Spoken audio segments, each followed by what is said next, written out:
or you just wipe that away, and it's a whole different. I don't know what to make of that. I mean, they haven't been really good. There's a big sample size with Springer, but mean anything to you, or you just wipe it clean and hopefully have good at bats?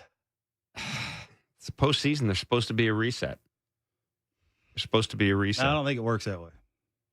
I think this is why I will say this. I will say this. This is something you've mentioned time and time and time again, and I don't think it gets mentioned enough. I do think it is absolutely vital that this team score first. Yeah, that might sound Captain Obvious, but I think this team, the Blue Jays, need to have something happen early offensively for them. Whether that's a first inning home run, something like that. They need something early, because otherwise, if they go into the sixth inning and it's nothing, or they're down one, I mean, they haven't come back from a 3-run deficit. I don't have the date in front of me, but it's sometime in the summer. They haven't come back. Yeah, they haven't done it against Sonny Gray. No, they haven't done it against Sonny Gray. But this is, they have to score early. I was going to say it'd be nice to score often, but I'm not even asking for that. They got to score early. They need to do something. They need to do something early in this game. I think the way we were talking about this team on August 1st is the way we're talking about this team today. They have to do the exact same thing. Nothing else. It's about their pitching. It's about their defense. It's about not running into outs, giving your teammate a chance to change the game with 2 outs. Yeah, I know the guy made a great play, but it's 2 outs.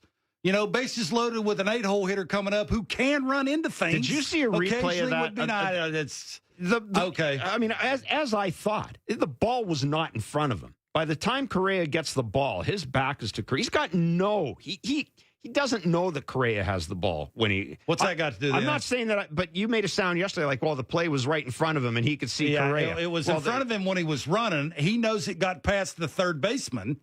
That's when you look at your third base. Well, that's why you have a third base coach. Okay.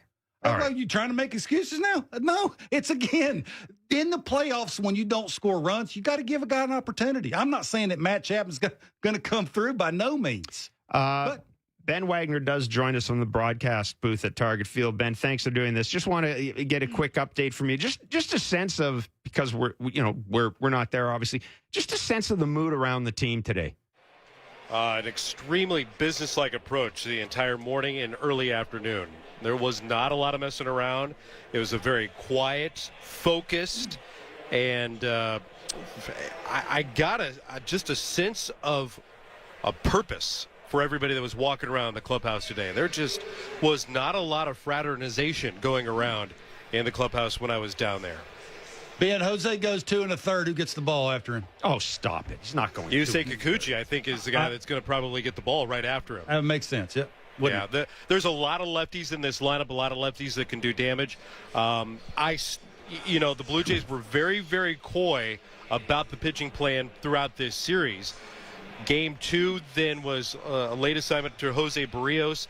Game 3, they haven't technically announced a starter yet, and I know that after the loss is not always the thing teams will do, but coming into this series, they were really, really speculative about who would they name as the Game 3 starter, and I think a lot of it had to do with how they would use Yusei Kikuchi and match up against all these lefties.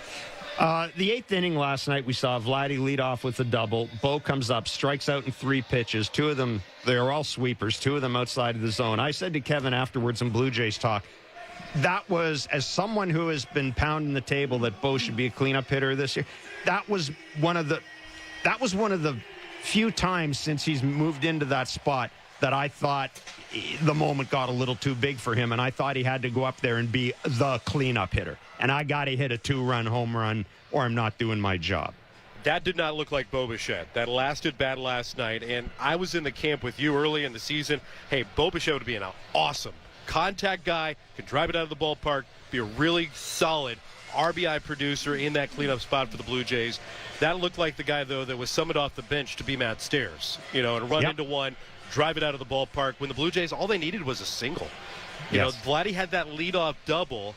That really set the table for what could have been a very pressure-packed situation in that 8th inning.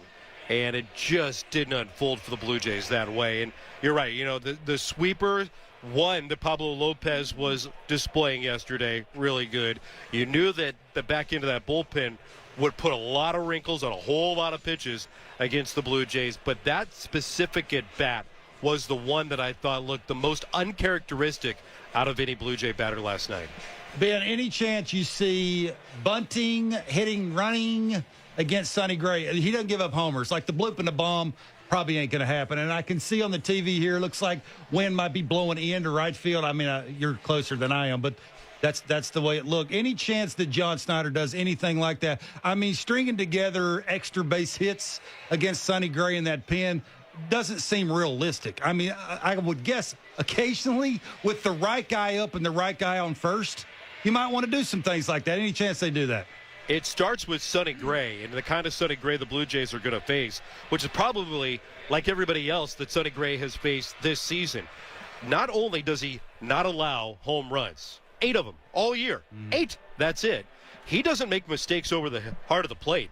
So if you can't get a mistake, it's hard to really hit a ball with authority and punish somebody for making that mistake. So I'm with you. If you do get a guy on, whether it's a single, whether it's somebody that plugs a gap, you've got to move him over to try to get him in. I think small ball, more than any time in the last, let's call it 2 months, where we have had a conversation of what are the wins necessary, what are the series victories that are necessary to get the Blue Jays to have some success to even get to the postseason. Today is a do or die. They have to have an answer to produce runs and produce runs early. Yeah. I think this is something that the Blue Jays are thinking about in inning number 1, not waiting the first time through the order to see if you can get a calculation on what kind of night you're going to have against Sonny Gray. I think that the Blue Jays are going to try to turn the screws as early as they can. Ben, we're going to let you run. Appreciate you joining us. Thanks so much, man. Have a great call. Thanks, buddy. Have fun. All right, guys. See you later. Ben Wagner will have the call of the game along with Chris LaRue, 4:38 first pitch. Ben mentioned the first inning. The Jays have not scored in the first inning for 12 consecutive games. If you look at their numbers, the first inning is far and away the worst inning for them in terms of one of the worst innings for them in terms of runs for and runs against. You talked about, and Ben talked about maybe a little bit of small ball here. Ooh. The one thing we know about the Twins is with their lineup today, Jorge Polanco this isn't their best defensive lineup. No. Jorge Polanco at third base, Edward Julian, still a work in progress at second base. He has improved dramatically. He probably will get better. But between Polanco at third, Julian at second, and Carlos Correa with the plantar fasciitis. Now, he does have an arm that can make up for all that. I get it.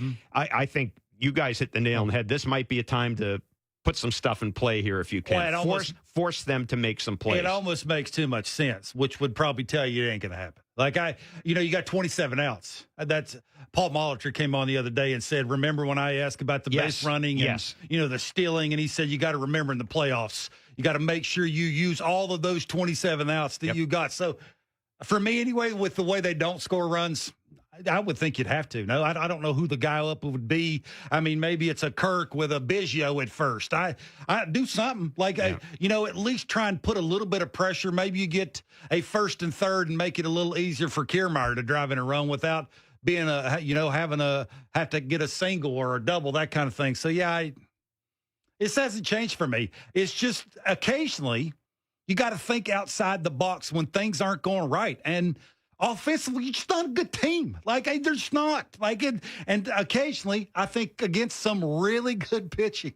And this dude, he's going to get after you. I mean, he's a small guy, but he's got a lot of vinegar. He has a lot of bulldog in him. He's going to get after you on top of being able to locate, add, and subtract, and have purpose with those pitches. So I mean, there's a reason. I've got to tell you, there's a reason the Jays for a couple of years have been interested in this dude.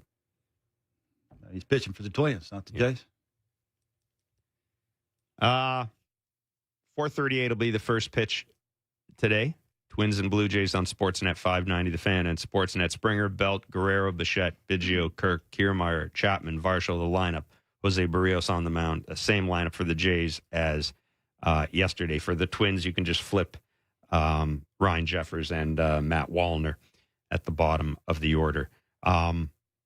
Royce Lewis, we talked about this a little bit on Blue Jays talk, but I before we get to the Bet Rivers segment, I want to touch on this again for people who didn't hear us after the game. And a reminder, we will be on Blue Jays talk immediately following every game in the postseason, however long it goes. Royce Lewis, hamstring injury, hadn't played since September 18th, September 19th. Yes, he'd seen live BP and all that stuff, simulated games, et cetera, et cetera. Yeah, you've played the game. And I know that you never spent time in the IL, but how impressed were you, even given where the location of the pitch is, just how impressed were you that a dude can come off the IL and have his timing down? I think it's simple, right? It even counts ahead in the count. You're looking hater. You get it. Be ready for it. I've been preaching this forever with the Blue Jays. Why overthink it? Most humans that can't make a living off of secondary pitches. He ain't no different. He annihilates fastballs because he gets himself in a lot of fastball counts. 3-2, 3-1 are fastball counts. Maybe middle away fastball counts and elevated fastball counts, but it's still a fastball count. And that's the first thing you have to do, and then you have to be ready to hit him. And he has enough bat speed and enough barrel awareness to get the barrel to the ball no matter where that ball ends up. And it's been saying, who is the Blue Jays' Royce Lewis? They ain't got one. I'll give you the answer to that. They ain't got one. Somebody that somebody else is afraid to throw a fastball to. I mean, they ain't got one. No.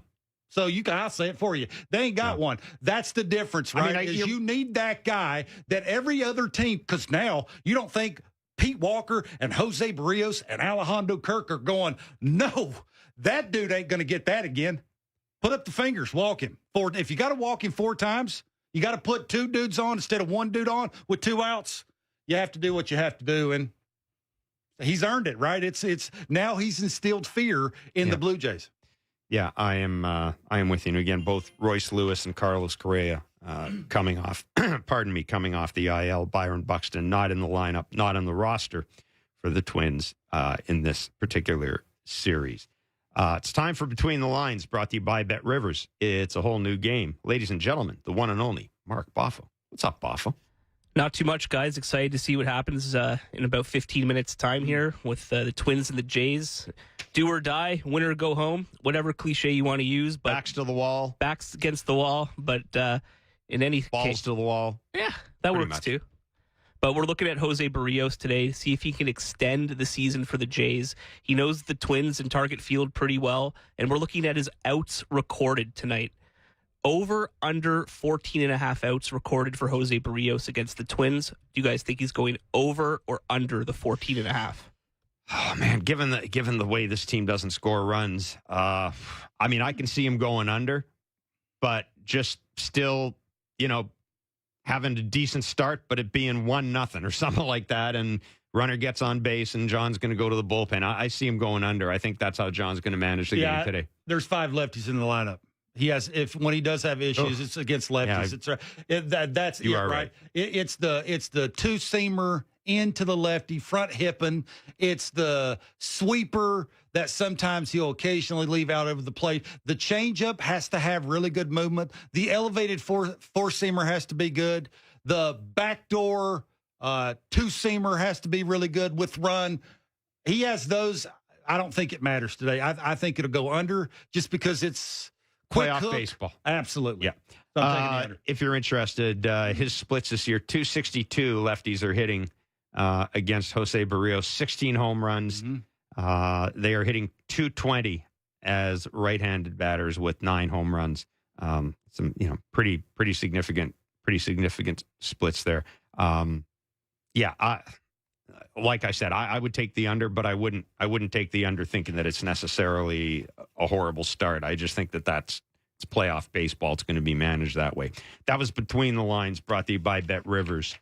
It's a whole new game. Before we let you run, let's take a very quick look at the other game being played right now. The Texas Rangers have a 5-0 lead on the Tampa Bay Rays going into the bottom of the 5th inning. And if you missed it early, yes, the Rays had another fielding error early in the game. I'm not going to say it. I might say it after the game. But I'm not going to say it now. I'm not going to say it now. Certain individual in this room talked about the Rays wins. You don't want any part of that team. Look at all the wins they have. Texas is taking them to the woodshed. Here's what I'm going to say to that. Texas has taken them to the woodshed, and they're not scoring $40 million on your payroll, and you can't beat the Minnesota Twins in the playoffs. You don't deserve to be in the playoffs. How about that? I know what you said, and you're probably a little bit right. Oh, no. But my God. I'm probably a little bit right. Your organization dumped a bunch of money into your team. The Twins didn't. You should be going in there doing some back leg citying. Yeah. And you ain't. So that was my thing. I would very much love to make a visit. I'd like to see the Jays make a visit to Back Lake City about 3 or 4 times. Well, the wind is blowing in, so it's blowing. Yeah, it is. That would just scream changing approaches, trying to pull balls and look for different pitches. How's that been working out? Yeah. Here I came in here, all optimistic, thinking I think the Jays are going to win anyhow. Yeah, me too. I do. I do too. 4:38 is the time of the first pitch. Ben Wagner, Chris LaRue will have the call for you from Target Field. They're playing the anthems. We're going to scoot. Enjoy the baseball. We will be back. From the City News 680 Traffic Center, I'm Carling Donahue, and this report is brought to you by Lowe's. On the westbound 401 approaching the 404 in the Express, we have tire debris scattered through all live lanes. MTO's en route to pick it up. Then approaching Leslie in the Express, part of the right lane's blocked to the collision. On the eastbound 401 approaching Keele in the Express, the left lane's blocked to the crash. And then as you approach the Allen in the Collectors, the left lane and right lane are blocked to the collision as well. It's the flooring event at Rona's. Right now, save 25% on all laminate, vinyl, and tile flooring. Conditions apply. Details in store or on rona.ca. 439 Pizza Nova. 439 Pizza Nova. Ciao, I'm Dominic Primucci. A lot has changed since 1963, but our love of family, friends, and pizza has stayed the same. Thank you for choosing Pizza Nova as we celebrate our 60th anniversary. From our family to yours, mille grazie. 439 Pizza Nova. The Toronto Oktoberfest, presented by Erdinger Weissbier at Old Fort York this Friday and Saturday. German culture, German food, German beer, German music, German fun? Holy schnitzel. You go now to TorontoOktoberfest.ca. The Toronto Oktoberfest, presented by Erdinger Weissbier. With Delta Bingo Online, excitement can happen anywhere. I just won bingo! Even in this studio. Play bingo and slots at online.deltabingo.com. Terms and conditions apply. 19 plus Ontario only. Play responsibly. For gambling support, visit connectsontario.ca. That sand between your toes feeling? We have a flight for that. WestJet has more daily flights to sunny destinations than ever before. So whether it's white, pink, or black sand you love, we'll get you to the sand that's perfect for you and your toes. Book now at WestJet.com. As a parent in Ontario, I want my child to thrive in school, and I know that smaller class sizes make a big difference. But classes seem to be getting larger every year, and the Ford government isn't doing anything about it. No one wants their kid to get lost in a crowd. We need smaller classes so students, like my child, get more one-on-one time with their teachers and the support they need, and that equals success. Tell the Ford government to invest in students. Visit knowmore.ca. That's knowmore.ca. A message from the Ontario English Catholic Teachers Association. Ray Magliozzi here for eBay Motors. So you ordered a new air filter for your car. You try to install it, but it doesn't fit. So you take a little bit off the sides. Well, still doesn't fit? Well, you could try to sit on it. Or just go to eBay Motors and get it right the first time. When you see the green check, you know that part's going to fit. Air filters, brakes, headlights. eBay Motors has millions of parts. Get the right parts at the right prices. eBay Motors, let's ride. Statistics show that 50% of men in Canada suffer from some level of erectile dysfunction and hormone imbalance, like low testosterone. You're not alone. and you don't have to live like this. Sovereign Male is a discreet, guy-centered clinic that offers advanced procedures for wellness and enhancement. Take back your future and perform as the man you know you are with a little help from Sovereign Male. Book a consultation today at sovereignmail.ca. Your life upgraded. Sovereign Mail makes it happen. Find your possible with Lotto 649. With 2 jackpots on every ticket. The classic $5 million jackpot. And the growing gold ball jackpot of $12 million. Play Lotto 649 for a chance to win the classic jackpot or the gold ball jackpot of either $12 million or the guaranteed $1 million prize. Find your possible. Buy in store today or at OLG.ca. Everything you talk about is on Sportsnet 590 The Fan.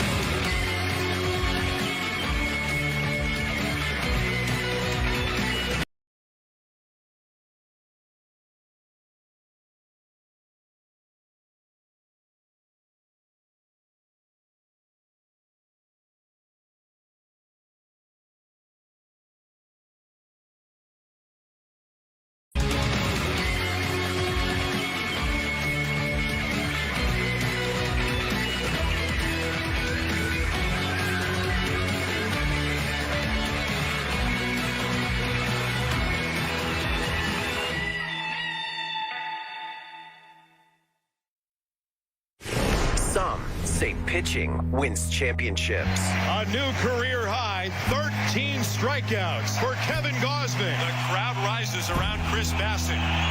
Swing and a miss to finish the ball game. Some say defense wins championships. Kiermaier's on the run, he dives, and he makes the catch. A great diving play by Witt. What a play by Bo. We say this team was built for the postseason. Get ready for it. A diving catch. Get ready for it. Swing and a miss. Get ready for it. And it's gone. This is it. Oh my goodness. Take it to the next level. The Blue Jays win it. Set to make some noise in October. This is Toronto Blue Jays postseason baseball on the Sportsnet Radio Network. From Target Field in Minneapolis, Minnesota, it's Game 2 of the American League Wild Card. This afternoon, the Toronto Blue Jays will take on the Minnesota Twins. Once again, it's a pleasure to bring you to the broadcast booth. I'm Ben Wagner, next to the former Major League pitcher Chris LaRue. Back at baseball control, Show Ali. And at our controls this afternoon, Connor Lamont and Tom Young will help bring you the broadcast. This is Blue Jays Baseball, brought to you by Crown Rust Protection. With over 250 locations across Canada, Crown dealers from coast to coast are cheering for our team. The postseason, make sure you're stopping by your locally owned and operated Crown Rust Protection Center and protecting your vehicle from its worst enemy, rust. Well, the enemy last night for the Toronto Blue Jays, the Minnesota Twins. And following Tuesday night's 3-1 setback, the Blue Jays know without a win, there will be no tomorrow. It's Game 2 in a do or die for Toronto. And it's coming up in a moment through the new Sportsnet app and over the Sportsnet Radio Network.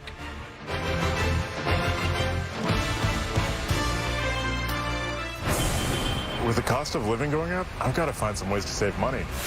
Have you decided to keep your vehicle longer? With rising prices and reduced inventory, you're not the only one. Crown is here to help. Our annual rust protection program will keep your vehicle looking great and lasting longer. And it doesn't cost much more than a tank of gas these days. So come on over to your local Crown Center today and protect your vehicle, your investment from rust. Crown. Protect, maintain, save. It was always about this moment. Jays are headed to the postseason. Target acquired. Ready for the next level. It took a team to get here. A loud nation will push us further. The goal remains the same. It's bigger. It's louder. This is a pitching clinic. Grand slam! It's the postseason.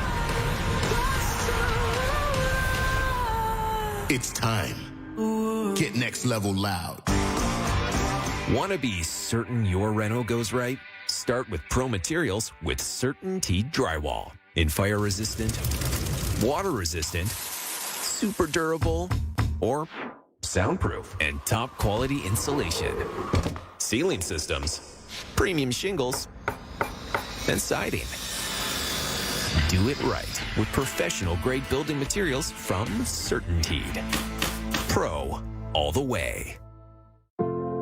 We all believe in the possibilities of tomorrow. And at Easy Financial, we're here to help you every step of the way. If the banks aren't an option, we can help get you approved for a loan in as little as 10 minutes. And with our personal, home equity, and auto loans, you can choose the loan that's right for you, so you can start rebuilding your credit for a better tomorrow. Apply today without affecting your credit score at easyfinancial.com or at over 400 locations and find out how much you can qualify for. Easy Financial. Better tomorrows.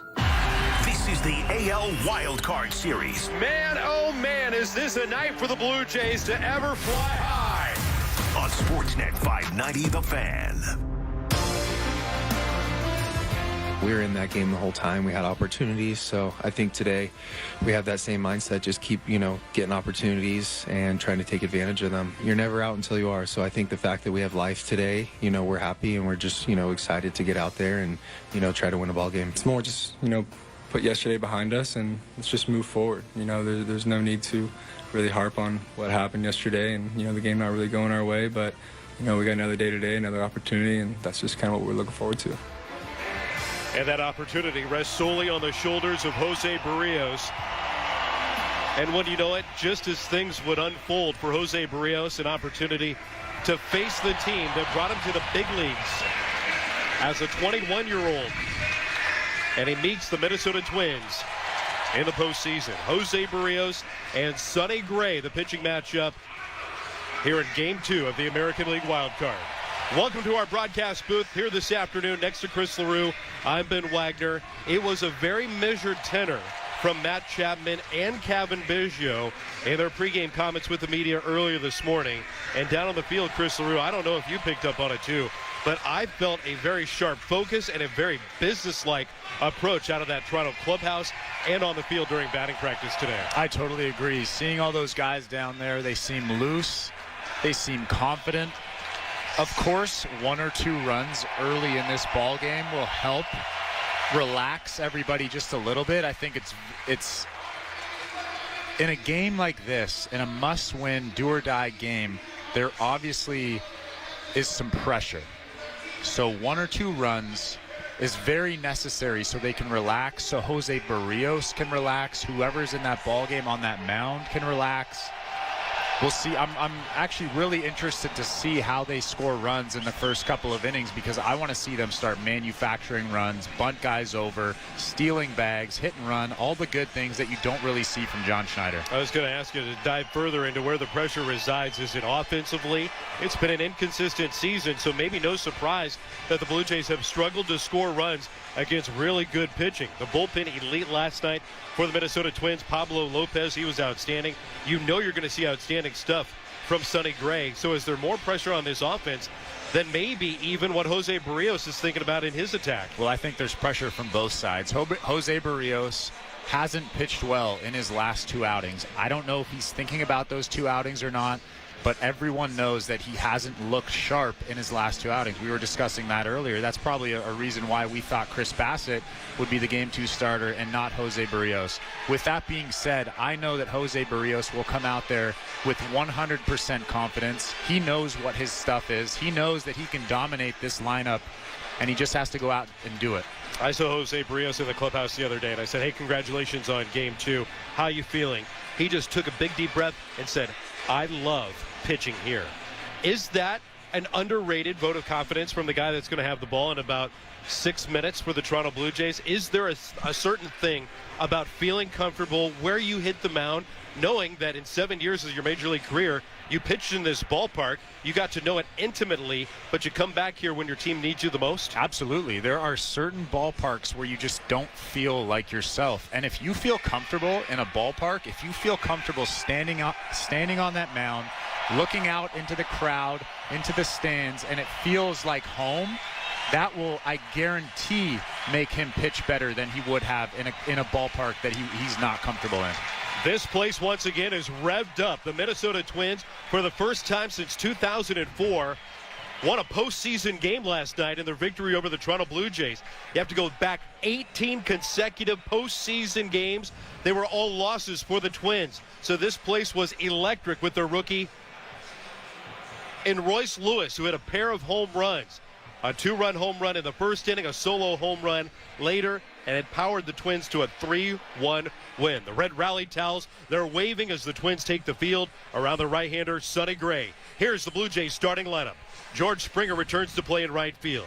Brandon Belt batting second, he DHs. The first baseman's Vladimir Guerrero Jr. Bo Bichette batting in the cleanup spot, he's the shortstop. Kevin Biggio will patrol second base and bat fifth. Hitting sixth behind the plate, Alejandro Kirk. Kevin Kiermaier produced the lone run last night for the Blue Jays. He's in center field, batting seventh. Matt Chapman, the third baseman, hits eighth. And Dalton Varsho clears the card, batting ninth in left field. Jose Barrios will be on the hill. Here's the starting lineup behind Sonny Gray. Edward Julien, the second baseman, leads it off. The switch hitting Jorge Polanco, the third baseman, bats second. The superstar rookie out of last night's performance, the DH, Royce Lewis. Max Kepler will bat in the cleanup spot in right field. Alex Kirilloff will play at first base and bat fifth. Carlos Correa, the shortstop who turned in one of the pivotal defensive plays last night, cutting down Bo Bichette on a ball that got past the third baseman, and out of nowhere, the shortstop saved the day. Correa bats sixth. Matt Wallner's in left field, hitting seventh. Doing the catching, Ryan Jeffers, and Michael A. Taylor will bat ninth for Rocco Baldelli and his Minnesota Twins, who had 87 wins in the regular season against an 89-win Blue Jay team under the direction of John Schneider. Major thing for you, Chris, looking at a Blue Jay team with their backs against the wall. I think the biggest thing is when you look at Sonny Gray, he doesn't walk many guys, so you can't expect to go up there and just walk around the bases. You have to swing the bat. But like I said yesterday a couple times, you can't expect to hit the home run. You just have to keep the line moving, drive the ball in the gaps. I love small ball, and I know John Schneider doesn't, but they have to produce runs today in ways that they're not used to doing it. He might not have a choice today. Season's on the brink. George Springer heads towards the right-handed batter's box. The crowd builds around Sonny Gray. He rocks into the windup, and game number 2 is underway with a first pitch fastball popped up. Foul territory beyond the first base dugout. Over next to the screen, Kirilloff makes the attempt, but it skims the mesh and lands foul, and strike one on George Springer. 0 for 5 in the series opener last night. The Toronto right fielder, the owner of 19 postseason home runs, trying to get it started offensively for Toronto. Sonny Gray has offered one of his best campaigns of his career. A .279 earned run average, third best in the majors, only trailing a couple of guys that are likely to win Cy Young awards. The 0-1. Swinging a line drive near the line, fair ball! And it bangs off the retaining wall in deep left field. Springer cuts the bag at first. A long turn. Wallner plays it back in quickly, and the Blue Jays have a solid single to open up the afternoon. And you can see the frustration on George Springer's face at first base. That ball hit off the corner of the foul territory wall that kind of jets out, and he was only able to get a single there. But I love the approach. I love the fact that George Springer was aggressive early, and that's how you're going to get to Sonny Gray. Leadoff batter aboard at first, here in the first. Brandon Belt swings and misses, strike one. 0 for 4 last night with a couple of strikeouts for the Blue Jays DH. And in the last couple of weeks, the new number 2 hitter coming off the injured list, a ramp-up game, and then the revamped lineup for the Blue Jays during the last homestand. The 0-1. Swinging a ball pulled foul to the right side, and it still balls at 2 strikes on Belt. This is the first inning being brought to you by Armstrong Bird Food. Bring nature to your backyard with Armstrong, feeding Blue Jays since 1986. Visit ArmstrongBirdFood.com. Gray standing in the stretch. The 0-2. A ball flipped over the third base dugout, out of play.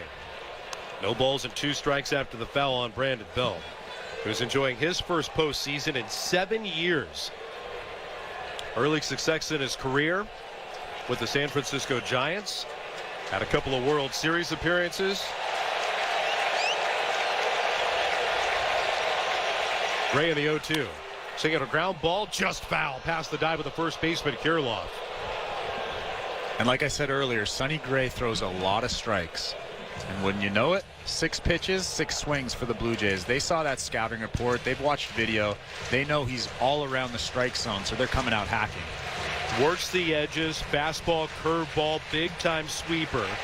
Rare mistakes over the middle of the plate. All about coverage, and the Blue Jays have done that so far. Runner at first, nobody out, and a move to first. Springer is just back in time. A very close play. The home plate umpire turns his attention towards the Twins dugout. Rocco Baldelli with a quick review with the replay room says play on. Adam Homari's the home plate umpire. Mike Malinsky's at first base. Dan Iasonia in the middle of the diamond, and Mark Wagner, the third base umpire. Up the lines, Jeremy Rehak in left.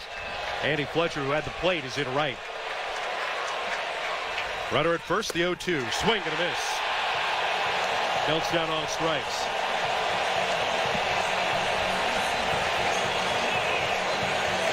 One down here in the first inning. And Vladimir Guerrero Jr. comes to the plate.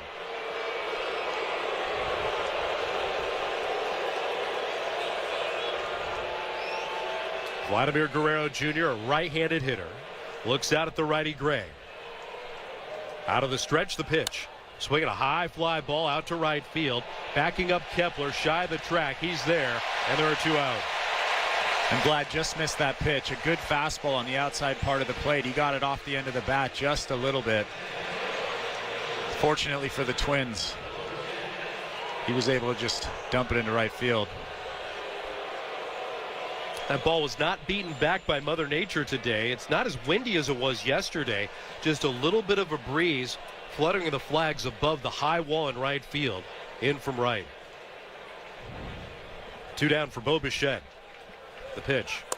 Takes a fastball. It's called a ball. Very close pitch. It looked like it might have had the strike zone. But it's ball 1 on Bo. And that was about as good as it gets. A 93-mile-an-hour fastball. Bottom corner of the zone. Called a ball, but that was clearly a strike. The 1-0. Swinging a ball, line towards the third baseman. Clanks off Polanco's attempt. Shoots into shallow left field where the third baseman will track it down. Springer uncontested stands at second. And a ball hit towards the third baseman Polanco, who had his test yesterday and looked a little leaky. Can't pass the first one today, and the Blue Jays have 2 on with 2 down. And if the Blue Jays expect to win this game, they have to get the big hit. And this is a big situation here. Like we talked about early in this ball game, if they can get 1 or 2 runs, it will relax Jose Barrios. It'll relax those guys in that dugout. In the first, no score. Kevin Biggio takes a breaking ball on the outside corner for strike 1. Cavan has been so instrumental to the Blue Jays' success over the last couple of months of the regular season. He went 0 for 4 in the series debut last night. Left-handed hitter staring out. The pitch. Over for a called strike, and it's 0-2. Springer with a leadoff single. Bichette an infield single. First and second for Toronto.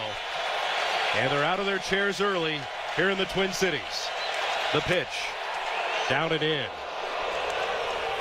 And early on, it is just impressive watching Sonny Gray. It's almost clinical. He has not been out of the strike zone with any pitch. The only pitches that aren't located are pitches that aren't supposed to be located. The pitch to Biggio. That's low. Another sweeper from Gray. Keeping it downstairs.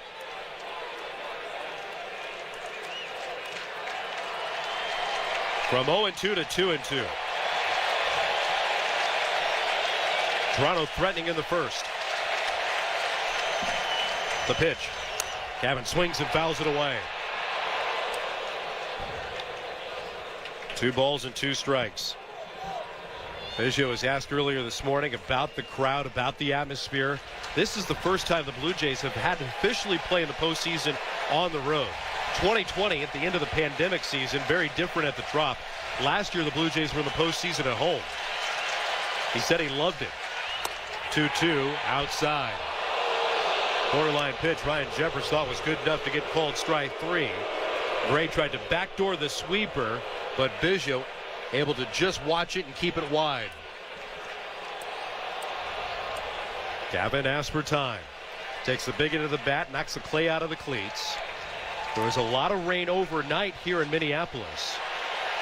The field was covered. It's a little sticky, though, in the area. Runners go 3-2. Bounce foul towards Mark Budzinski, the first base coach. And the at-bat continues. And this has just become a regular at-bat for Cavan Biggio. 5, 6, 7, 8 pitches. This is normal for him.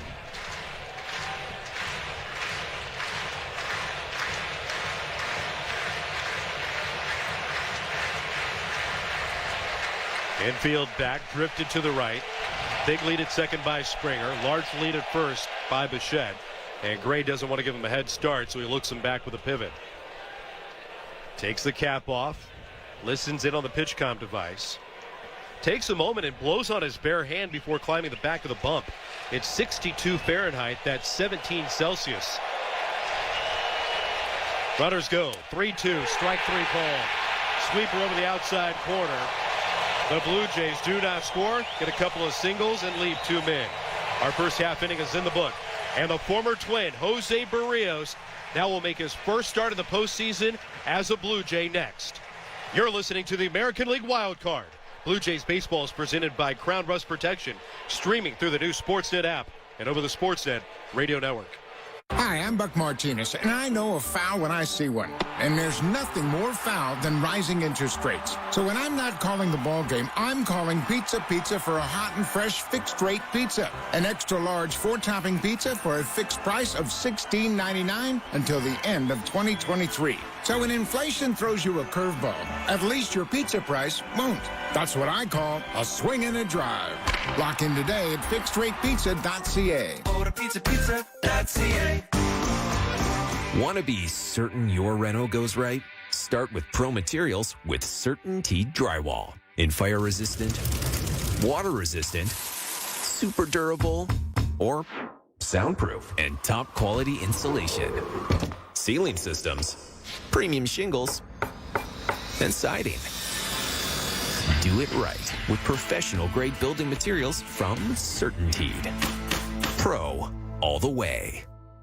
Do you want to bet on live sports? Then you need to try in-play betting at Bet365. In-play betting lets you make a bet while the game's still being played. Seriously, you can bet on things like puck line, the money line, total hits, touchdowns, the next goal scorer, fight outcome. Download the app now and see for yourself why Bet365 is the world's favorite sportsbook. Must be 19 or older. Ontario only. Please play responsibly. If you or someone you know has a gambling problem, visit connexontario.ca.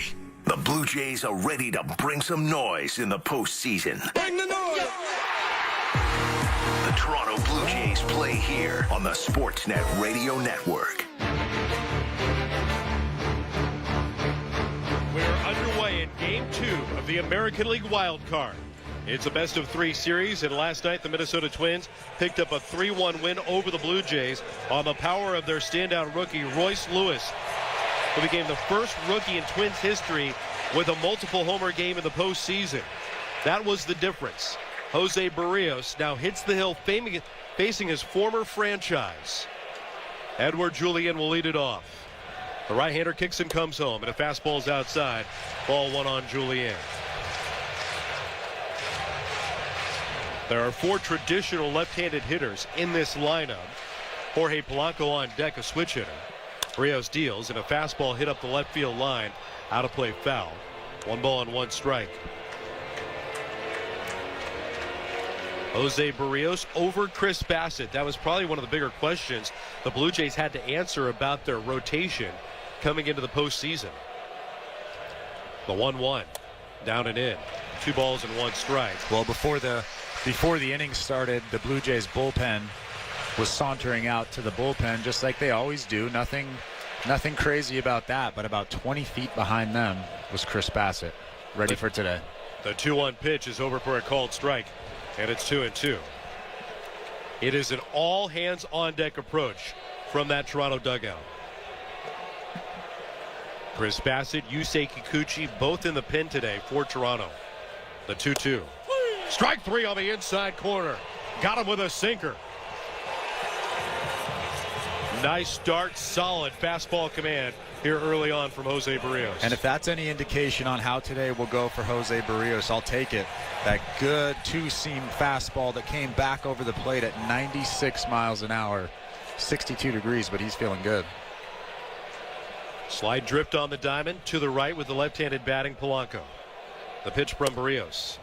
Outside corner, our first pitch strike on Polanco, who went 0 for 4 last night with a couple of strikeouts. Had missed a couple of weeks into the postseason with a left hamstring injury. Just really swinging the bat well. Drives it out of play off to the left. No balls and 2 strikes on Polanco.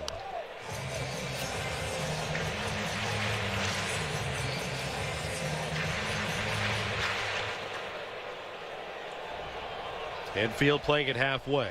Outfield lined up straight away. The 0-2. Swing and a miss. Back-to-back strikeouts for Barrios. Now wait a minute, maybe not. No, it was not scooped out of the clay. The home plate umpire, Adam Hamari, stopping Alejandro Kirk as he cocked the ball back to throw around the diamond, was looking for a scuff mark. Was there dirt on the baseball? And that's why he asked for a moment, because he wanted to stop the action very quickly and determine whether or not that ball had skipped into the mitt of Alejandro Kirk.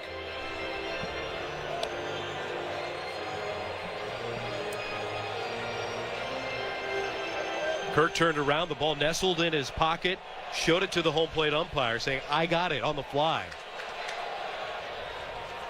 The 0-2 outside, 1 ball and 2 strikes.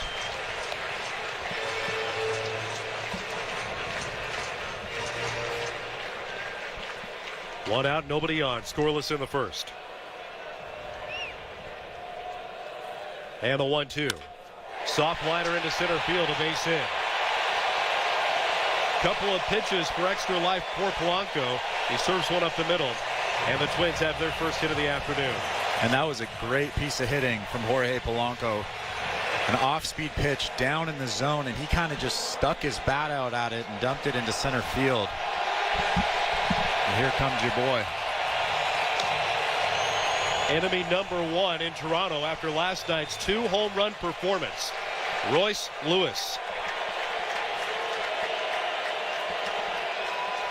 1 down here in the first. The pitch from Barrios. A fastball at 96 miles an hour on the outside corner for strike 1. First rookie in 35 years to have a multiple homer game for the Minnesota Twins. The 0-1. Breaking ball rolled weakly third base side. Hugs the line. Barrios watches it spin over the chalk and picked up by Chapman. A foul ball. Good recognition by Barrios, who's one of the more athletic pitchers in the game at fielding his position. He springs off the mound, gets to the play, and then reads the spin of the baseball and knows it's going to track foul. Yeah, he saw that right away. If anyone picked that ball up, they wouldn't have had a play, so he had no intention of even touching that ball as soon as he got off that mound. A good play by Jose Barrios. Runner back at first with 1 out. Royce Lewis, 24 years of age, had missed the last 9 games of the regular season before he announced his presence in the postseason yesterday for Minnesota. The 0-2 from Barrios. Swinging a ground ball towards short. Scooped by Bichette. Goes to second for 1. Biggio with the pivot in time to get the double play and retire the side. Nicely done by Bichette, ranging slightly to his right. And a good pivot by Biggio to retire the Twins here in the first. No score after 1 as the American League wild card continues. Presented by Crown Rust Protection. This is Blue Jays Baseball. Streaming at sportsnet.ca and over the Sportsnet Radio Network.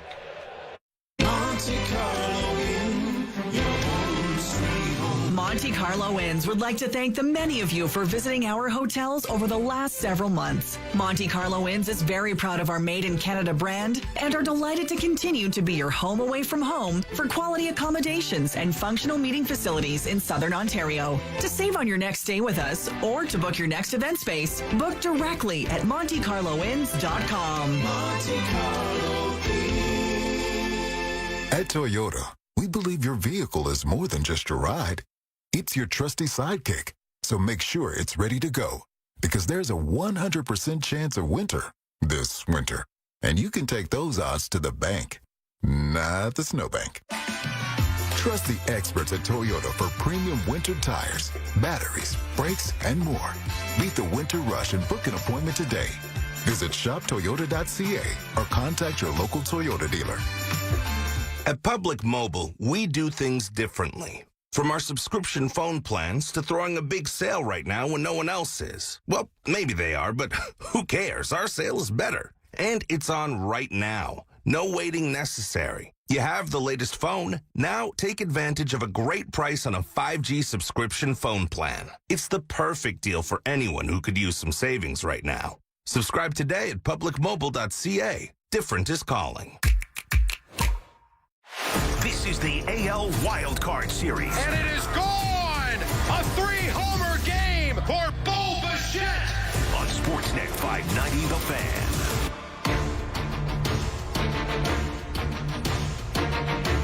Alejandro Kirk, Kevin Kiermaier, and Matt Chapman coming to the plate for the Blue Jays, opening up the second inning from our Timber Mart broadcast booth. With Chris LaRue, I'm Ben Wagner. Great to have you for Blue Jays baseball here this afternoon. Both teams had runners in the first. Neither scored. Now Sonny Gray goes to work on Alejandro Kirk, who walked, got hit by a pitch, and then was flat out robbed by Michael A. Taylor in center field last night. Righty on righty the pitch. Fastball in there for a called strike one. This second inning is being presented by Bet365. Download the Bet365 app and check out the latest odds for today's baseball games. 19 plus, play responsibly. Ontario only. 0-1. Kirk swings and misses, and it's 0-2. Sonny Gray's only walked 5 guys in his last 41 innings. He throws a lot of strikes, but he also throws a lot of good strikes. So you have to hit the ball where it's pitched, and Alejandro Kirk is pretty good at that.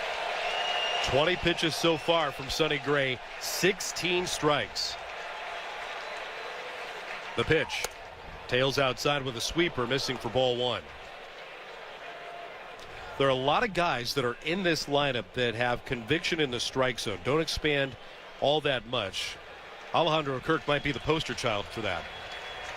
The 1-2, swinging a foul back.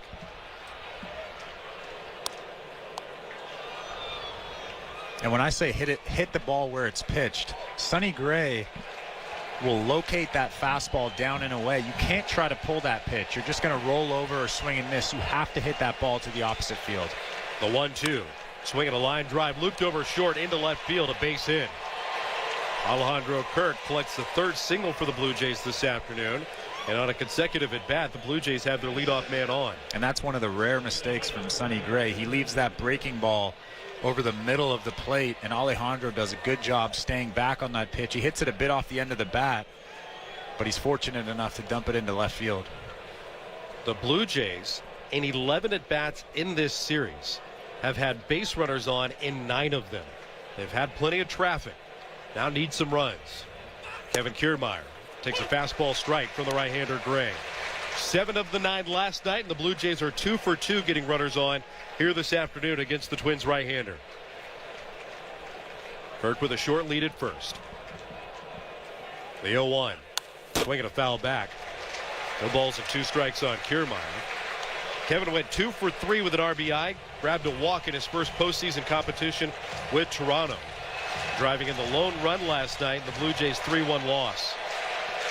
No stranger of postseason play. 30 games under his belt. The 0-2.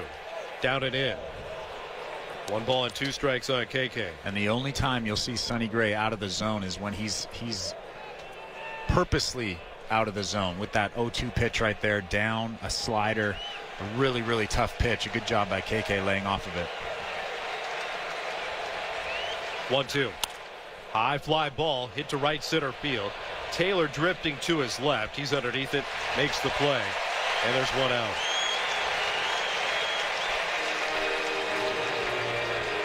That'll bring up Matt Chapman for Toronto. Blue Jays and Twins scoreless in the second.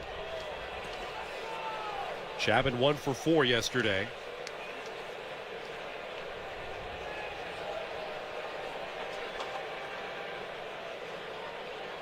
The pitch. Taken high.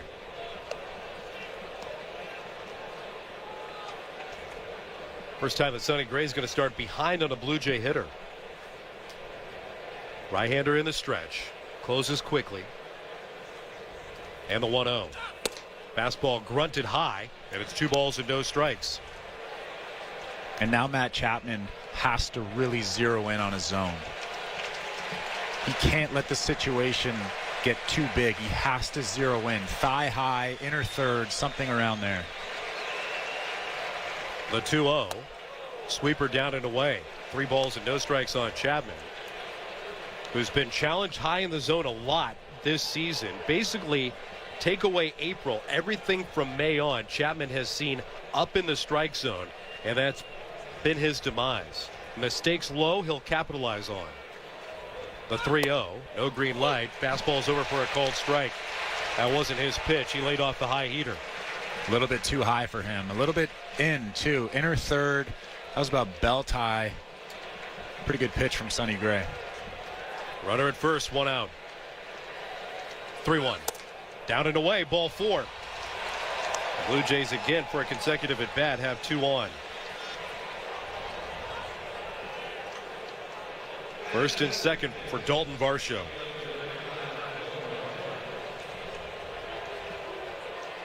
I like this matchup. Dalton Varsho hits guys who are about 91 to 93 really well. When you start getting at 95, 97, 98, he doesn't have much success, but I like this matchup here.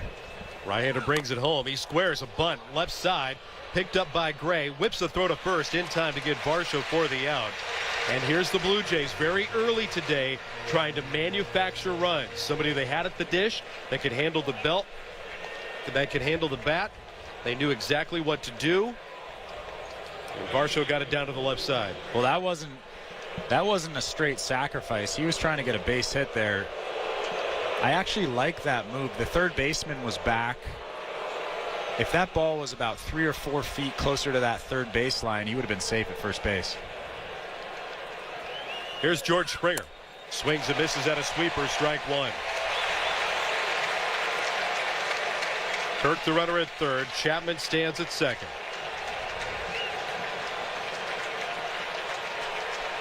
Outfield lineup straight away. Infield back. The 0-1. Pulled. Foul.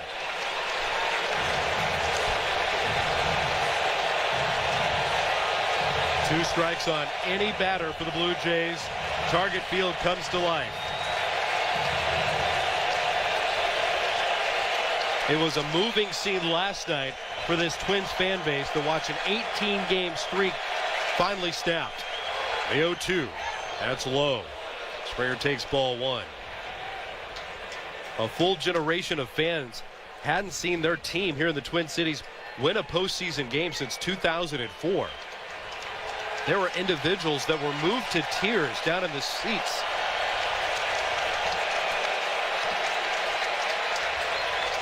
Rally towels waving. Blue Jays threatening. 1-2 to Springer. Takes high. 2 balls and 2 strikes. Springer already with a base hit here today.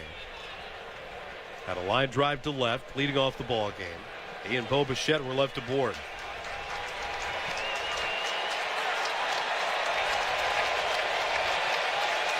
Blue Jays looking to strike for the game's first runs. The 2-2. Swinging a ground ball pulled foul towards Luis Rivera, the third base coach. And you could see George Springer saw that breaking ball coming. He knew it was going to be middle, and he sort of pulled his shoulder out. If he stayed on that pitch and just hit it back up the middle, it would have scored 2 runs, but instead he tried to get big. He thought home run. The 2-2. Swinging a line drive out to right. Backing up Kepler. He's there. He'll make the catch to retire the side. The Blue Jays threaten. They leave 2 in scoring position, and we stay scoreless in the middle of the second inning. As Game 2 of the American League Wild Card continues, Blue Jays baseball is presented by Crown Rust Protection, streaming through the new Sportsnet app and over the Sportsnet Radio Network. Timber Mart is Canada's building center. Your home team advantage with the right materials and the right price. Project know-how that's brought together a wealth of plans and solid advice. Trust your team at your locally owned Timber Mart. Find your location at timbermart.ca. With the price of a new vehicle, I'm not buying one anytime soon. Have you decided to keep your vehicle longer? With rising prices and reduced inventory, you're not the only one. Crown is here to help. Our annual rust protection program will keep your vehicle looking great and lasting longer. And it doesn't cost much more than a tank of gas these days. So come on over to your local Crown Center today and protect your vehicle, your investment from rust. Crown. Protect, maintain, save. It was always about this moment. Are headed to the postseason. Target acquired. Ready for the next level. It took a team to get here. A loud nation will push us further. The goal remains the same. It's bigger. It's louder. This pitching clinic. Grand slam! It's the postseason. It's time. Get next level loud. Timber Mart always has plans to help you with your plans. Your home, your cottage, your garage, whatever needs your attention first, check the most visited spot on our website for ready-to-order plans to get the job done with Canada's Building Center. Visit timbermart.ca. Clutch that lucky Blue Jays jersey just a little bit tighter. This is what the postseason is all about. The Toronto Blue Jays play here on the Sportsnet Radio Network. Minneapolis, Minnesota, where the Blue Jays and the Minnesota Twins square off for Game 2 in this best-of-3 series in the American League Wild Card. With Chris LaRue, I'm Ben Wagner. No score as the Twins come to the plate in the second. Jose Barrios gave up a 1-out single, got a double play ball from Royce Lewis. Now he'll face Max Kepler, Alex Kirilloff, and Carlos Correa. First 2 are left-handed batters. Barrios raises the right arm. Sticks it out straight. Now settles on the hill. Picks up the Kirk target and the pitch. A slurve misses down and away. Ball 1. Kepler last night went 1 for 4. Had a tremendous finish to the regular season. Post All-Star break with a .377 on base. The 1-0. Cue shot towards Chapman, the third baseman. Picks it up with 2 hands from the skin portion. On to first in time. 1 down. And there's another good fastball down in the zone, away from Kepler's bat, with that good sinking life. If Jose Barrios can stay there for the next 4 or 5 innings, the Blue Jays have a real shot at winning this ball game. Alex Kirilloff, the batter for Minnesota. Chapman left alone on the left side of the diamond with Bichette shaded towards the middle. Barrios deals. Good fastball in the outside corner, strike 1. Jose Barrios, no stranger facing the Minnesota Twins. He's done this a number of times in just over a year and a half with Toronto. The 0-1, swing and a miss. No balls and 2 strikes. He's no stranger to postseason play either. Came to the big leagues as a 21-year-old. Made a postseason appearance, first out of the bullpen. And then a couple of turns in wild card scenarios at the time with Minnesota.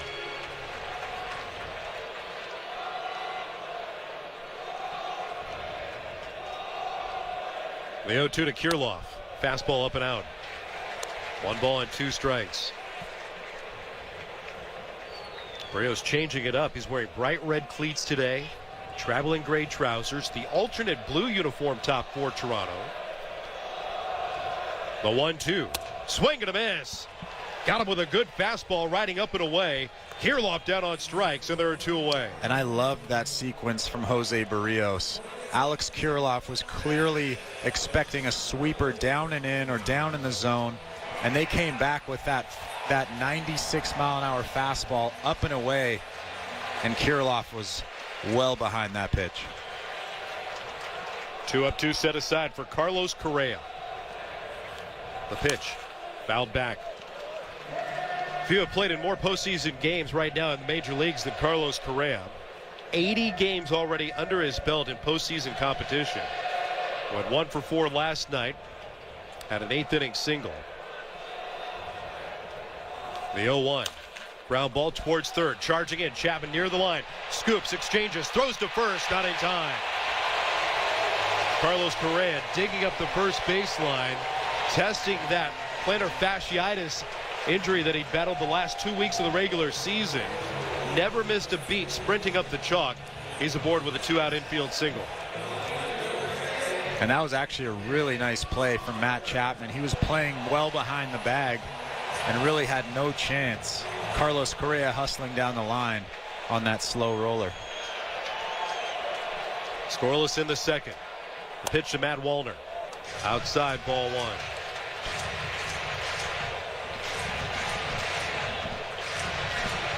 A sellout crowd on every pitch of this ball game. The 1-0. Swing and a miss. Wallner evens the count with a meager cut. Had a breaking ball from Barrios. And it's 1 ball and 1 strike.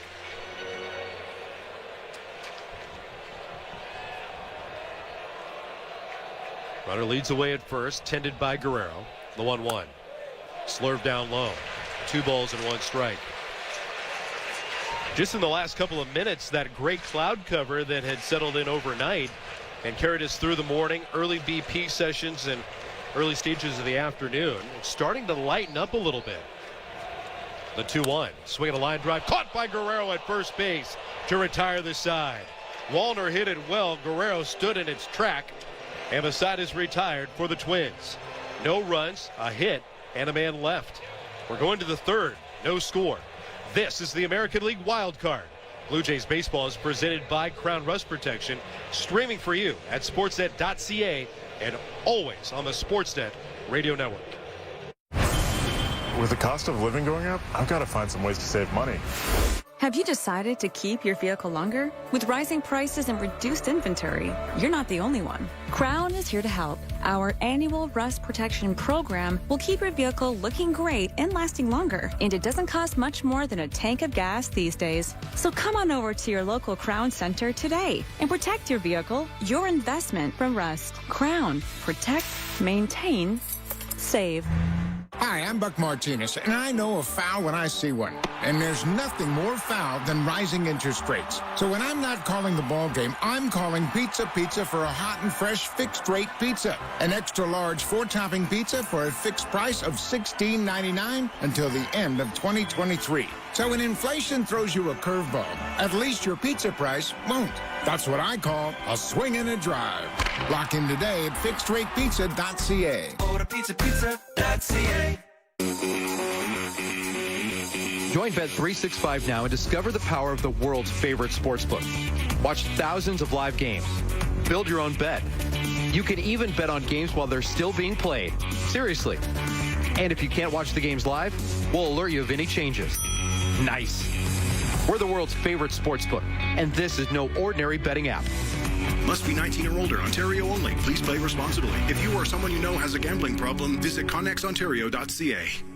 Win today for the right to play tomorrow. It's all on the line in the postseason. The Blue Jays win it. This is your home of the Blue Jays, the Sportsnet Radio Network.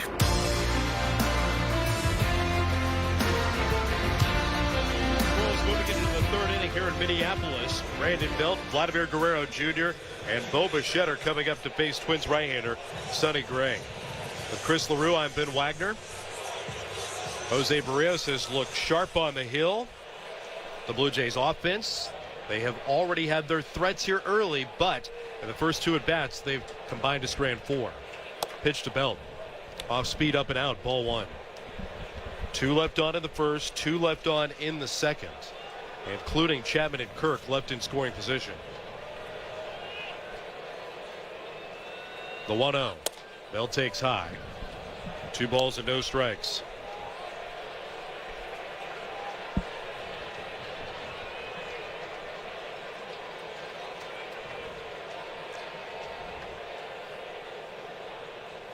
The 2-0. Swinging a high fly ball straight away center field. Backing up Taylor to the edge of the track. We're going to track it down. Deep fly ball from Belt. 1 down. And Sonny Gray was able to just get in on Brandon Belt there. That fastball was middle. But Brandon Belt hit it off close to the fist a little bit and wasn't able to quite get all of it. Michael A. Taylor tracks it down. I asked Rocco Baldelli earlier this morning about Michael A. Taylor and how much of an impact he's made on this team without having any promises. Here's Vladimir Guerrero Jr., who takes down and in, ball 1. Byron Buxton was always going to have a very measured 2023 season. They were looking for somebody that could go in and fill in the outfield. The 1-0. Fastball called inside. 2 balls and no strikes. And the Twins manager this morning told me he's been a savior. He has been so refreshing out there in the outfield. And somebody that doesn't mess around. He just wanted to know what the role was going to be. And if it changed, he wanted the organization to be honest with him. Guerrero swings at the 2-0 and pops it up. Foul territory beyond first base. Kirilloff over next to the screen. He retires Guerrero. 2 down. Yesterday it was the defense twice by Michael A. Taylor that really stuffed any potential rally for the Blue Jays. A diving grab on a sinking liner from Alejandro Kirk. Matt Chapman could have tied the game with what was looking like to be a 2-run double high off the wall in right center field, but Taylor's retreat and then leap right at the top of the wall made a game-defining catch for the Twins. 2 down, nobody on for Bo. Bichette takes a fastball in the outside corner, strike 1. And on top of all that, he has postseason experience. He's won a World Series. In the postseason, he's hitting .317. The 0-1. Bichette takes inside. 1 ball and 1 strike.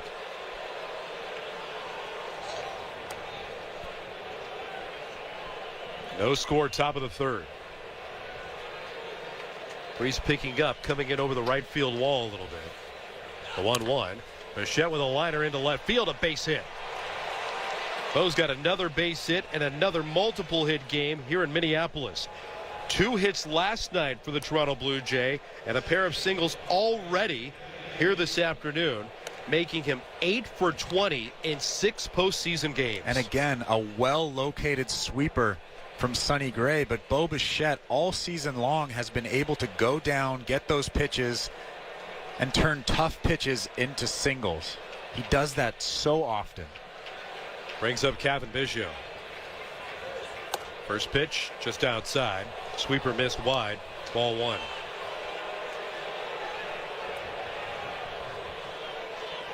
Kevin's 0 for 5 in the series. Left-handed batter, hitting 5th. The 1-0. Outside, called a strike. Pardon me. That pitch looked wide on the shimmy by Jeffers as he set up wide. And it clipped the outside corner to level the count at 1-1.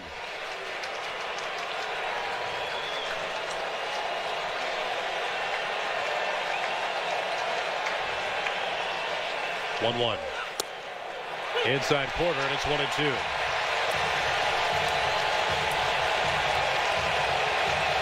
Well, Kevin wanted this environment. Said before the ball game, it's an environment you dream of playing in. He is completely immersed in it right now.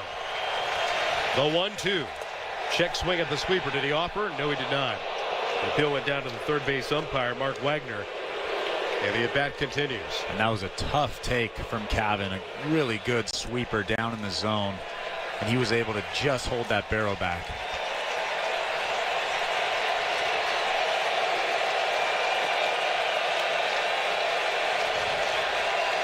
Runner at first, 2 out. The 2-2. Biggio pokes it foul as it skips past the third base bag. A fair ball that way. All sorts of trouble for the Twins. They've got Polanco way off the line and deep at third base. And Wallner has a lot of territory to cover if that ball gets near the line in left field. Taylor straight away in center. Kepler deep in right.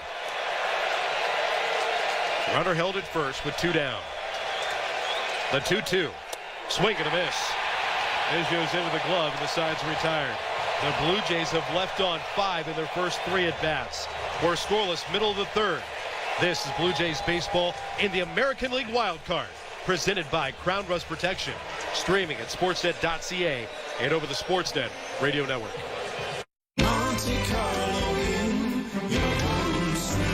Monte Carlo Inns would like to thank the many of you for visiting our hotels over the last several months. Monte Carlo Inns is very proud of our Made in Canada brand and are delighted to continue to be your home away from home for quality accommodations and functional meeting facilities in Southern Ontario. To save on your next stay with us or to book your next event space, book directly at MonteCarloInns.com. Monte Carlo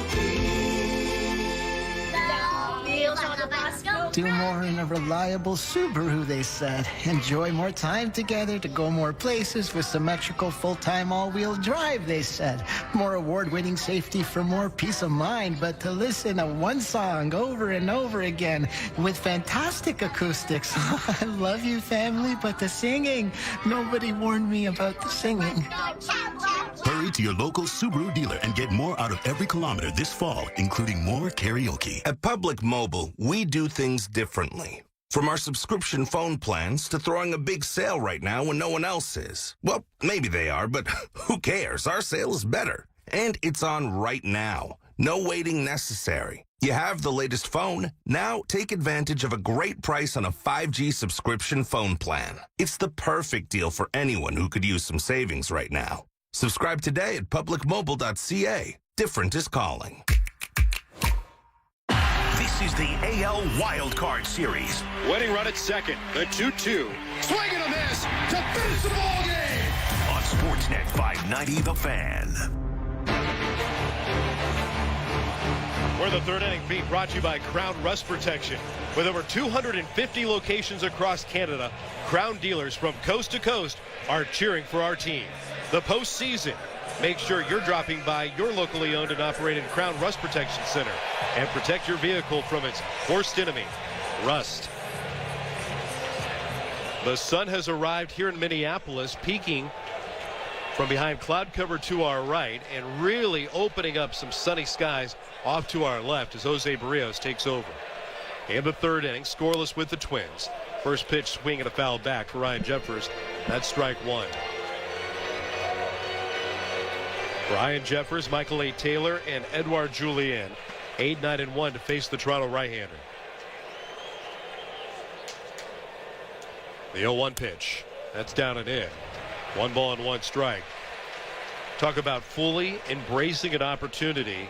I got that sense from Jose Barrios when chatting with him in the dugout the other day ahead of game number 1. He loves this ballpark. He loves this season. He loves this team.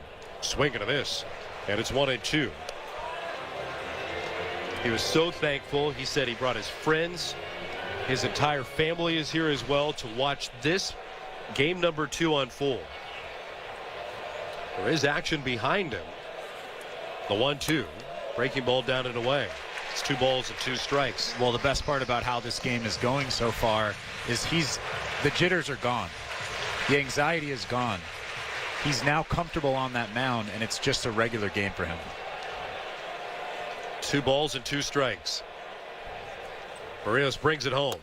Check swing. Did he go? Called for going around by the home plate umpire. Another strikeout for Barrios. He's got his 3rd, and the leadoff man retired.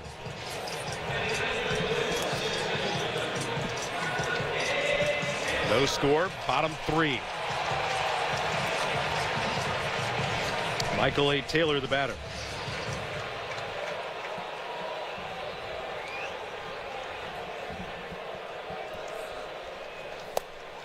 First pitch darts in for a called strike 1. Rocco Baldelli just couldn't stop raving this morning when we were talking with him in his office about Michael A. Taylor, how much he's meant defensively, a presence offensively, and in the clubhouse as a leader. He swings at the 0-1 and fouls away to the right. And Rocco Baldelli told me, hey, I really want to play Willie Castro today, but what Michael A. Taylor does defensively for us, and you saw it last night, that's why he's in the lineup today.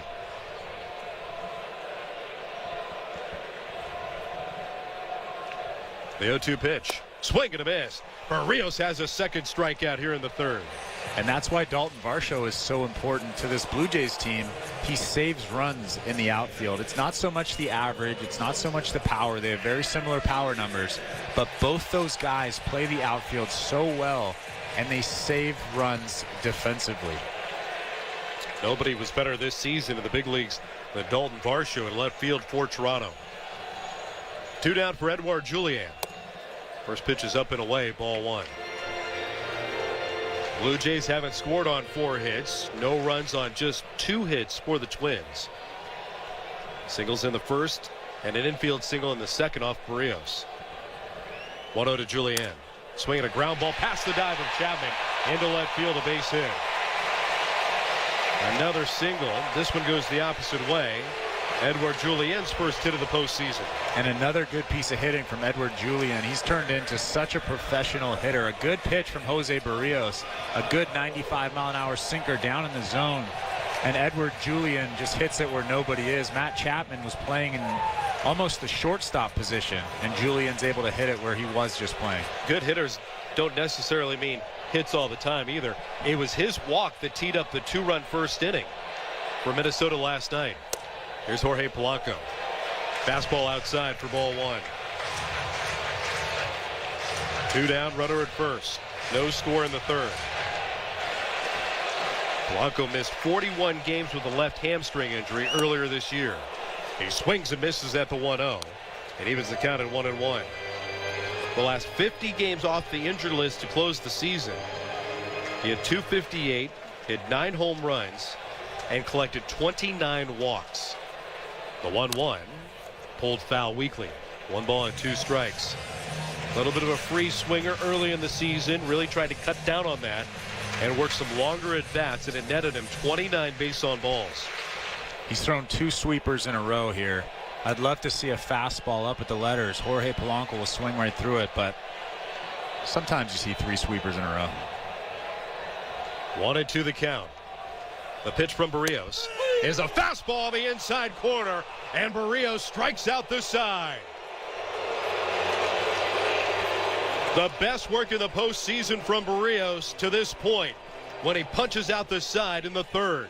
He's fired up, clenching his fist, shouting into the camera as he brings the Blue Jays to the plate in the fourth with no score. This is Blue Jays baseball in the American League Wild Card, proudly presented by Crown Rust Protection, streaming at sportsnet.ca and on the Sportsnet Radio Network. We all believe in the possibilities of tomorrow. And at Easy Financial, we're here to help you every step of the way. If the banks aren't an option, we can help get you approved for a loan in as little as 10 minutes. And with our personal, home equity, and auto loans, you can choose the loan that's right for you, so you can start rebuilding your credit for a better tomorrow. Apply today without affecting your credit score at easyfinancial.com or at over 400 locations and find out how much you can qualify for. Easy Financial. Better tomorrows. What you eating there? Oh, just a Leon's $10,000 shopping spree in a Chevy Colorado. How do you plan to get all that from a Big Mac? Monopoly Double Play. Monopoly Double Play? First, I peel on pack, then I peel an app. 2 ways to play and win. So basically, you're potentially holding the most lucrative Big Mac ever? No, I'm potentially eating the most lucrative Big Mac ever. Now you can double play at McDonald's for more ways to win millions of prizes. While supplies last, chances of winning change as prices are claimed. Chances of winning McD's app prices based on time of code entry. See rules at participating McDonald's in Canada or at McDpromotion.ca.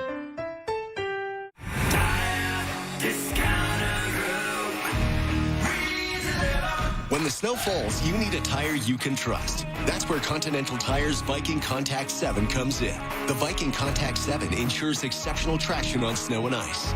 Continental Tire, the smart choice in tires. Find a Continental Tire dealer near you by visiting tirediscountergroup.ca/locations. Tire Discounter Group. tirediscountergroup.ca. Canada is about to get a noise complaint. Let's hear it. For Toronto Blue Jays postseason baseball on Sportsnet 590 The Fan. go to the fourth inning, presented by Bet365. With Bet365, you can watch thousands of live games, build your own bet, and even make a bet while the game is still being played. 19 plus, play responsibly, Ontario only. Behind the scenes, Connor Lamont and Tom Young, Show Ali at Baseball Control today. I'm Ben Wagner with Chris LaRue in Minneapolis, where the Blue Jays and the Twins are scoreless. Alejandro Kirk will lead it off against Sonny Gray. A first pitch sweeper down and away for ball one. Kirk, Kiermaier, and Chapman batting here in the fourth. The 1-0. Kirk swings and he hits it high in the air out to right. Late break by Kepler. He motors underneath it, makes the play, and there's one down. We're inside the Timber Mart broadcast booth here this afternoon. Collect air miles on your next home improvement buys at Timber Mart and make it a double play by scoring even more air miles when you purchase with your Timber Mart credit card. For details, visit timbermart.ca. Timber Mart, Canada's building center. Kevin Kiermaier steps in. The pitch, swing and a miss. Fastball past the cut of Kiermaier for strike one. And this game is going exactly how all the analysts thought it would. Both pitchers are locating very well. The 0-1, chopped away foul at the plate. Both pitchers have that good tight spin on their sweepers, especially Jose Barrios. He's looked incredible so far as Yusei Kikuchi is warming up in that bullpen. He has looked incredible. The sharpest inning, the one that just happened when he struck out the side, and now the lefty is loosening, and it looks like Kikuchi is loosening with purpose. The 0-2, Kiermaier drubs it out of play off to the left. You know there are a lot of lefties that this Twins team are going to lean on, like Julian, like Kepler, like Kirilloff. Willie Castro is somebody they want to go to as well. With the sharpness that we've seen from Jose Barrios, is this a move that's happening too soon? The 0-2, swing and a miss. Kiermaier down on strikes. Well, I think a lot of times in playoff situations, managers, coaches, they tend to overthink things. They tend to do things that they normally wouldn't do. I personally don't love the decision. If Yusei comes in this ball game, Jose Barrios has looked great. Third time through the order, I can understand that decision. We'll see what happens. Just one time through, basically, for Jose Barrios. Now Matt Chapman gets a strike on the outside corner. The biggest problem with having multiple guys come in the game, you have more of a chance of one of those pitchers having an off day, having a bad day. The 0-1 pitch. Chapman lays off the sweeper as it bites down and away. 1 ball and 1 strike. And that's obviously what you can't have in a must-win do-or-die game like today. You can't have one pitcher have a bad day.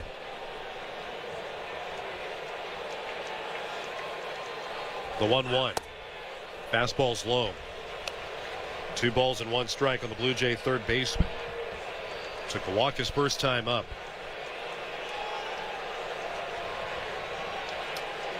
That was really the sense that the Blue Jays had their best chance to score early.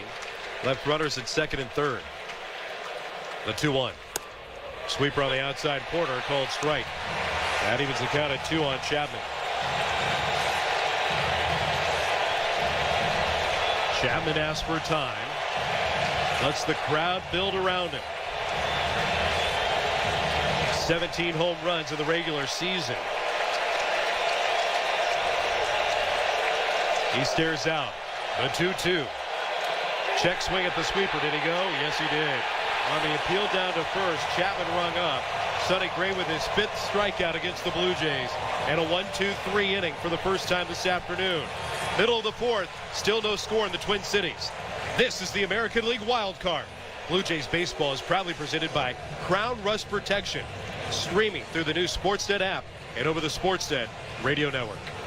Hi, I'm Buck Martinez, and I know a foul when I see one. And there's nothing more foul than rising interest rates. So when I'm not calling the ball game, I'm calling Pizza for a hot and fresh fixed-rate pizza. An extra-large 4-topping pizza for a fixed price of $16.99 until the end of 2023. So when inflation throws you a curveball, at least your pizza price won't.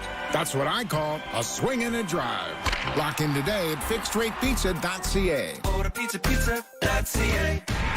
It was always about this moment. Are headed to the postseason. Target acquired. Ready for the next level. It took a team to get here. A loud nation will push us further. The goal remains the same. It's bigger. It's louder. This pitching clinic. Grand slam! It's the postseason. It's time. Get next level loud. We're Bet365, the world's favorite sportsbook. Place your bets before or after the game starts on the biggest sports, like hockey, basketball, baseball, football, MMA, and soccer. Here's the best part. Bet365 is now available in Ontario. Download the app and see for yourself why Bet365 is the world's #1. Must be 19 or older. Ontario only. Please play responsibly. If you or someone you know has a gambling problem, visit connexontario.ca. A swing and a belt, and the series can change in an instant. This is what the Blue Jays live for. The Toronto Blue Jays play here on the Sportsnet Radio Network. Twins and Blue Jays, Game 2 of the American League Wild Card, sitting scoreless. A win, and the Twins advance to take on the Houston Astros in the American League Division Series. The Blue Jays are fighting for tomorrow. If the Blue Jays pick up a victory, they will force a decisive Game 3 tomorrow here in Minneapolis. Jose Barrios has looked sharp. He continues his work. He faces Royce Lewis. And a slurve cut on and miss for strike 1. And I don't know if you've noticed this, Ben, but they're staying away from him. Both of his homers yesterday were belt high, middle to middle in. So staying down and away to him is the exact way to attack him. The 0-1, breaking ball low, 1 ball and 1 strike. And not a lot of fastballs here today displayed by Barrios.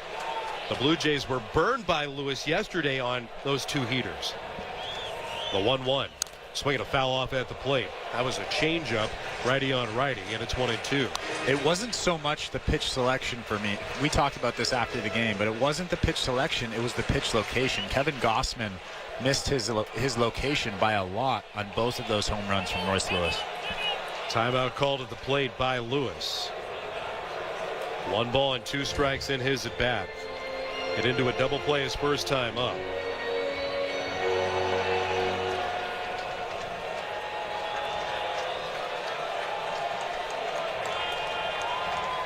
The 1-2 pitch. That's down and away. The slurp from Barrios missed the strike zone, so it evens the count at 2-2. Royce Lewis, just one of a number of youngsters on the big stage yesterday, thriving in the spotlight. The 24-year-old with a pair of home runs. Corbin Carroll in Arizona hit a home run. What a tremendous rookie season he's having. Gabriel Moreno at 23 years old, he homered 2. Lewis swings at the 2-2 and fouls it back. And right there is a perfect example of, we know Royce Lewis can hit fastballs, but if you throw a fastball that is well located, he can't hit that. He can hit mistaked fastballs, but he can't hit a well located fastball just like that one. The 2-2. That's low. 3 balls and 2 strikes. We're inside the Timber Mart broadcast booth this afternoon. Blue Jays and Twins scoreless in the 4th.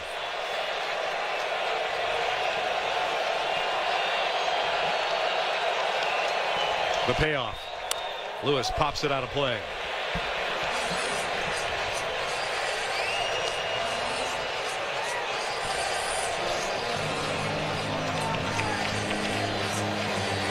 Alejandro Kirk turns his attention towards the Blue Jay dugout. Looks out at the field.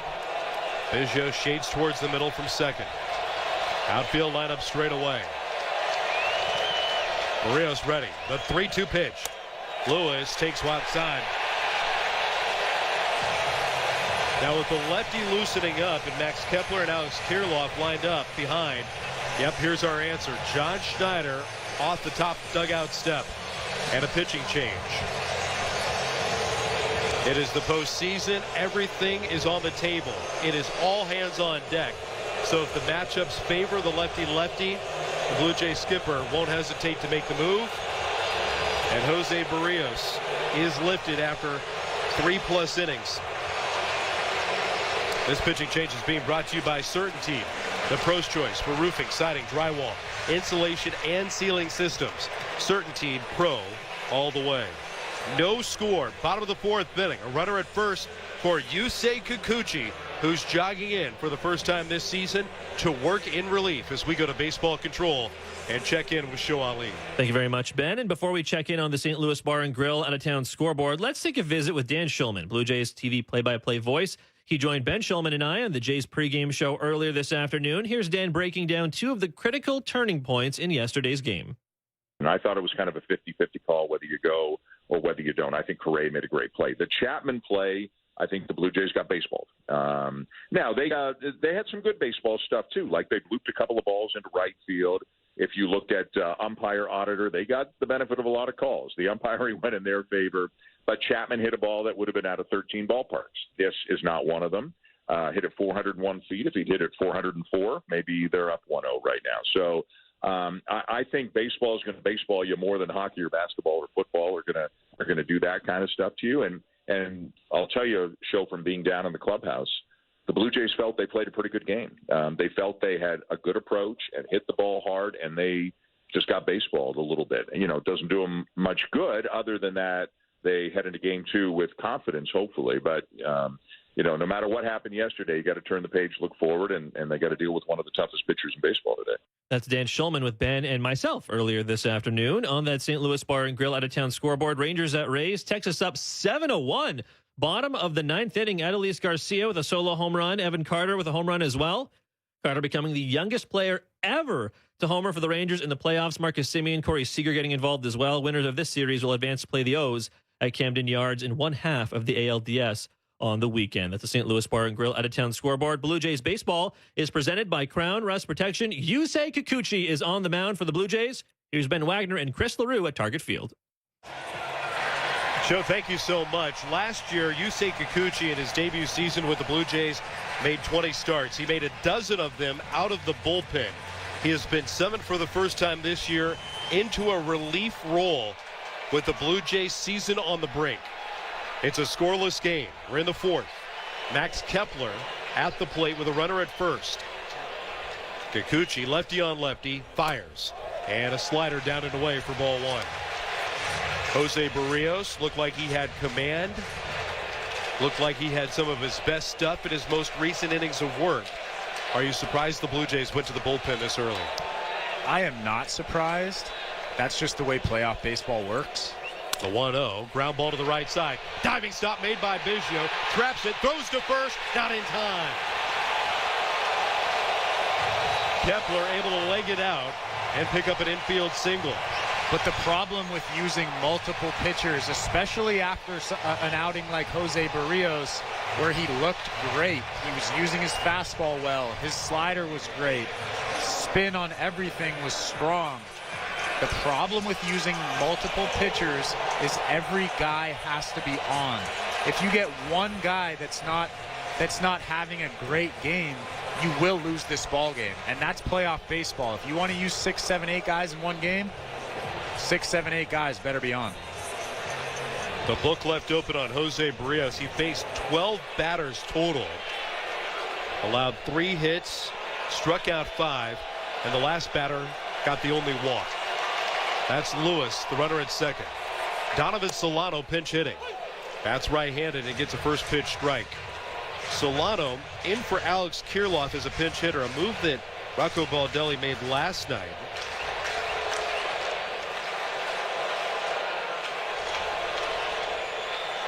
Slightly open stance. Nobody out here in the 4th. Fastball down and away. 1 ball and 1 strike. Out of the bullpen last year, Kikuchi had a .491 earned run average in 18 and a third. More than anything, that change change in scenery was to build Kikuchi's confidence. 1-1. Drilled out a play up the right side. 1 ball and 2 strikes. A .236 opponent batting average as a reliever last year.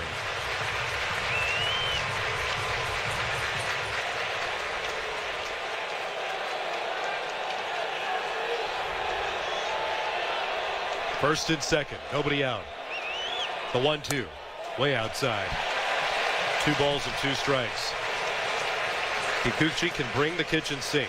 He's got the fastball, redeveloped slider, curveball, and that split change.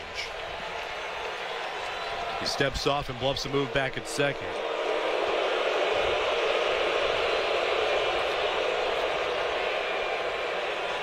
Lewis, the rookie, puts his hands over his head, pushes down on his batting helmet, now strolls away. The 2-2, fouled back.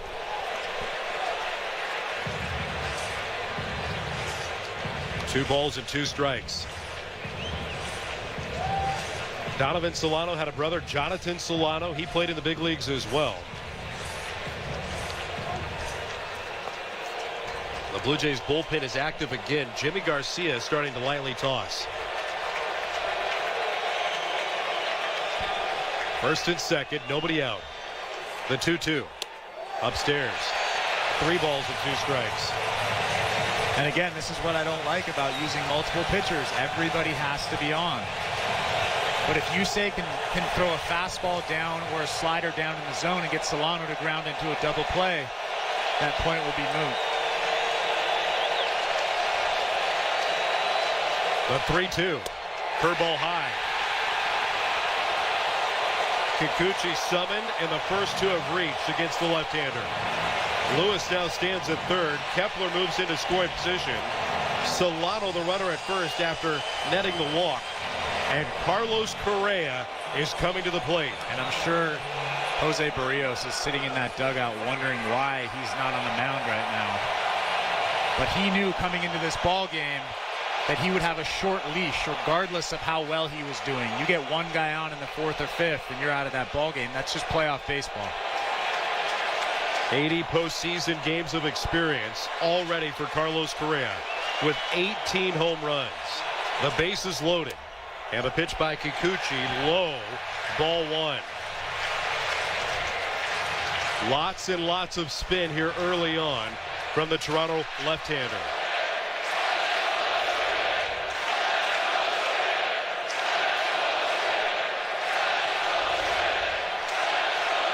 The 1-0. Swinging a line drive past the reach of Bichette into center field. Lewis scores and everybody else up 90 feet. 1-0 Twins on the RBI base hit from Carlos Correa.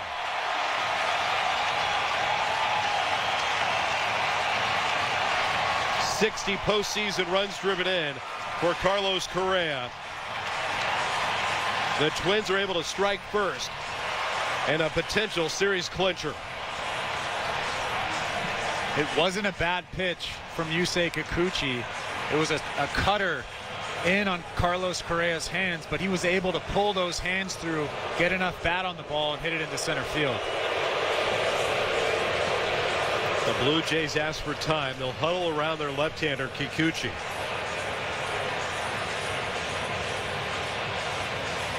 Matt Wallner has been called back. So once again, Rocco Baldelli flexing his bench. Only 1 at bat for Matt Wallner. He's lifted. And as we mentioned, somebody that he wanted in the lineup today, and Willie Castro is going to get a chance to swing it again. Castro made his postseason debut last night, struck out in his only at bat against the Blue Jays. Quite the revelation, hitting .257 for the Twins this year, matching a career high with 9 home runs. And he had a .339 on base.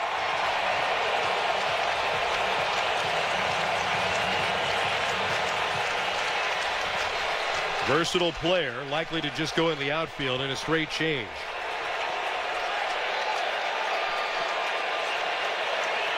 Bases loaded, 1-0 Twins. The pitch. Castro rolls it on the ground out to the shortstop. Bichette's got it. Biggio with the turn to first in time. The Blue Jays conceding the run. Kepler scores, but there are 2 down.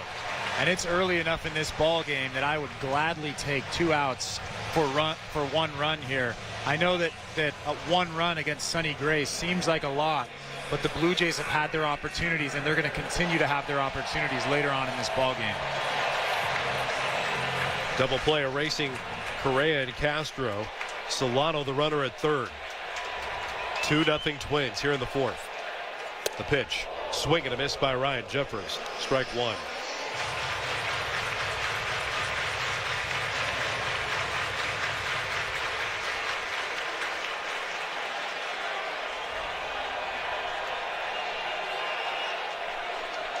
The 0-1 pitch.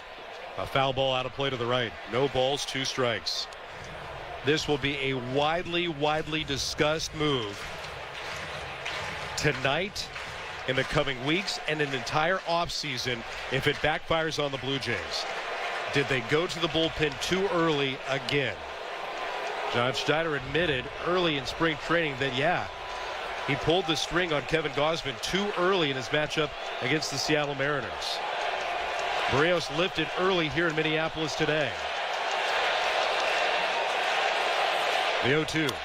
Ground ball out to Bichette. Scoops it up.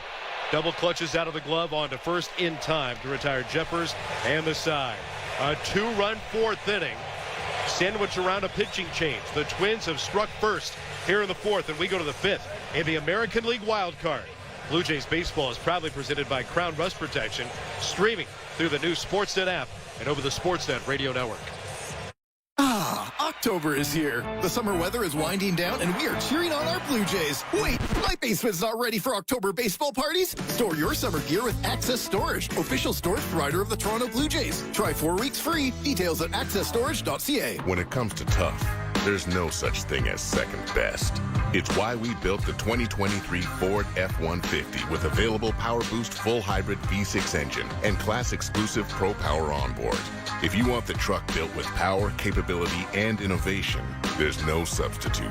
There's only F-150. Right now, get up to $5,500 in rebates on select 2023 F-150 models. Visit your Toronto area Ford store or Ford.ca for details. Whatever the weather, CMC Markets is here to help. Planning for a rainy day? Enjoy $0 commission on U.S. and Canadian share CFDs. Riding out the storm? Get ahead of the curve with lightning-fast execution speeds. Blue skies ahead? Go with the trusted broker backed by over 30 years' experience. Switch to CMC Markets and join over 275,000 global traders. Learn more at cmcmarkets.ca. FX spreads apply. CFDs involve a high degree of risk. Member of Canadian Investor Protection Fund. Umbrella not included. At Real Canadian Superstore, this week, get a 5 to 7 kilo frozen turkey for only $24. Perfect for keeping your wallet stuffed this Thanksgiving. Gobble, gobble. Offer ends October 4th. Only at Real Canadian Superstore. This is the AL Wild Card Series. The hopper down to the third baseman. Chapman throws to first to finish the ball game. On Sportsnet 590, The Fan. Fifth inning presented by Bet365. With Bet365, you can bet on things like player props, totals, or game outcomes across many different sports. 19 plus. Play responsibly. Ontario only. The Blue Jays issued a leadoff walk in the 4th inning. Jose Barrios, his last assignment was against Royce Lewis, and after 47 pitches, the Blue Jays dip into the bullpen and walk out of that scenario down 2-0. And after that inning was over, Jose Barrios went over to John Schneider. They had a quick conversation. It was almost like a half hug type of probably I understand your decision or something to that effect. I don't know if Jose Barrios truly believes that, but Dalton Varsho leads it off for Toronto. Swings at the first pitch, pops it over his own dugout for strike 1. There was absolutely no sign of stress. There was no duress. There was nothing indicating that Jose Barrios was struggling over the course of his 47 pitches. Yes, he was very careful with the one guy in this lineup that proved could beat you, and Royce Lewis, who did it last night by launching a pair of home runs. The 0-1. Varsho takes upstairs.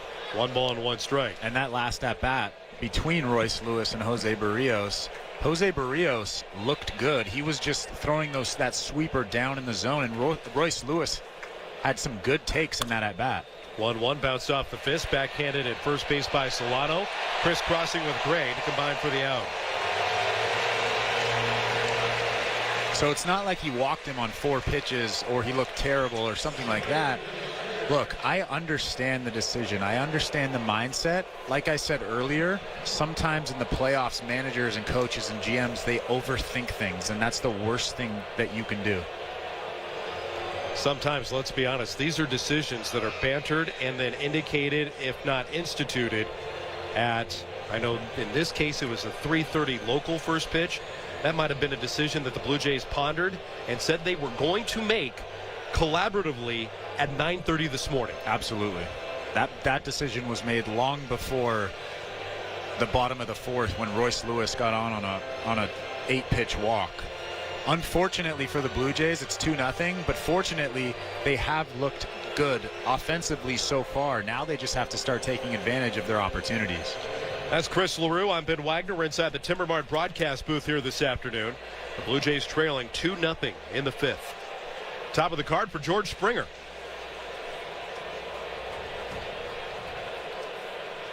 Righty on righty with Gray, who deals. Swinging a line drive into right field, a base hit. Springer has his second hit today. Goes the opposite way and drops in the knock. A 1-out base runner for the Blue Jays. And right on cue, George Springer comes through with a big knock. You have 1 out, a guy on first. What do you do with that? Will Brandon Belt come through with a big knock into the gap, down the line? Even if he just moves that runner over and then Vlad can come to the plate with a runner on second and 2 outs, I'm okay with that. Bell looking for his first hit here in Minneapolis, starting 0 for 6. The pitch to the left-hand batter, fouled away at the plate. Strike 1 on Belt, who struck out swinging his first time up, and then hit a pretty good fly ball to deep center field that the ballpark held. Tracked down by Michael A. Taylor. Flanked by Willie Castro now in left. That's the straight change with Wallner. And Max Kepler in front of the high wall and right. The 0-1. Swing and a miss. No balls and 2 strikes. Cloud cover has thickened a little bit. The temperature continues to fall. Definitely have a Christmas of October here on the Minnesota-Iowa border. And Wisconsin just off to the east. The start of the Mississippi River resides here. The 0-2. Strike 3 on the inside corner. Got him with a fastball. And that's just a perfectly located pitch from Sonny Gray. A fastball down and in on Brandon Belt. I know he doesn't like that call, but that fastball got the inside part of that strike zone by about a millimeter. And that's about as good as it gets if you're Sonny Gray. 2-0 Twins. Vladimir Guerrero Jr. at the plate. The pitch. Vladdy holds up on the sweeper. Did he go? He appealed to first. He did not. There's a massive hole on the right side of that infield. Royce Lewis is Alex Kirilloff is holding on George Springer at first. The 1-0. That's low. 2 balls and no strikes.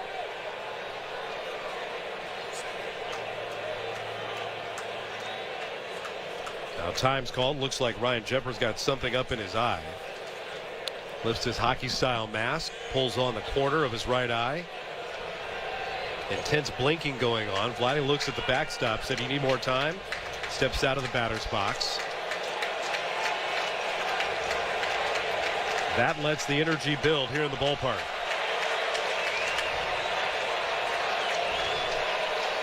Guerrero stares out. And the 2-0. Sweeper on the inside corner for strike 1.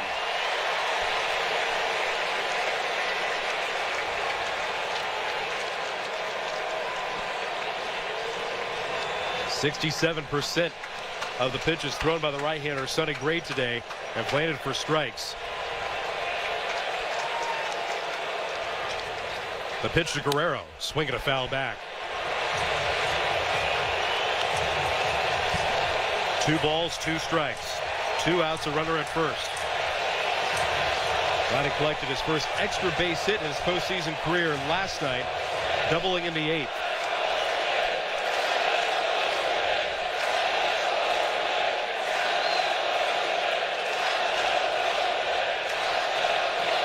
This ballpark came up as 1 after 2 strikes went on the at-bat of Guerrero.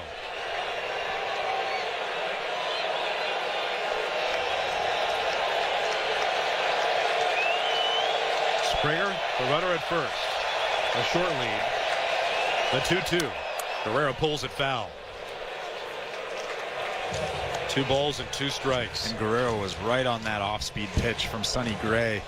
A pretty good off-speed pitch down in the zone, but Vlad was right on it and unfortunately just missed it and fouled it on the third base side. Sonny Gray is closing in on 80 pitches in his start today. Caleb Thielbar, the lefty, just starts to loosen. 2-2 to Vladdy. Check swing at the sweeper. Did he go? He didn't. Had a lot of motion with his body, but not a lot with the bat as he tracked that breaking ball, biting down and away. That moves the count to 3 balls and 2 strikes. This will put Springer in motion at first. Bo Bichette standing out on deck. And this is where Vlad can't get too excited to do something. If it's not a strike, just take it, move the line, take your free base, and let Bo do something. That was one thing that Vladdy was talking with you and I about ahead of game 1 of this series. It's that he felt a need to do too much, was too anxious, was too aggressive in his prior postseason appearances, all the way back to the Tropicana Field days in the pandemic season, which was a much different scenario. Pressed too much against the Seattle Mariners last year in the quick exit for the Blue Jays. It was a completely different mindset talking with Vladdy over the last couple of days. You have to trust the guys behind you. And if I'm Vlad, I would definitely trust Bo behind me. He's been playing with the guy behind him for nearly a decade. Springer ready at first. He goes the 3-2. Guerrero takes outside, ball 4. A fastball from Sonny Gray just missed the down and out corner, and the Blue Jays will bring Bo Bichette to the plate with a go-ahead run. And that was a great take from Vlad. He did exactly what we just mentioned. That ball was not his. It was off the plate. Early on in this season, he would have swung at that, either swung and missed or rolled over to the shortstop. Great job by Vlad. Here comes the pitching coach to make a mound visit here in this 5th inning. The Blue Jays trailing 2-0. There's already action and a departure on the St. Louis Bar and Grill out-of-town scoreboard. Scores are brought to you by St. Louis Bar and Grill. Devilishly good since Toronto first raised the trophy in '92. Catch the playoffs at your local St. Louis Bar and Grill, and make sure you have plans for $12 Tuesdays. Wing Night's back. Visit stlouiswings.com for more. Always devilishly good. Why an early departure? The Tampa Bay Rays scored 1 run against the Texas Rangers, were blanked last night, and the Rangers have moved on to the American League Division Series. They will meet the Baltimore Orioles after a 7-1 win at Tropicana Field earlier today. Nathan Eovaldi knocked off Zach Eflin, and it's a 2-out for the Tampa Bay Rays. Is that a shock to you?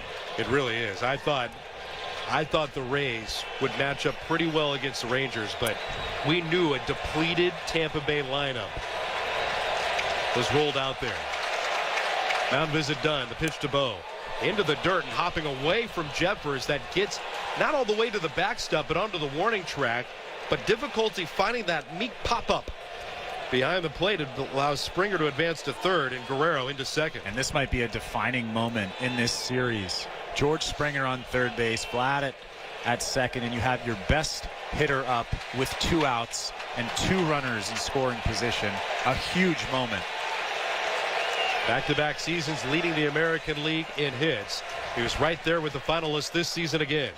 Bichette's 1-0 outside, and it's 2-0. And I wouldn't be surprised if Sonny Gray doesn't give Bo anything to hit these next 2 pitches, and we see him walking to first base with Kevin Biggio coming up behind Bo. First base is open. It's righty on righty here. Bichette's already 2 for 2. The lefty is loosening with a left-handed batter on deck. The 2-0. Bichette swings through a high fastball for strike one. And I like that aggressive approach. A 94-mile-an-hour fastball about belt high. Bo was ready for that. Took a nice big swing. I love the aggressive approach right there. Vladdy the runner at second. Springer in front of him at third. Tying runs on. 2 out. The 2-1. Tipped off into the glove. Evens the count at 2-2. And this place is being stirred into a tizzy again. And you can't let this moment get too big. You have to have a good two-strike approach. The 2-2 down to the dirt. There's that vintage sweeper from Sonny Gray. Good job by Bo. He could have tried to swing at that pitch. A great pitch by Sonny Gray. Last night when the Blue Jays had Guerrero at second base, it was Bichette that was over-aggressive. He swung at the same pitch for strike 3. Tying runs on. The 3-2 pitch. Bichette muscles it away foul right side. Good coverage by Bichette. Let that ball travel and sends it away. Continue the battle.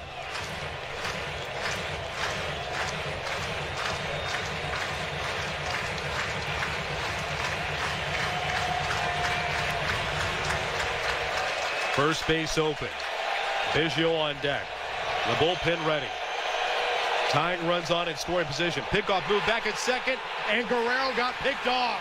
Correa slips in behind and combines with Sonny Gray to pick off Vladimir Guerrero Jr., who is defiant about the call. He's claiming he is safe. He's got his left arm still leaning down on second base, and the Blue Jays will ask for a replay review. And we couldn't tell from up here whether he was safe or out. But you have to do better than that if you're Vlad. You have to know that Carlos Correa is behind you. That's just bad base running. And like I said earlier, this could be a defining moment in this series, in this season for the Blue Jays. Gray was ready for a 3-2 pitch. Correa was put in motion. It was perfectly executed by the Twins. The shortstop diving in to get the leather on the lean of Guerrero. The Blue Jays did ask for the replay review. Dan Iasonia, the crew chief, chatting with New York, reviewing the play. And Vladdy tried to swim around the tag attempt by Correa. Our best look at it, with Correa lunging back towards the chest and the torso of Guerrero. May have gotten hit just before he got his left hand back on the bag. Yeah, he looked out to me. I'd be very surprised if they called him safe. They're showing the replay from the third base camera angle towards second base. Correa getting the glove on. The runner is out.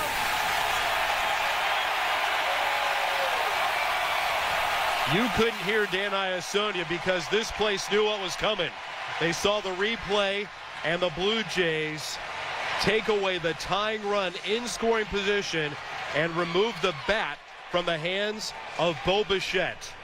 That's the way the top of the fifth inning twists. Now to the home half, 2-0 Minnesota. This is the American League Wild Card with Blue Jays baseball presented by Crown Rust Protection, streaming at sportsnet.ca and the Sportsnet Radio Network. At Lexus of Oakville, our motto is anyone can sell a car. Very few can deliver a Lexus. Because it's true, it's also true that anyone can make an SUV. Very few can make the perfect SUV. Introducing 5th generation Lexus RX, our latest advancement in SUV perfection. A dramatic step up in efficiency, luxury, handling, technology, and safety. Come see the all-new 2023 RX at Lexus of Oakville, starting at $61,275 plus HST and licensing. Even the price is perfection. The job market isn't changing. It's already changed. New technologies are creating new jobs and eliminating others. How can you prepare for this new world of work? With the York University School of Continuing Studies program. Our programs are developed with industry experts and enable you to upskill and reskill quickly. You'll also gain access to our career services to help pursue your ambitions. Get hired in fields like accounting, big data, cybersecurity, digital marketing, customer success management, and cloud ops. Learn more at Continuing Menu.yorku.ca. Ray Magliozzi here for eBay Motors. So you ordered a new air filter for your car. You try to install it, but it doesn't fit. So you take a little bit off the sides. Well, it still doesn't fit? Well, you could try to sit on it. Or just go to eBay Motors and get it right the first time. When you see the green check, you know that part's going to fit. Air filters, brakes, headlights. eBay Motors has millions of parts.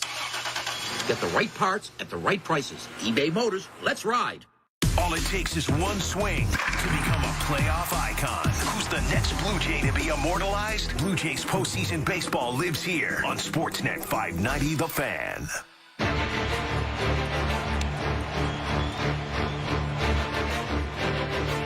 With Chris LaRue on Ben Wagner, Game 2 of the American League Wild Card had an unbelievable plot twist.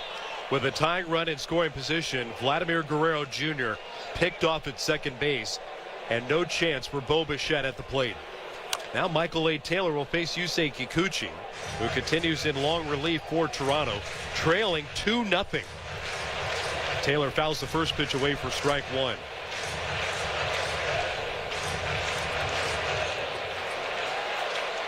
Michael A. Taylor, Edouard Julien, Jorge Polanco. Kikuchi idle and deals. Squaring, Taylor drops the bunt. Chapman was charging in.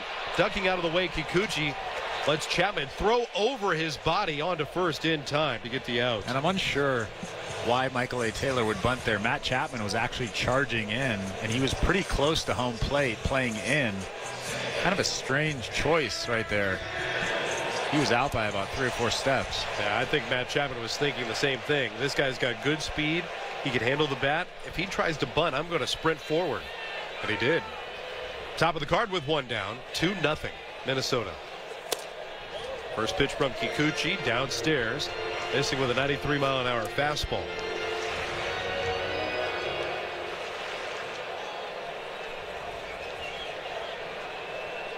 First rookie in Twins history to start and lead off a ball game in the postseason. Quebec City native takes a slider outside, and it's 2 balls and no strikes. When I spoke to him earlier a couple days ago, he told me that when he went to Auburn from Quebec, he didn't even know how to speak English. It's a remarkable story how he was embraced by his teammates. The 2-0. Julian pops it up out to left field into the gap. Kiermaier slides over, now calling for it, and the play is made. 2 down. Imagine the culture shock going to Auburn from Quebec City. Imagine the culture shock if you understand the language, let alone if you don't understand the language. Yeah, a lot of city kids find themselves in Alabama too, and under the same impression, like, what is going on? I don't understand this pace of life being down in the South. 2 up and 2 down here in the 5th. Kikuchi looking for a shutdown inning. Jorge Polanco hits it sharply on the ground, past the dive of Bichette into left center field. A base hit. Polanco with the 2-out single. He's got a couple of singles today. And he brings up Royce Lewis. Lewis bounced into a double play his first time up. Got a walk in the 4th inning from Jose Barrios, who was then lifted. A surprising move made by John Schneider after a very sharp Barrios appeared in front of us, but limited to just 47 pitches over 3+ innings. Well, before Lewis comes to the plate, here comes the Blue Jay manager again. Royce Lewis will face Jimmy Garcia, and this pitching change brought to you by CertainTeed, the pro's choice for roofing, siding, drywall, insulation, and ceiling systems. It's CertainTeed Pro all the way. Minnesota 2, Toronto 0. We go back to baseball control and Show Ali. Thank you, Ben. And before we get to the St. Louis Bar and Grill out-of-town scoreboard, let's take another visit with Dan Shulman, Blue Jays TV play-by-play. He joined Ben Shulman and I on the Jays pregame earlier this afternoon. Here's Dan discussing facing Sonny Gray. If you look at this matchup, this feels like a difficult game for them to win, and it might come down to just timing. Like, can they get a walk and an infield hit and then get the big double, with 2 men on, instead of getting like the Vladdy double in the 8th and they don't even move them. they were really good yesterday at getting 2 men on one inning and then the double and then another man on the next inning and then a hit the next inning, but they're just not stringing them together enough to score runs. So that's how you get as many. I don't know how many men they had on. I know they left 9 men on. They only scored 1 run, but I think with Sonny Gray, if you try to hit home runs, you're playing into his hands. I think listen, this is easier said than done when the ball's coming in, 90 to 95 miles an hour with a lot of movement. But I think you do have to take what he gives you a little bit. And if that means poking a base hit to right field, poke a base hit to right field and hope the guy behind you can do the same. That's Dan Schulman with Ben and myself earlier this afternoon on that St. Louis Bar and Grill out-of-town scoreboard. It's official. Texas beats Tampa 7-1. Adolis Garcia, solo home run. Evan Carter, solo home run as well. Marcus Semien, Corey Seager both getting involved in the win. Rangers now have a few days off and will be traveling to Baltimore to take on the O's at Camden Yards on Saturday. A little bit in about 40 minutes or so. Diamondbacks at Brewers, 7:08 Eastern first pitch. Zach Gallen will throw for Arizona. Freddie Peralta will go for Milwaukee. Brewers trying to avoid being swept in the best of 3. That's a quick check of the St. Louis Bar and Grill out-of-town scoreboard. Blue Jays baseball is presented by Crown Rust Protection. Let's get you back to the action in our Timber Mart broadcast booth at Target Field in Minnesota. Here's Ben Wagner and Chris LaRue. Joe, thank you so much. It is quite the scene. Standing room only. A jam-packed Target Field this afternoon. Much like last night at Mech's effort since the very first pitch was thrown. Full throat, rally towels waving. The Twins got in front 2-0 on an RBI base hit from Carlos Correa and a run scoring on a double play ball. The Blue Jays have the tying runs on, but a pickoff of Vladimir Guerrero Jr. at second completely turned the tide. Now, runner at first, here's Royce Lewis, righty on righty with Jimmy Garcia. And the first pitch is in there for a call, strike 1. Rocco Baldelli lamenting about the big night for Royce Lewis last night. Called him a big moment guy. The 0-1. Cue shot foul, first base side. No balls and 2 strikes. And we've seen Royce Lewis struggle against that ball down and away from Jose Barrios and now Jimmy Garcia. I wouldn't mind a fastball up at the letters here, but do not try to come inside. The right-hander hits fastballs better than anybody in the game. Move towards first. That chases back Polanco. When we talk about the numbers where Royce Lewis in just 70 major league games this season, he saw more than 300 fastballs, and he hit them with the best. I mean, the elite, the Mike Trouts, the Otanis, the Aaron Judges. Runner from first is going, pitches down low, throw by Kirk down to the bag, not in time. Polanco gets the swipe and moves to second. That was actually a very good throw from Alejandro Kirk. Quick, perfect location, just a hair late as Jorge Polanco swipes second base.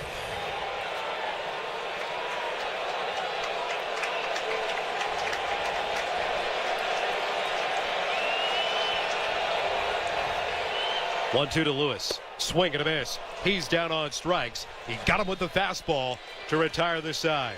No runs, a base hit, and a runner left in scoring position for the Twins. We're going to the 6th. 2-0 Minnesota.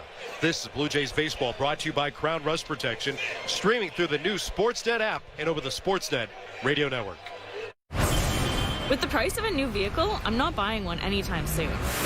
Have you decided to keep your vehicle longer? With rising prices and reduced inventory, you're not the only one. Crown is here to help. Our annual rust protection program will keep your vehicle looking great and lasting longer. And it doesn't cost much more than a tank of gas these days. So come on over to your local Crown Center today and protect your vehicle, your investment from rust. Crown. Protect, maintain, save.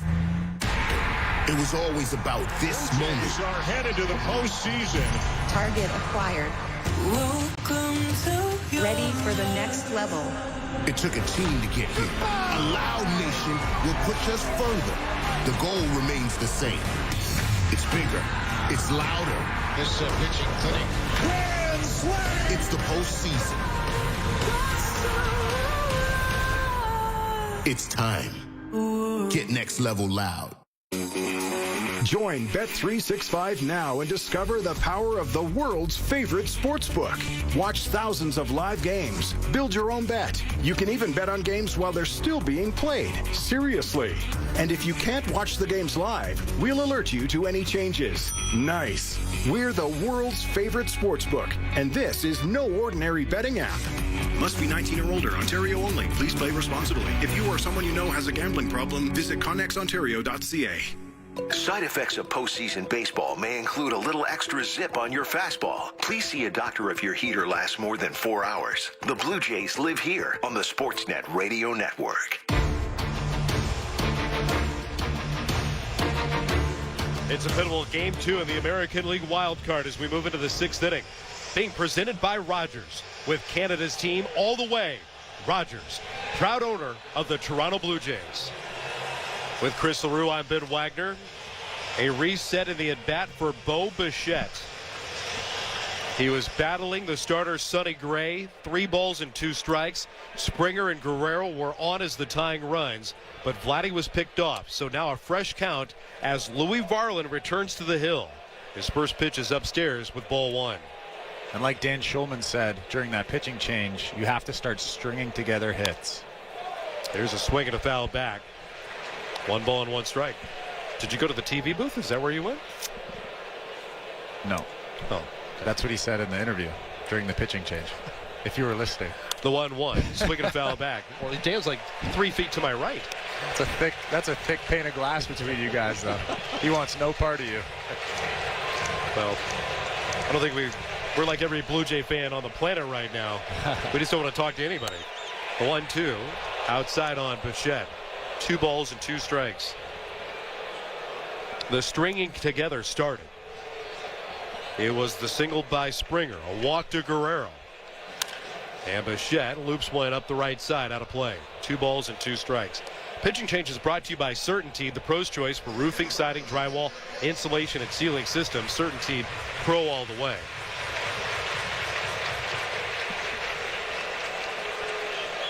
Two to Bo. Fouled over the screen on top of the first base dugout. 2 balls and 2 strikes on the Blue Jay shortstop. 2 for 2 today. 6 postseason games and 8 for 20 at the plate. And he fouls back another fastball from Varland. And it stays 2 balls and 2 strikes. And he's doing a good job of fighting right here. A few good fastballs at 99 and 100 from Varland.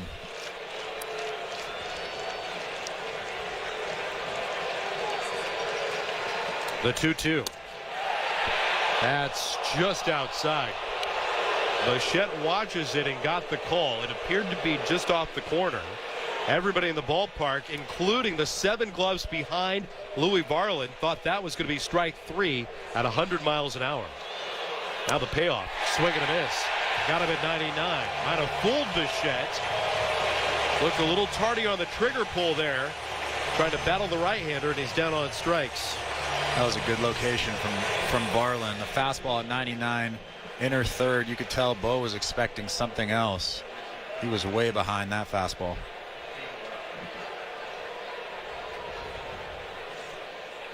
Two 2-0 Minnesota. Varland deals outside on Kevin Biggio for ball 1. Biggio down looking and swinging today. Takes it in the dirt. 2 balls and no strikes down the left-handed batter. Varland worked an inning last night against the Blue Jays. Quite the moment for the St. Paul, Minnesota native. The 2-0. High strike called on Biggio, and it's 2-1. And Biggio doesn't like that call, shaking his head. I agree with him. That ball was up, out of the zone. Unfortunately for the Blue Jays. Up and out from Varland, and it's 3-1.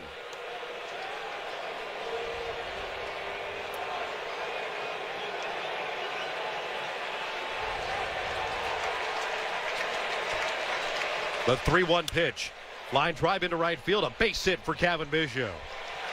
The Blue Jays have a 1-out single here in the 6th inning. That's Kevin's first hit of the series.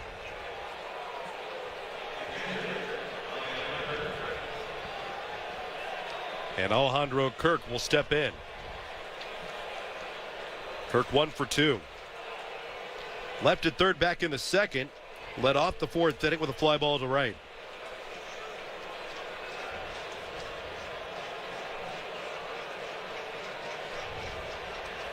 The pitch. Inside from Varland, ball 1. Blue Jays have certainly had their opportunities. They have only been retired 1, 2, 3 one time today. And only 3 times in this series have the Blue Jays gone down without having a base runner on. The 1-0. High strike on Kirk at 96 miles an hour. He thought that fastball was elevated. He might have been right. And again, there's a big hole on the right side of the infield as Edward Julian is playing closer to second base and Donovan Solano is holding on Kevin Biggio. Let's see what Alejandro Kirk can do. The 1-1. Shot to the right side. A base hit into right field. Biggio trots to second. Alejandro Kirk has a 2-hit day. And the Blue Jays have runners on at first and second. And now you wonder with Alejandro Kirk standing at first base if the Blue Jays will elect a pinch run. We'll have some time to mull it over because here comes Rocco Baldelli to lift his right-handed reliever in Louis Varland for Caleb Thielbar, the lefty, which might factor in another move for the Blue Jays with Kevin Kiermaier scheduled to come up. But KK covers left-handed pitching very well. It's all starting to unfold here in this 6th inning with 1 out. Runners at first and second. We've got a pitching change with the Twins leading 2-0. This is Blue Jays baseball in the American League wild card as we go back to baseball control and visit with Show Ali. Thank you very much, Ben. Before we get to the St. Louis Bar and Grill out-of-town scoreboard, just a reminder that J-Stock does follow the final out of this one, as it usually does. Blair and Barker will be along for your post-game discussions. They are both here, baseball control. Blair will throw out the numbers to call after the final out, and I am just guessing the Barrios-Kikuchi discussion will be very high on the list of things to discuss. Vladdy getting picked off, the offense generally speaking. You get to whatever you like on Jays Talk. And again, Blair will throw out the numbers to call after the final out. On that St. Louis Bar and Grill out-of-town scoreboard, let's take a look around the rest of Major League Baseball. 4 games on the go today, 1 done. We have our game as well, and 2 still to come. Diamondbacks at Brewers, 7:08 p.m. Eastern, first pitch. So just about half an hour from now, Zach Gallen will throw for Arizona. Freddie Peralta will go for Milwaukee. Brewers trying to avoid being swept in the best of 3. An hour later, 8:08 p.m. Eastern, first pitch between the Marlins and Phillies. Braxton Garrett will go for Miami. Aaron Nola for Philadelphia. Philly up 1-0 in this series at home at Citizens Bank Park after a great outing from Zach Wheeler yesterday in the city of brotherly love. And if you missed this one earlier, Rangers at Rays, Texas already winning 7-1. Adolis Garcia with the solo home run. Evan Carter with the home run as well. He became the youngest player ever to homer for the Rangers in the playoffs. They will take on the Orioles at Camden Yards on Saturday. That's a quick check of the St. Louis Bar and Grill out-of-town scoreboard. Blue Jays baseball is presented by Crown Rest Protection. Let's get you back to the action at Target Field. Here's Ben Wagner and Chris LaRue. Left-hander Caleb Thielbar continues his warm-up tosses with the Blue Jays mounting again another threat against the Minnesota Twins. Kevin Biggio, Alejandro Kirk are aboard. For the moment, it appears that the Blue Jays will not opt for speed at first base and use Cam Eden off the bench. Alejandro Kirk stays at first base. Maybe the Blue Jays pondering another plate appearance later in the ball game, keeping the bat active for Alejandro Kirk. They will flex the bench. They'll pull back Kevin Kiermaier for Santiago Espinal. Kiermaier is a guy that goes lefty on lefty a lot, so the matchups must favor Espinal better in the repertoire that Thielbar will bring. 1 out, first and second for Toronto, trailing 2-0. Here's the pitch. Breaking ball, rolled weakly, third base side, hugs the line. Blanco picks it up with a bare hand. He's got no play. An infield pinch hit single for Santiago Espinal. And the Blue Jays have loaded the bases. Didn't get enough, but got just enough. And you can guarantee that the Blue Jays will take that hit every single time. That's some good luck right there. That ball just hugged that third baseline as Jorge Polanco came running in and had no play at first base on the speedy Espinal. Here's Matt Chapman with the bases loaded. The pitch. Breaking ball falls low. Ball 1. And this is where you make your money. If you're Matt Chapman, you can make up for everything that you haven't done this whole season by getting a base hit here, moving the line, and tying this ball game 2-2. The sacks are packed. Chapman rips it up the left field line into the corner. Foul. Oh, so close. Matt Chapman nearly turned this game upside down. He blistered the ball up the left field line, but it just landed foul. And he was right on that pitch. Matt Chapman has looked pretty good the last 4 or 5 games, and he was right on that ball. That ball landed about 3 feet foul down that left field line. Very well could have easily scored 3 runs.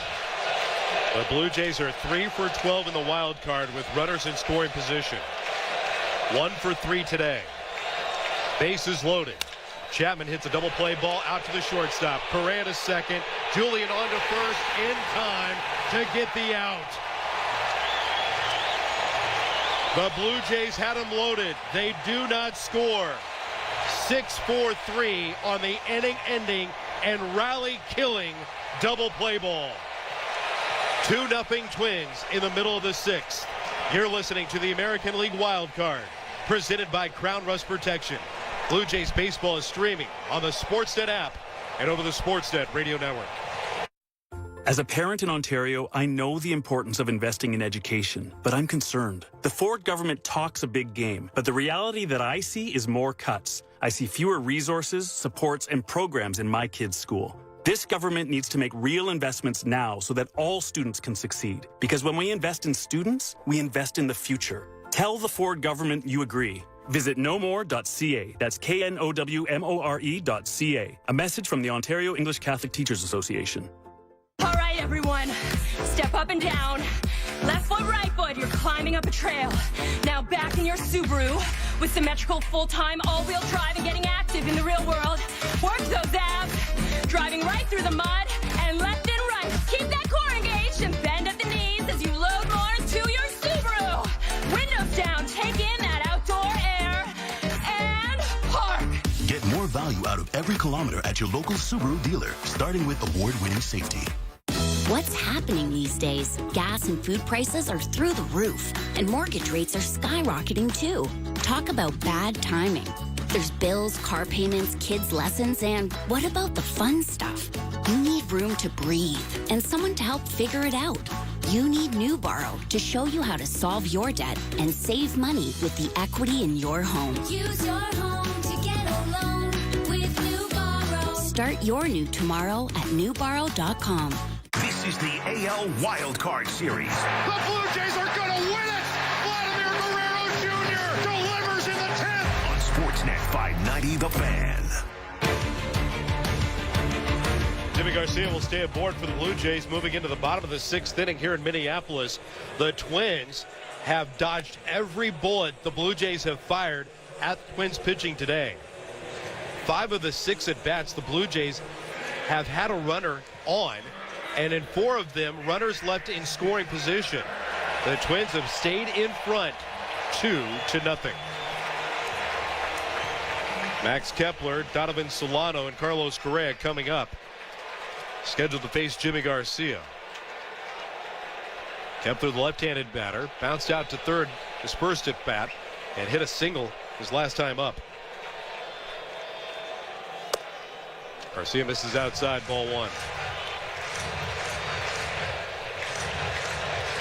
Blue Jays changes defensively. Santiago Espinal goes into play at second.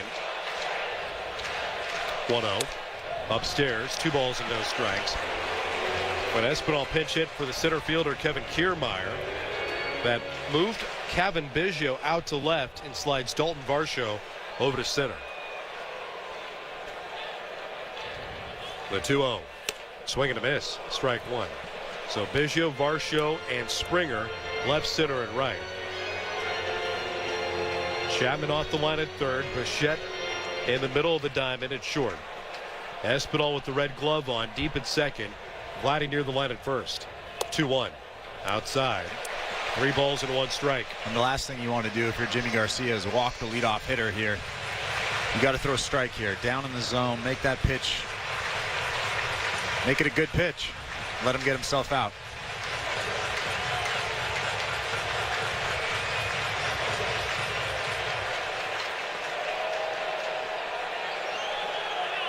Two nothing. Twins in front. And a timing violation called on the hitter. Kepler was not alert or aware, so a strike has been assessed. It's 3 balls and 2 strikes on the batter. Garcia to work. Strike 3 called. Got him with a fastball in the inside corner. Kepler visibly frustrated on how that at bat changed, but he was taking his sweet time. He was not looking out at the right-hander. The buzzer went off on the wrist of the home plate umpire, and the strike was assessed for our first timing violation in this series. 1 down. Solano takes low and away, ball 1. And if Major League Baseball is going to take away the runner on second in the extra innings in the postseason, they need to do away with the pitch clock as well. That's just my opinion, and I'll leave it at that. 1 ball and no strikes. The pitch on the outside corner, called strike. And it's 1 ball and 1 strike on the batter, Donovan Solano. Wasn't in the starting lineup here this afternoon, but a quick move made by Rocco Baldelli got Solano to the plate to pinch hit, and he took a walk back in the 4th. 1-1, down and away.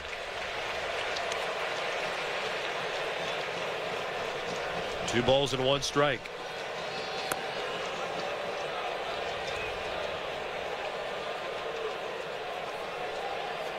Two 1. Low and away. 3 balls and 1 strike.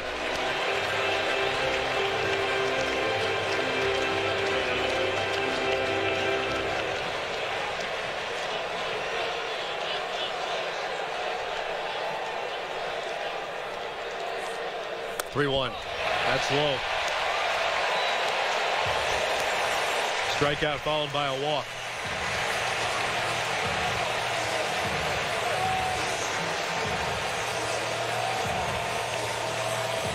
Here comes Carlos Correa.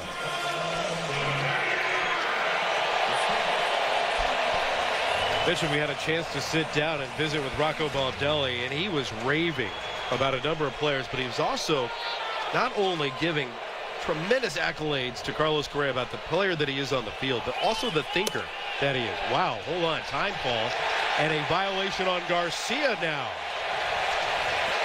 Just before Jimmy Garcia started his movement towards the plate, the home plate umpire, Adam Hamari, jumped out from behind Alejandro Kirk, throwing his arms into the air and assessing a ball on Garcia.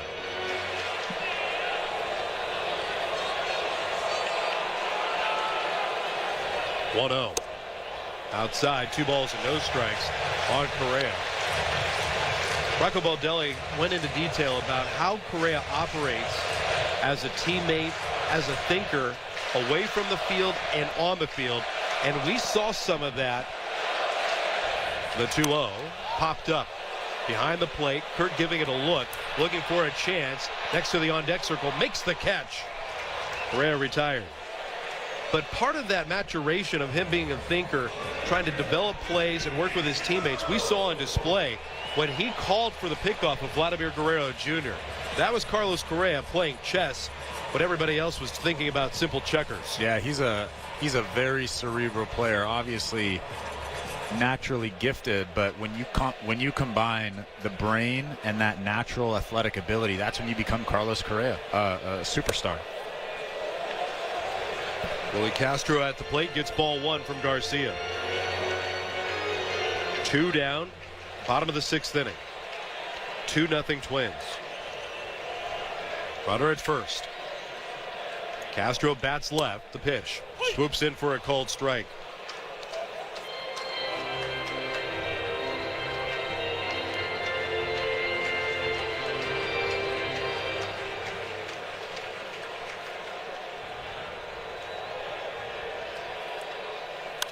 Castro fouls it away over the third base dugout.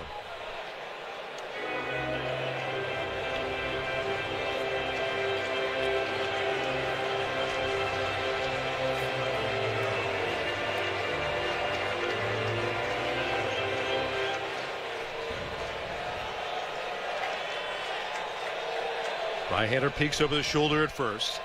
The 1-2. Pulled sharply foul outside first base. Castro trying to smother that curveball, keep the at-bat alive. Handful of seasons with the Detroit Tigers. Willie Castro brought into the Minnesota system as a utility man. His teammates were talking about Willie Castro about an unsung MVP this season. The 1-2 just outside. Fastball missed.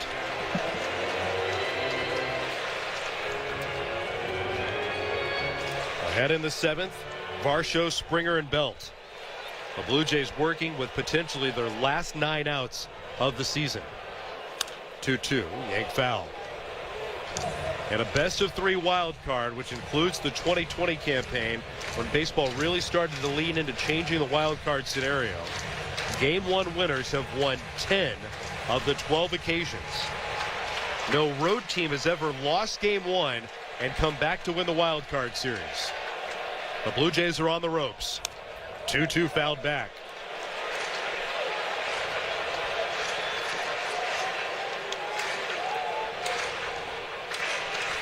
Two nothing Minnesota.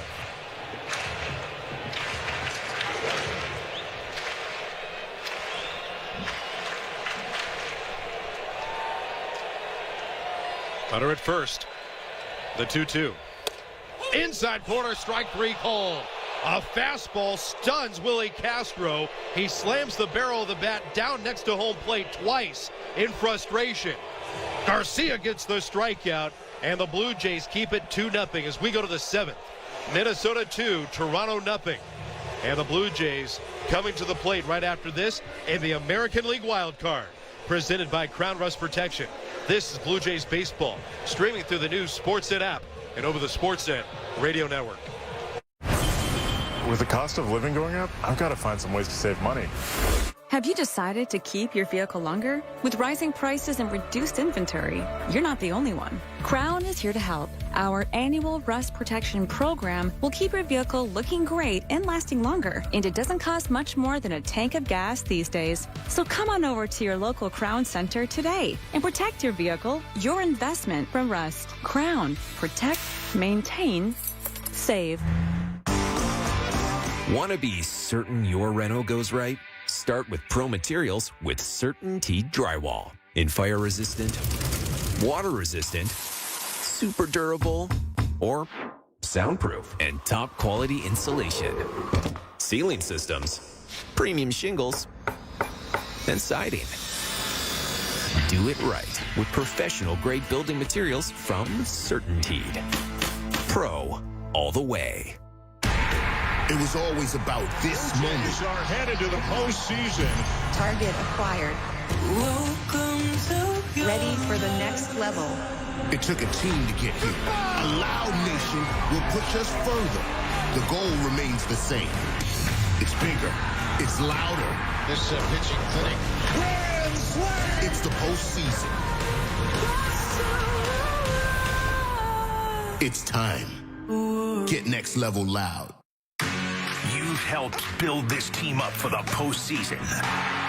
Celebrate Toronto Blue Jays baseball here on the Sportsnet Radio Network. The Blue Jays and Twins go into the top of the 7th inning with Minnesota in front, 2-0. Back into the bullpen for Brock Stewart. This pitching change brought to you by Certainty, the pro's choice for roofing, siding, drywall, insulation, and ceiling systems. Certainty Pro all the way. Right-handed reliever, the left-handed batter, Dalton Varsho. Takes a strike on the outside corner. And it's 0-1 on Dalton. And we've said it a few times today. The Blue Jays will need to string together a few hits. They did it last inning. They had the bases loaded with 1 out. Unfortunately, Matt Chapman's grounded into a double play.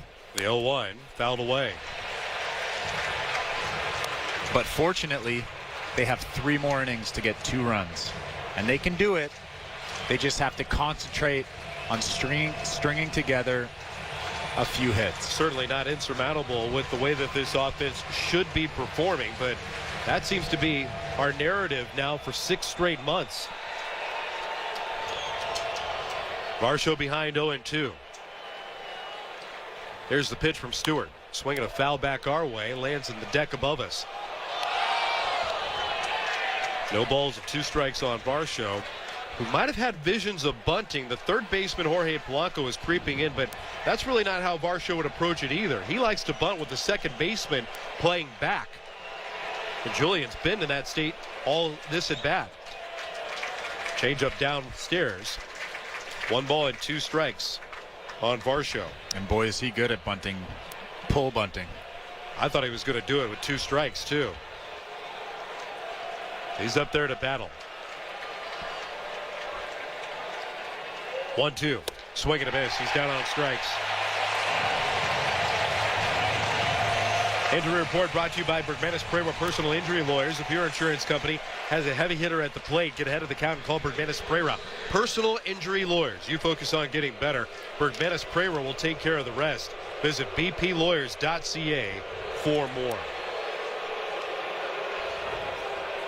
Stewart returned from his rehab assignment and reinstated off the 60 in the final week of the regular season. Made the postseason roster, had some depth from the right-handed relief corps. He gets the strikeout against the left-handed leadoff man in Dalton Varsho and falls behind Springer, missing inside ball 1. 1-0. Springer fouls it back. 1 ball and 1 strike.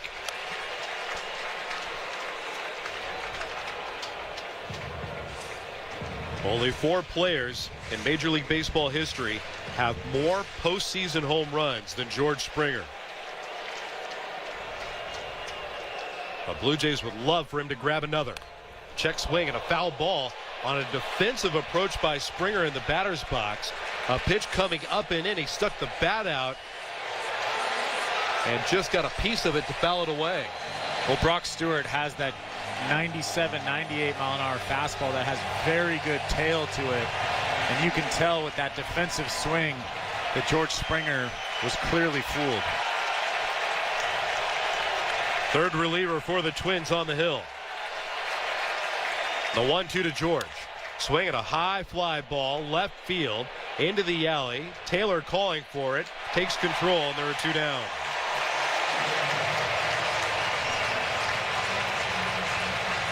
Nothing going the Blue Jays' way. Not making a lot of loud contact today. The Blue Jays have their hits. They've had tons of traffic, leaving a combined 8 runners aboard in this ball game alone. All 8 hits, though, are singles. So you're not getting a lot of movement on the bases. There's Brandon Belt. Starts in the hole, swinging and missing. 8 singles, 2 walks. That's been it offensively for Toronto. The 0-1. Inside. 1 ball and 1 strike on Brandon Belt.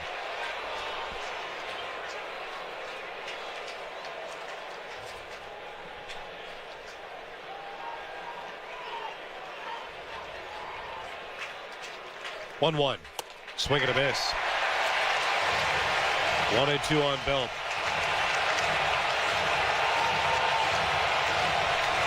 Two down, top of the 7th. 2-0 Twins. Twins territory cranked back up. This pitching staff has only allowed 1 run in this series. The 1-2. Belt swings and misses. The Blue Jays are retired 1-2-3 for just the 2nd time today, but are being blanked 2-0. And in downtown Minneapolis, Minnesota, it's time to stretch. This is the American League Wild Card, presented by Crown Rust Protection. Blue Jays baseball is streaming through the Sportsnet app and over the Sportsnet Radio Network. It was always about this moment. Blue Jays are headed to the postseason. Target acquired. Ready for the next level. It took a team to get here. A loud nation will push us further. The goal remains the same. It's bigger. It's louder. This pitching clinic. Grand slam! It's the postseason. It's time. Get next level loud. With the price of a new vehicle, I'm not buying one anytime soon. Have you decided to keep your vehicle longer? With rising prices and reduced inventory, you're not the only one. Crown is here to help. Our annual rust protection program will keep your vehicle looking great and lasting longer. And it doesn't cost much more than a tank of gas these days. So come on over to your local Crown Center today and protect your vehicle, your investment from rust. Crown. Protect, maintain, save. Do you want to bet on live sports? Then you need to try in-play betting at Bet365. In-play betting lets you make a bet while the game's still being played. Seriously, you can bet on things like puck line, the money line, total hits, touchdowns, the next goal scorer, fight outcome. Download the app now and see for yourself why Bet365 is the world's favorite sportsbook. Must be 19 or older. Ontario only. Please play responsibly. If you or someone you know has a gambling problem, visit connexontario.ca. Anything can happen. So many moments for heroes. And the Blue Jays win it! Toronto Blue Jays postseason baseball on the Sportsnet Radio Network. Back at Target Field in Minneapolis, Minnesota. I'm Ben Wagner with Chris LaRue at Baseball Control Show Ali. Behind the scenes today, Connor Lamont and Tom Young watching Game 2 of the American League Wild Card continue with 38,518 here this afternoon. It is a sellout. They are shoehorned in here. And for the first time since 1991, the Twins are on the brink of clinching a postseason series at home. The Blue Jays are trying to step in the way, trailing 2-0, very much in this ball game. Eric Swanson's coming out of the pen to work his 70th game of the season.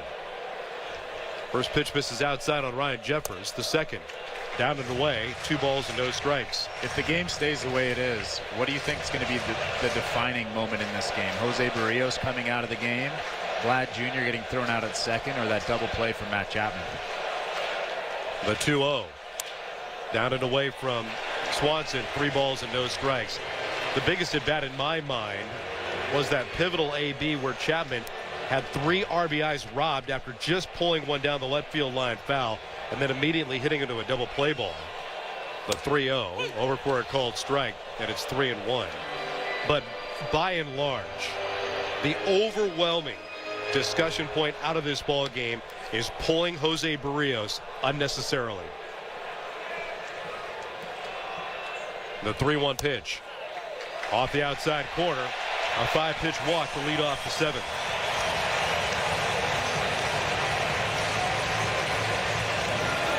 This 7th inning is being brought to you by WestJet. No plans this weekend? We've got a flight for that. Book your flight across Canada at WestJet.com.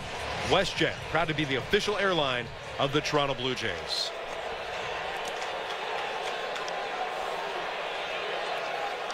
Michael A. Taylor at the plate. Good speed, can handle the bat well. It's a first pitch strike from Eric Swanson. For me, I understand the thought process when John Schneider takes out Jose Barrios. Do I agree with it? Not really, but I understand the thought process. I understand the thought, but I don't understand what the eyes tell you. Swing and a miss.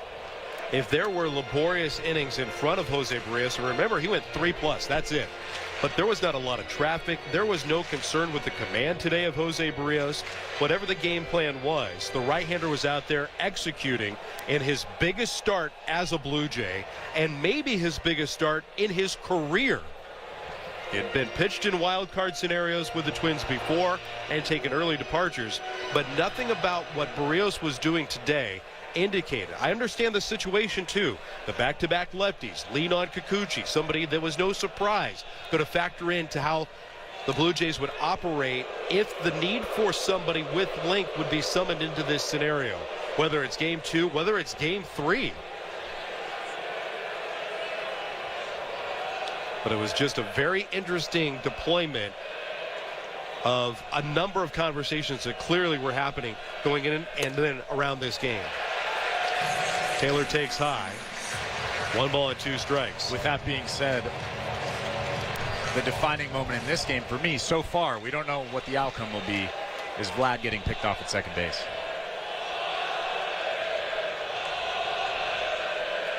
The 1-2. Swing and a miss. Swanson gets the strikeout of Taylor, 1 away. And that was such a pivotal moment as well. Runners at second and third with 2 out. And just an unbelievable opportunity for the Blue Jays offensively, because in the reconstruction of the lineup, there have been moments where Bo's at bat past him with that number 2 spot coming up in pivotal situations. Bo was at the plate battling 3 balls and 2 strikes. The best hitter maybe in the American League at the plate in this scenario, looking to drive a ball somewhere and create something. And running on 2 outs, likely the tying runs would have scored with a base hit. And you never know. And he's been so good at just putting the bat on the ball. That's the most disappointing part. A tremendous fumble in fundamentals by Vladdy at second with the pickoff. There's a strike on Edward Julian. He's in the hole, 0-2. A manager will never be upset with a physical blunder, ever. If you're giving 100%, a manager will never be upset with you. But mental blunders cannot happen, especially in a moment like this. 0-2. Swinging a ground ball down to Vladdy. He's got it on the backhand. Long throw to second for 1. On to first and a wide throw out of the reach of Guerrero. To the backstop where Espinal picks it up. Racing towards second. Julian is in there. The Blue Jays tried 2 long throws to get 2. Vladdy made the first to the shortstop, Bo Bichette. And then in his coverage of first base, a throw that was sailing towards right field at Guerrero, lunging off the bag, and he just got it off the end of his glove. Couldn't handle it to get the out. There are 2 down to the runner at second. And that's such a tough play. Bo trying to avoid the base runner coming towards him. Vlad running towards that base after throwing the ball to Bo. Just a difficult play all around. Jorge Polanco steps in. Outside, Swanson falls behind 1-0. If I'm Eric Swanson here, I'm not giving Jorge Polanco anything to hit here. I'm throwing strikes, but I'm throwing good strikes down in the zone. Nothing over the middle of the plate. The 1-0. That's high. 2 balls and no strikes. You can be very fine with Polanco, but you've got a dangerous rookie out on deck. Had the game of his life last night with a pair of home runs. Royce Lewis on deck. The 2-0. Outside, ball 3.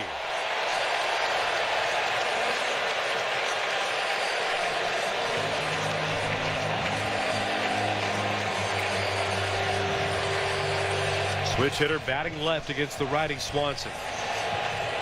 Blanco's 2 for 3 at the plate this afternoon. Twins leading 2-0.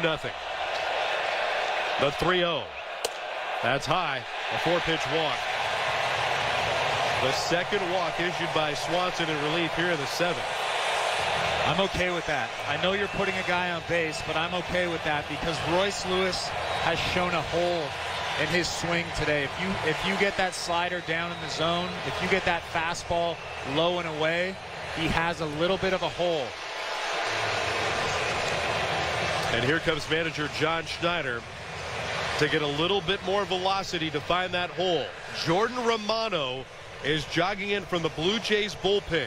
This pitching change is brought to you by Certainty, the pro's choice for roofing, siding, drywall, insulation, and ceiling systems. It's Certainty Pro all the way.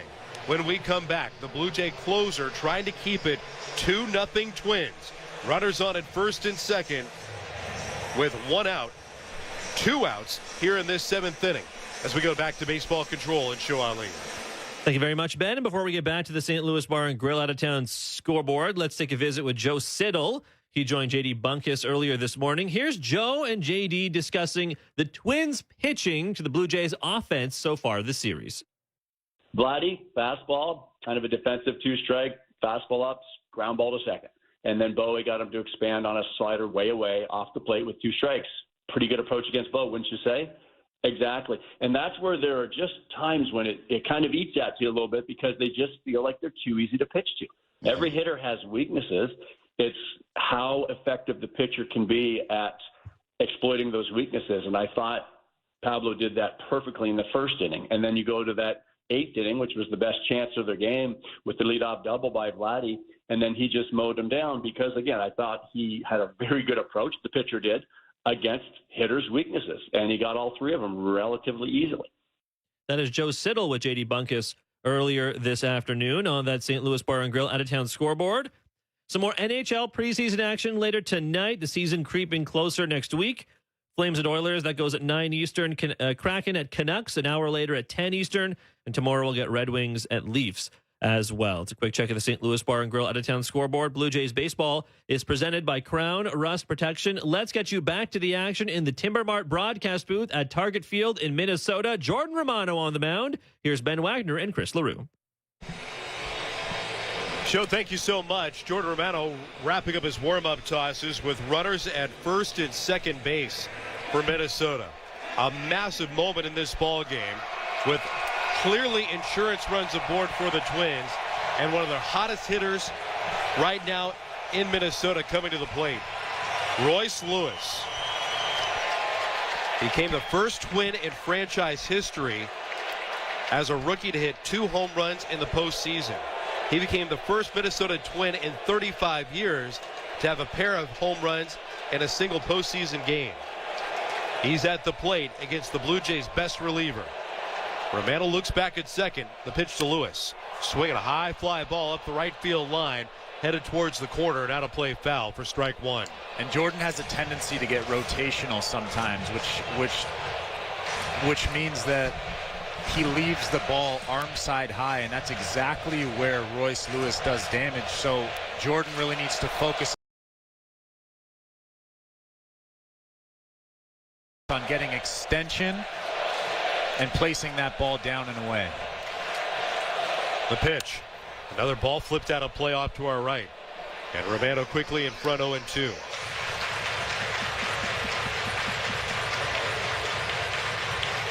A very tense moment again inside our Timber Mart broadcast booth. The Blue Jays trailing 2-0. Runners on at first and second. The 0-2, high and tight.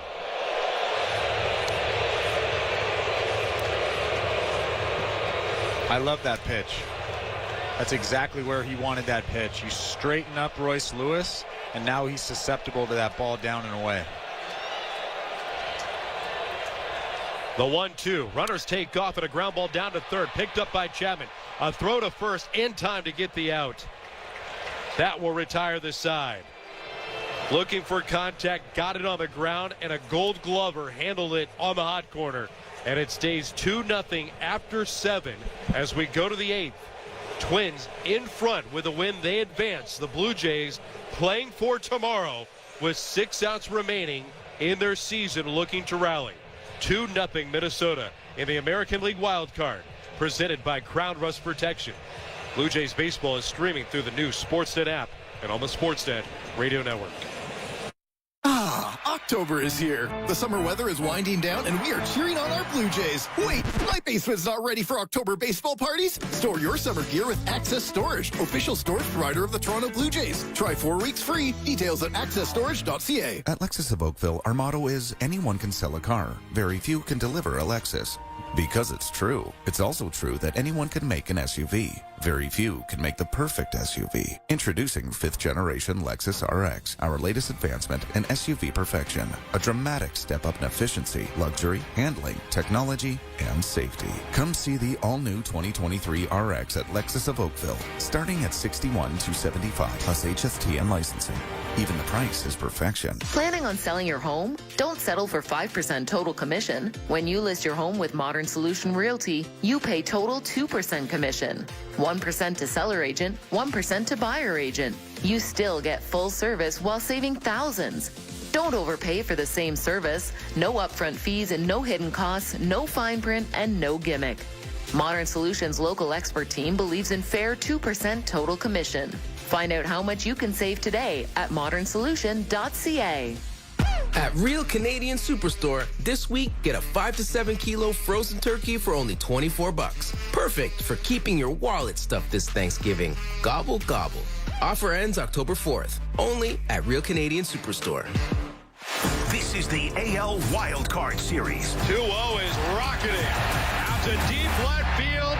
A no-doubter on Sportsnet 590 The Fan.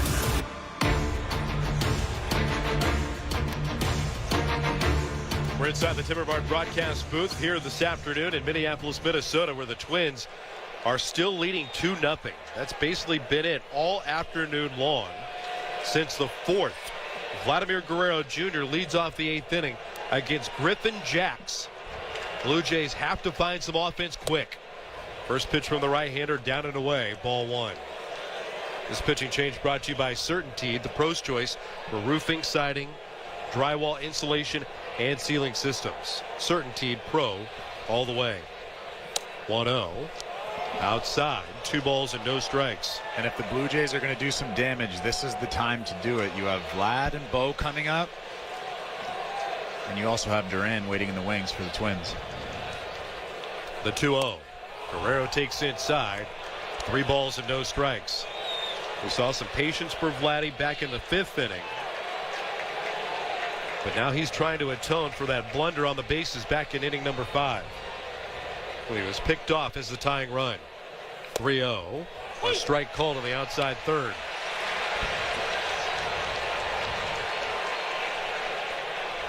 Three balls and 1 strike on Vladimir Guerrero Jr.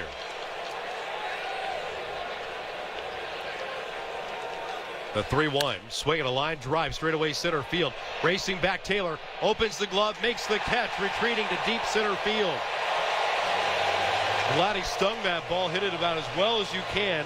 A rising liner that Michael A. Taylor tracks down halfway through the warning track in straightaway center field. Yeah, he hit that ball right on the screws, did not miss it. He just didn't get under it enough. He hit that ball about 402 feet. Michael A. Taylor tracks it down in center field. Tough break for the Blue Jays. Now Bo Bichette swings and misses, strike 1.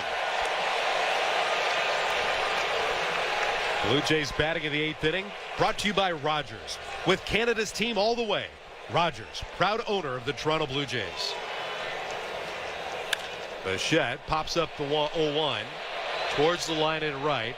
Kepler over, won't have a play, it's into the seats. Bichette behind 0-2.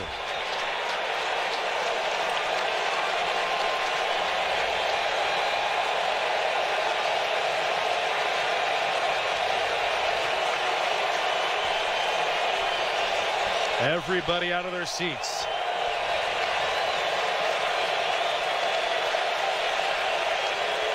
The 0-2 fouled back. Stays no balls and 2 strikes. The Twins are trying to do something that they haven't been able to do since 1991. And that's win a postseason series here in Minneapolis. They were doing it under cover back then. They've got a sparkling ballpark right now. The 0-2 fouled back by Bichette. A 3-1 win in game 1 of the best of 3 last night.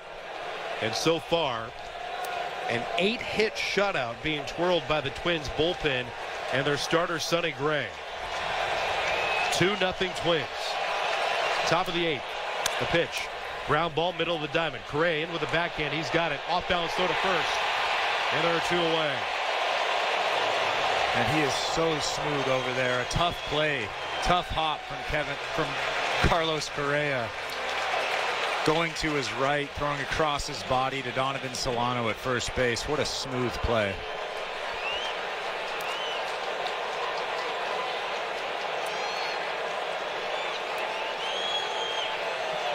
Kevin Biggio bats with 2 down.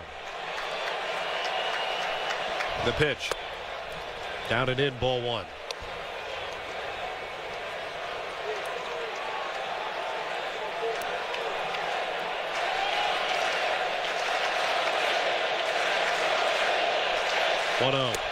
Outside corner, a called strike.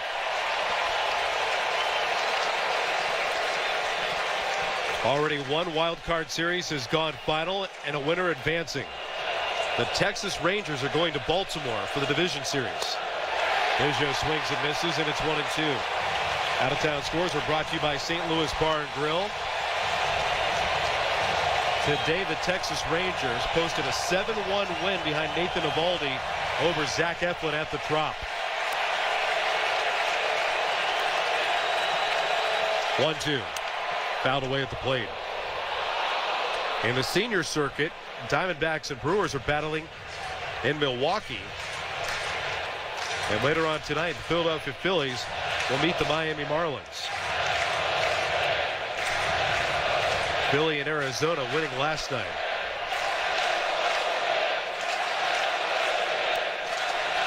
One-two. Tapped weakly on the right side of the diamond from the hill. Jax picks it up, collides with the base runner, Biggio. Jax holds on to the ball, and after taking the punishment by Kevin Biggio, tumbling, he holds on to the ball, and the out is recorded. Biggio is down into a crouch beyond the first base bag. Griffin Jax got absolutely trucked by Kevin Biggio in the first baseline. They collide. The out is recorded. And I think manager John Schneider wants to ask the umpire whether or not there was interference there. If Biggio was forced from his lane, but he was bracing for impact with Jax kind of leaning into the play at first base to retire the side. And that's the way the top of the 8th finishes. No change in the score. 2-0 Minnesota. This is Blue Jays baseball in the American League Wild Card, presented by Crown Rust Protection. Streaming at sportsnet.ca and over the Sportsnet Radio Network. Want to be certain your reno goes right? Start with Pro Materials with CertainTeed Drywall. In fire resistant, water resistant, super durable, or soundproof and top quality insulation. Ceiling systems, premium shingles, and siding. Do it right with professional grade building materials from CertainTeed. Pro all the way. Hi, I'm Buck Martinez, and I know a foul when I see one. And there's nothing more foul than rising interest rates. So when I'm not calling the ball game, I'm calling Pizza Pizza for a hot and fresh fixed rate pizza. An extra large 4-topping pizza for a fixed price of $16.99 until the end of 2023. So when inflation throws you a curveball, at least your pizza price won't. That's what I call a swing and a drive. Lock in today at fixedratepizza.ca. Order pizzapizza.ca. We're Bet365, the world's favorite sports book. Place your bets before or after the game starts on the biggest sports like hockey, basketball, baseball, football, MMA, and soccer. Here's the best part. Bet365 is now available in Ontario. Download the app and see for yourself why Bet365 is the world's #1. Must be 19 or older. Ontario only. Please play responsibly. If you or someone you know has a gambling problem, visit connexontario.ca. World Series champion Toronto Blue Jays has a nice familiar ring to it. Canada, it's party time. Blue Jays postseason baseball on the Sportsnet Radio Network. Last of the 8th inning, Jordan Romano will stay aboard and pitch for Toronto, trailing 2-0. Max Kepler leads it off for Minnesota. The first pitch over the knees with a fastball called strike 1 at 97 miles an hour. Romano summoned to work in the 7th inning. He got through it. And now, because there might not be a 9th, he's working the 8th. The 0-1, swinging a foul back. No balls and 2 strikes on Kepler. In the 9th inning for Toronto, Alejandro Kirk, Santiago Espinal, and Matt Chapman are scheduled to come up. Yohan Duran is loose sitting in the bullpen for the Twins. The 0-2, swing and a miss. Kepler's down on strikes, and the leadoff batter retired here in the 8th. It'll be a tough road for the Jays in the 9th, of course, with Duran. But it's doable. Like we said last night, the way to be successful against guys that have high velocity, elite stuff, is you have to go pitch by pitch. You can't try to do too much against those guys. Batter by batter, move the line, and keep it going. Donovan Solano swings and misses, strike 1. Solano's been in this ball game a long time after pinch hitting for Alex Kirilloff. Came to the plate for the first time in the 4th inning. Has grabbed a couple of walks. Solano chops it over to first. Picked up by Guerrero. Runs over to the bag. And there are 2 down. Blue Jays baseball is being brought to you by WestJet, the official airline of the Toronto Blue Jays. No plans this coming weekend. We've got a flight for that. Book your flight across Canada at WestJet.com. WestJet, proud to be the official airline of the Toronto Blue Jays. 2-0 Twins. Carlos Correa against Jordan Romano. The pitch. And for a called strike one. Correa involved in 2 significant plays defensively that have completely changed the script in this series. Yesterday, his recovery act throwing out Bo Bichette on a ball that got past the third baseman, cut him down at the plate. Strike on the inside corner, and it's 0-2. And then today, calling for a back pick on Vladimir Guerrero Jr. The heady shortstop slipping in and erasing the potential tying run in scoring position for the third out, stuffing the Blue Jays rally. 0-2 came up and in, and it hit Correa at 99. They ask if he swung at that pitch. He did not on the appeal, and Correa now is grimacing, looking down at his bare right hand. And like I said, Jordan Romano tends to get rotational, and that leaves him open to throwing that baseball arm side high, and he did just that there. Alejandro Kirk was set up down and away, and that fastball came up and in on Carlos Correa and hit him in the hand. Looked pretty painful. It got him right on the fingers, wrapped around the handle of the bat. He's the one that immediately peeled off one of the 2 gloves. He ripped off the black one and started to look at his knuckles all by himself, even before Rocco Baldelli or the trainer got out there. Now they're going through a couple of protocols around first base. Looks like Correa wants to stay in. He's peeling off some of the body armor. We'll see next inning if he's actually healthy or not, because it's easy to run with a hand that's potentially broken, but 99 miles an hour to the top of your hand can't feel good.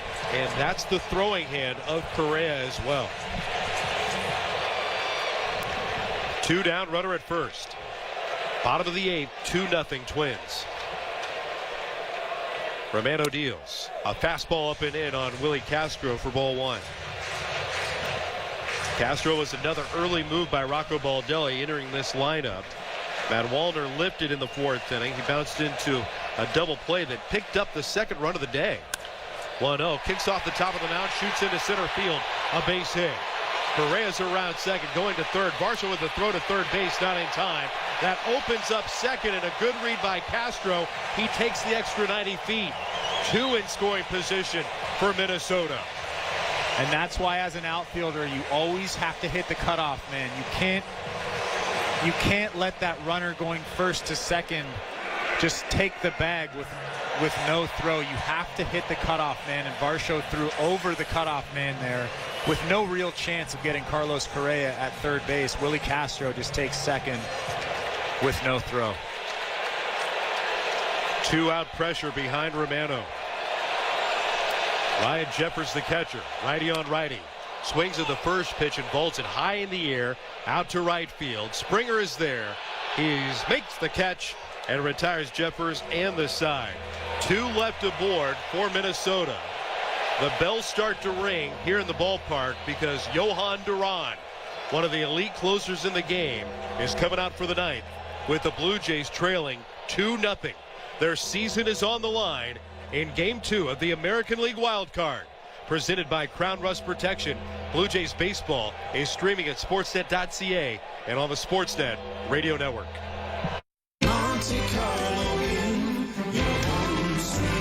Monte Carlo Inns would like to thank the many of you for visiting our hotels over the last several months. Monte Carlo Inns is very proud of our Made in Canada brand and are delighted to continue to be your home away from home for quality accommodations and functional meeting facilities in Southern Ontario. To save on your next stay with us or to book your next event space, book directly at MonteCarloInns.com. Monte Carlo Inns. Ontario has never invested more in student success. We're hiring thousands of new educators to work alongside some of the best paid teachers in Canada, right here in Ontario. We're investing in new reading and math supports and spending billions to upgrade and build state-of-the-art schools. Students are back in classrooms with their friends where they belong, so they learn the skills they need now for the jobs of the future. Learn more at ontario.ca/investing in students. Paid for by the Government of Ontario. All right, everyone. Step up and down. Left foot, right foot. You're climbing up a trail. Now back in your Subaru with symmetrical full-time all-wheel drive and getting active in the real world. Work those abs. Driving right through the mud and left and right. Keep that core engaged and bend at the knees as you load more into your Subaru. Windows down. Take in that outdoor air and park. Get more value out of every kilometer at your local Subaru dealer, starting with award-winning safety. There are absolutely no waves allowed in the playoffs. The action's on the field, and we're here for every moment. Blue Jays postseason baseball on Sportsnet 590 The Fan.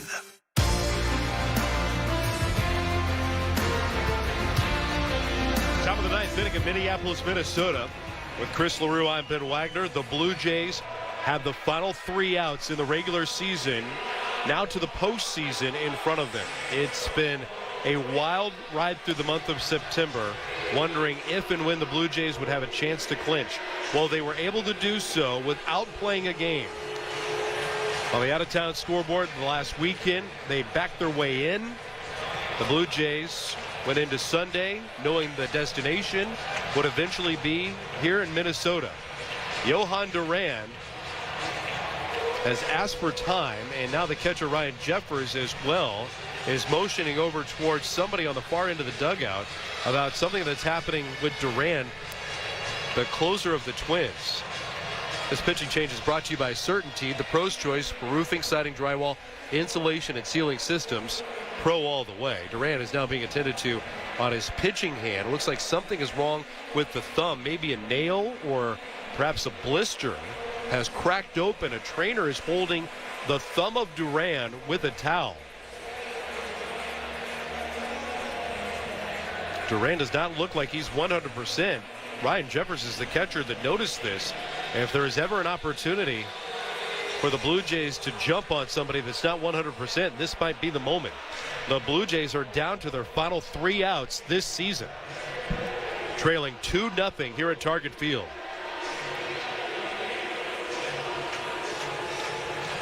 Yeah, you can see that there's blood coming off of his thumb. We can't really get a good view of what exactly is happening, but it looks like they're putting some second skin on his thumb right now, which covers up the blister or the cut. It doesn't look too serious. Once that second skin dries, he'll be good as new. Alejandro Kirk hovering in the right-handed batter's box, twisting his back right foot into the clay, kind of visualizing what might be in front of him. The Blue Jays do have good contact guys, and Kirk and Espinal lined up if they want to mount a rally, which they must do. There's no tomorrow without a win for the Blue Jays.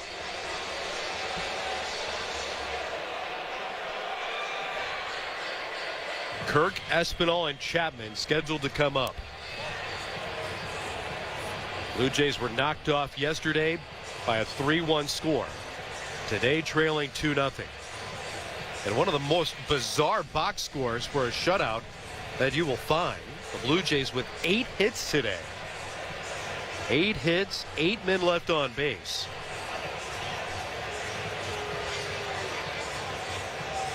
Of course, the double play from Matt Chapman with the bases loaded. Runners on second and third. Vlad getting picked off. A lot of things to dissect after this ball game, that's for sure. That's the offensive side. Was it too early to go to the bullpen? Lifting Jose Barrios after just 47 pitches. All right, Duran looks like he's okay to go. The home plate umpire, Adam Hamari, now running over to the Blue Jays dugout. Met just off the apron by manager John Schneider.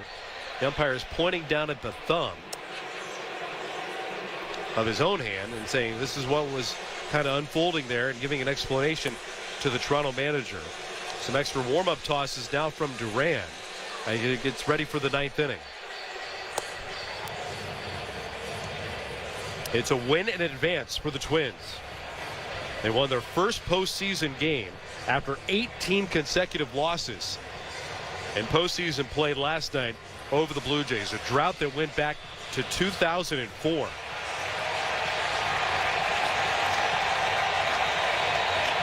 Blue Jays and Twins meeting in the postseason for the second time. It's the first, though, since 1991, where the Twins edged the Blue Jays, winning 4 out of 5. That, of course, then led to a very dramatic World Series against Atlanta that included one of the greatest walk-offs in postseason play, delivered by Kirby Puckett in Game 6. Alejandro Kirk now faces Duran and takes high, ball 1. There are nearly 40,000 people standing right now. One of the few guys not standing is Paul Molitor, who's sitting in front of us. Calmly watching everything unfold. Duran's 1-0. High and tight. It's 2 balls and no strikes.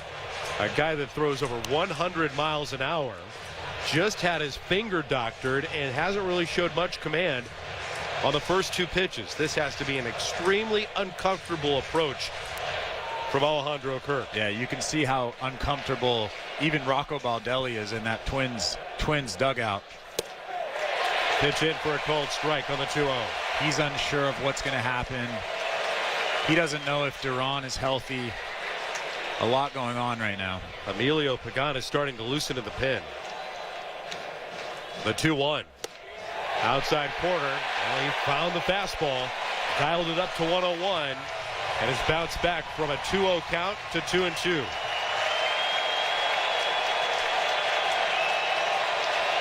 Blue Jays trail 2-0. The pitch. Kirk fouls it away at the plate. Fastballs in the triple digits with ease from the right-hander Duran. That was a 96-mile-an-hour splitter.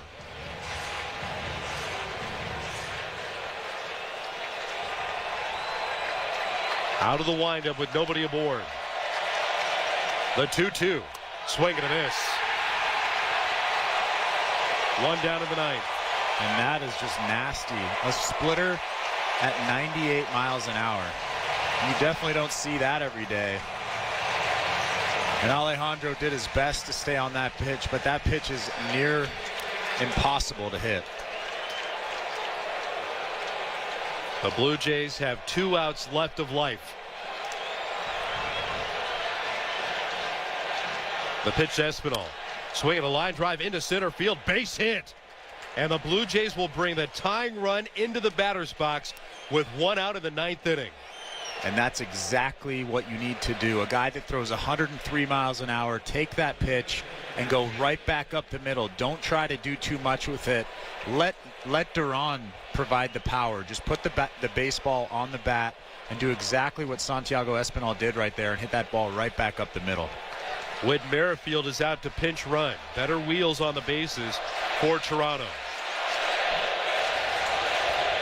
And there is a huge hole on the right side of this infield. Chapman can play the opposite way. The pitch. Splitter in there for a called strike 1. Chapman is 0 for 2. He took a walk his first time up in the 2nd. Struck out to end the 4th. And then a big double play ball that he batted into in the 6th. The 0-1. Swing and a miss. And it's 0-2. And Matt Chapman was actually right on that ball. It was an 86-mile-an-hour off-speed pitch. And Matt Chapman just missed it. I like his swing right there. Everybody up in the ballpark. A sellout in Minneapolis. Tying run in the plate. And Chapman's down on strikes. He swings and misses at the curveball. And there are 2 out.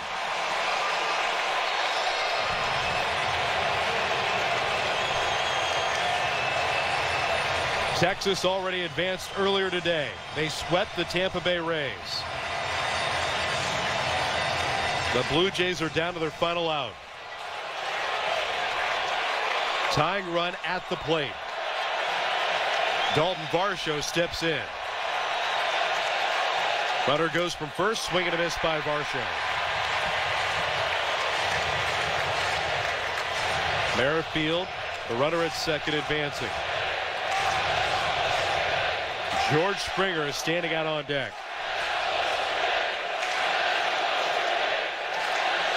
0-1. Swing and a miss. Couldn't get to 101. The Blue Jays have one swing remaining in their season. 2 out, runner at second, top of the ninth. 2-0 Twins. The 0-2 to Varsho. Swing and a miss. That will finish the ball game, and the Minnesota Twins start to pour out of the dugout, completing the shutout victory over the Blue Jays and sweeping Toronto 2 games straight in the best of 3. For the first time since 1991, the Twins have clinched a series here in the Twin Cities. The Blue Jays are left stunned in disbelief, many leaning on the top rail of the third base dugout, watching the celebration of the Twins continue off the third base side of the mound. And the Blue Jays had their opportunities today. They had their opportunities to score 1, 2, maybe 3 runs. Matt Chapman hit into that inning-ending double play with the bases loaded. Vlad Jr., of course, was picked off at second base with Bo Bichette up and runners on second and third. Those are 2 huge opportunities. I think my biggest missed opportunity was Matt Chapman because there was only 1 out. We don't know what Bo Bichette would have done at the plate there. There was 2 outs in that inning, but Matt Chapman just missing that double down the line by a foot or 2 that would have scored 3 runs. And then subsequently hitting into that double play, I think that really let the air out of the tires for this Toronto team. And then, of course, when you're facing Duran in the 9th, who has some of the best stuff ever in Major League Baseball, it's tough. It's a tough way to end the season, but the Blue Jays did have their opportunities. They just didn't take advantage of them. The Twins continue the celebration on the field. They're pulling out the wild card winning ball caps and t-shirts. The bubbly has arrived, and the Twins are ready to celebrate with a fan base that watched the drought come to an end last night after losing 18 consecutive postseason games. Snapped with a 3-1 win last night and a shutout victory to clinch the series here this afternoon of 2-0. The Blue Jays, meanwhile, haven't had a postseason victory since 2016, a losing skid that now has reached 7 postseason games, including in recent memory with this core and defined window by the front office from Mark Shapiro and Ross Atkins, as this is the defined window to build around the young core of players that have graduated from the minors and now are exceeding at exceptional levels in the big leagues. It started in 2020. It continued last season, and it's a quick bow out again after 2 consecutive losses for a 3rd straight postseason appearance. Well, we knew coming into these games against the Minnesota Twins that they had good starting pitching. We knew that Pablo Lopez would be tough. We knew that, of course, Sonny Gray would be incredibly tough, and they were. They showed us, they showed this Blue Jays team why they have such good numbers. And I hate to say this, but the Twins just played better. They played better, they executed, they pitched. And that's not to say that the Blue Jays played poorly. The Blue Jays played well. Yesterday's game they played well. Today they played well. I thought they just did not take advantage, and I hate to be a broken record because we've been saying this all season, but they just didn't take advantage when they could have. A couple of Blue Jays continue to linger in the third base dugout. It looks like the last one, still pondering what is unfolding in front of him, is the former Twin and today's starter, Jose Barrios, on the far steps of the third base dugout, continues to watch all of this unfold with many questions that will continue to be asked today and beyond, whether or not Barrios wasn't given the best opportunity, a chance to pitch deeper into this ball game.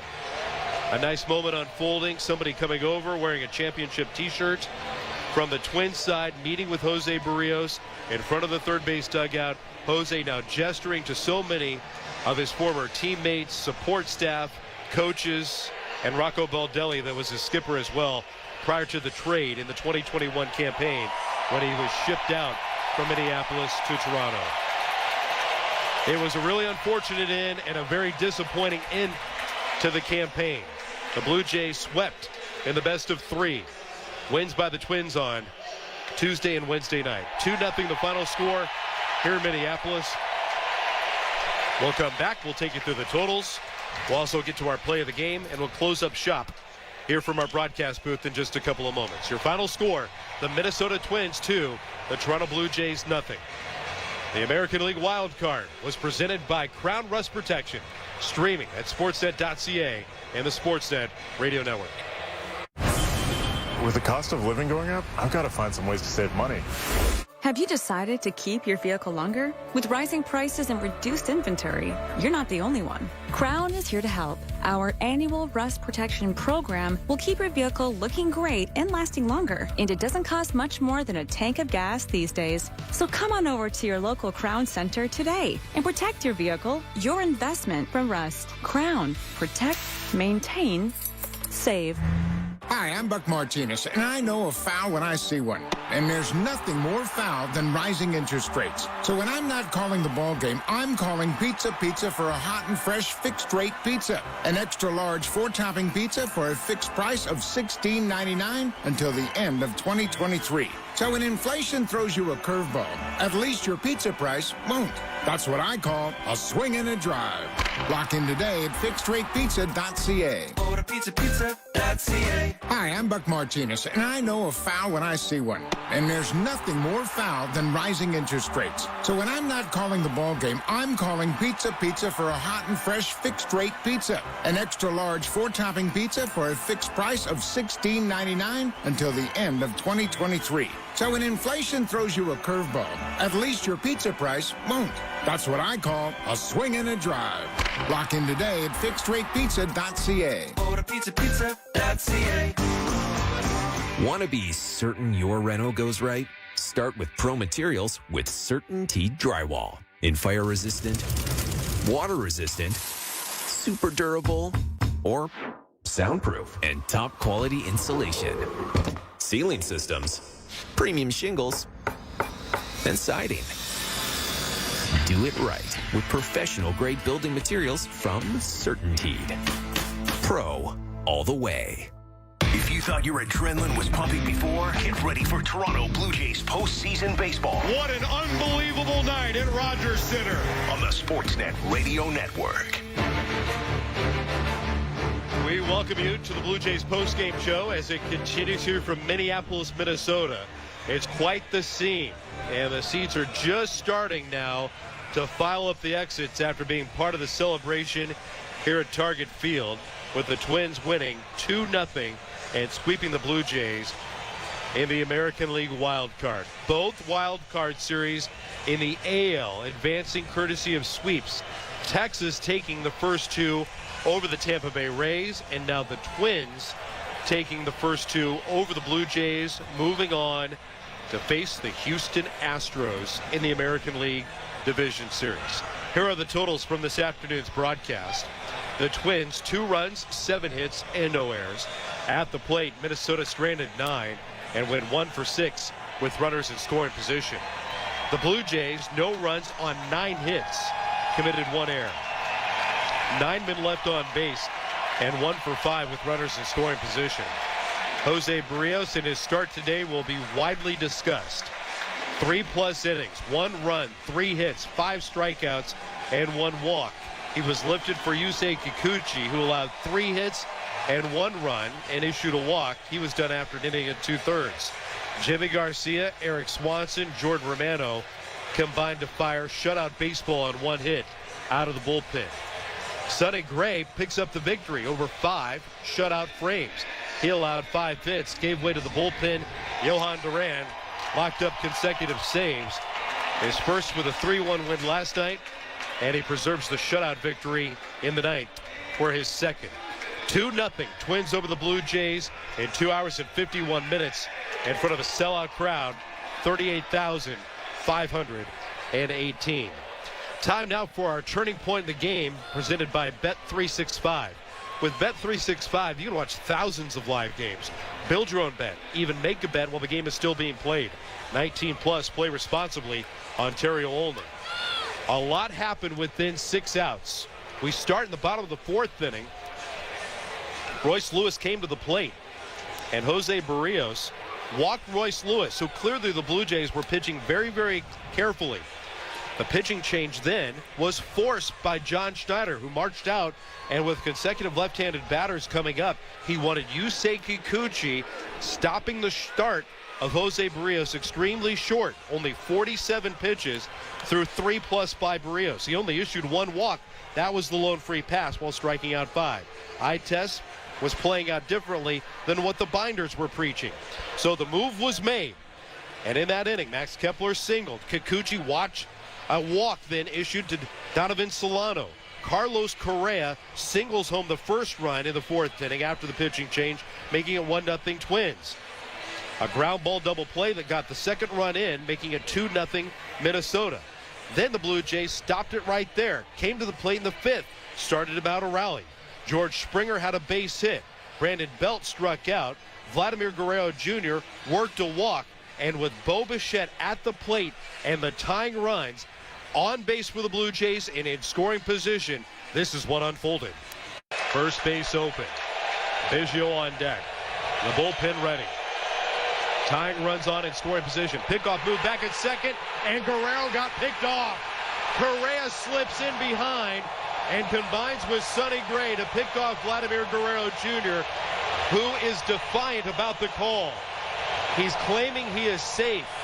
He's got his left arm still leaning down on second base. And the Blue Jays will ask for a replay review. And that was just the defining moment, I believe, of this game, of this season for the Toronto Blue Jays. Vlad Jr. was in scoring position. And with Bo Bichette up, you have to know where the shortstop is. You have to know that Carlos Correa is creeping up behind you. It wasn't like it was an attack move or a sneak move. It was very obvious that Carlos Correa was coming up behind Vlad, and Vlad didn't even move until Sonny Gray spun around and threw that ball to Carlos Correa. You can make physical errors all day long, and I don't think coaches will ever be upset with physical errors, but when you make mental blunders like that and you just lose focus, especially in a moment like that, in a game like this, you can't do that. And I know that's not the game or the moment that I guess lost this game for Toronto. Like I said earlier, we don't know what Bo would have done with the next pitch. Matt Chapman came up and hit into a double play, and that was a big play as well. But you just can't have mental blunders in a game as important as this. The Matt Chapman at bat came the very next AB for the Blue Jays in the 6th inning. Runners on at first, second, and third for the Blue Jays with 1 down. Chapman nearly got the Blue Jays on the board, perhaps even put them in front with a ball that was whistled up the left field line. It landed by about a foot foul. The Blue Jays reset, bases were loaded again, and then Chapman promptly hit it to a 6-4-3 rally-killing double play. And from that on, it was playing catch-up, scratching, clawing the rest of the way for the Blue Jays, who eventually were blanked 2-0 today. And like I said earlier, coming into this series, we knew that Sonny Gray was an elite pitcher. We knew that Pablo Lopez was an elite pitcher. The Blue Jays hung in tough against both of those guys. They got guys on base. They had traffic. They just didn't come through when they had to, and I know that's been the narrative for 2023, but I guess it's also the narrative for this wild card series. Twins continue the celebration now with friends, family, members of the front office down on the field. It's quite the scene as the sun begins to sink, not only on this night, but a season that now is transitioning into a postseason for the Toronto Blue Jays starting tomorrow. The offseason and the work for a 2024 campaign begins after they digest this one. Great working with you, buddy. Wish the postseason run was a little bit longer. I wish it was a lot longer. That's Chris LaRue For Connor Lamont, Show Ali, and Tom Young behind the scenes, I'm Ben Wagner, thanking all of you for sticking with us throughout the course of this entire campaign, a journey that was all the way back into the middle of February through spring training, high hopes once the regular season arrived, a postseason berth that we all kind of wondered what it would look like for the Blue Jays. Would it go to the Trop? Would it be here in the Twin Cities? It finally arrived definitively. A trip to Minneapolis, and what unfolded over the last 24 hours was quite the scene, albeit all too short for the Toronto Blue Jays as they hit the exit 2-0. Final score here this afternoon, 2-0. Twins pick up the victory. Now you can talk about it with Jeff Blair and Kevin Barker. It's your edition of Blue Jays Talk, and the final edition after a rapid reaction as well from Jeff Blair and Kevin Barker. This copyrighted broadcast is presented by the authority of Rogers Blue Jays Baseball Partnership and may not be reproduced or retransmitted in any form, and the accounts and descriptions of this game may not be disseminated without the express written consent of Rogers Blue Jays Baseball Partnership or the Sportsnet Radio Network. That does it here from the broadcast booth in Minneapolis, Minnesota. Hope you enjoyed our coverage. We look forward to talking with you down the line. The final score again today in the wild card. The Blue Jays swept 2-0 in this finale. Now time to turn it over back at Baseball Control with B&B and you, featuring your phone calls in this edition of Jays Talk with Jeff Blair and Kevin Barker.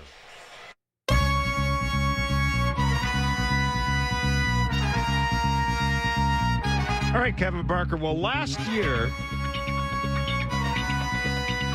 when we did this show after the Jays' elimination by the Seattle Mariners, I said it was the type of loss that would shake an organization to its core, that there would have to be changes made. Well, I think we can say that part of that change, getting rid of Teoscar, the Lourdes Gurriel Jr. deal, some of that was baseball related. Some of it as well was trying to freshen things up, trying to create change. Someone's got to pay for this, don't they? You'd think so. Like happening a couple of years in a row, the way the optics of this whole thing looked. Yeah, I mean, taking Barrios out.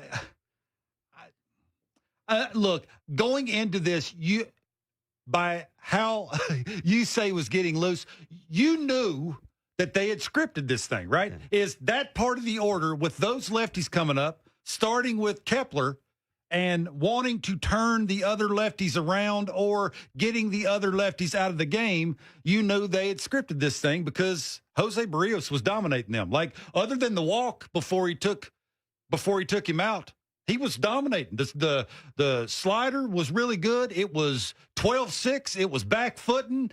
The two-seamer, the front hip to the lefties, the velocity, the foot strike, the timing of that stuff, like it was all there. Like he was keeping them in the game. He was doing exactly what he was supposed to be doing. And for whatever reason, the Khakis just had to get involved, Jeff. And it's like with what's happening now, it's probably going to cost John his job. I mean, I hate to say it that way, but the way this looks, I'm with you. Like the lineup's not good enough, and the optics of this game is not good enough. Like, yeah, look, this scored one run in 18 innings. This is a consumer product, and this is a consumer product company. And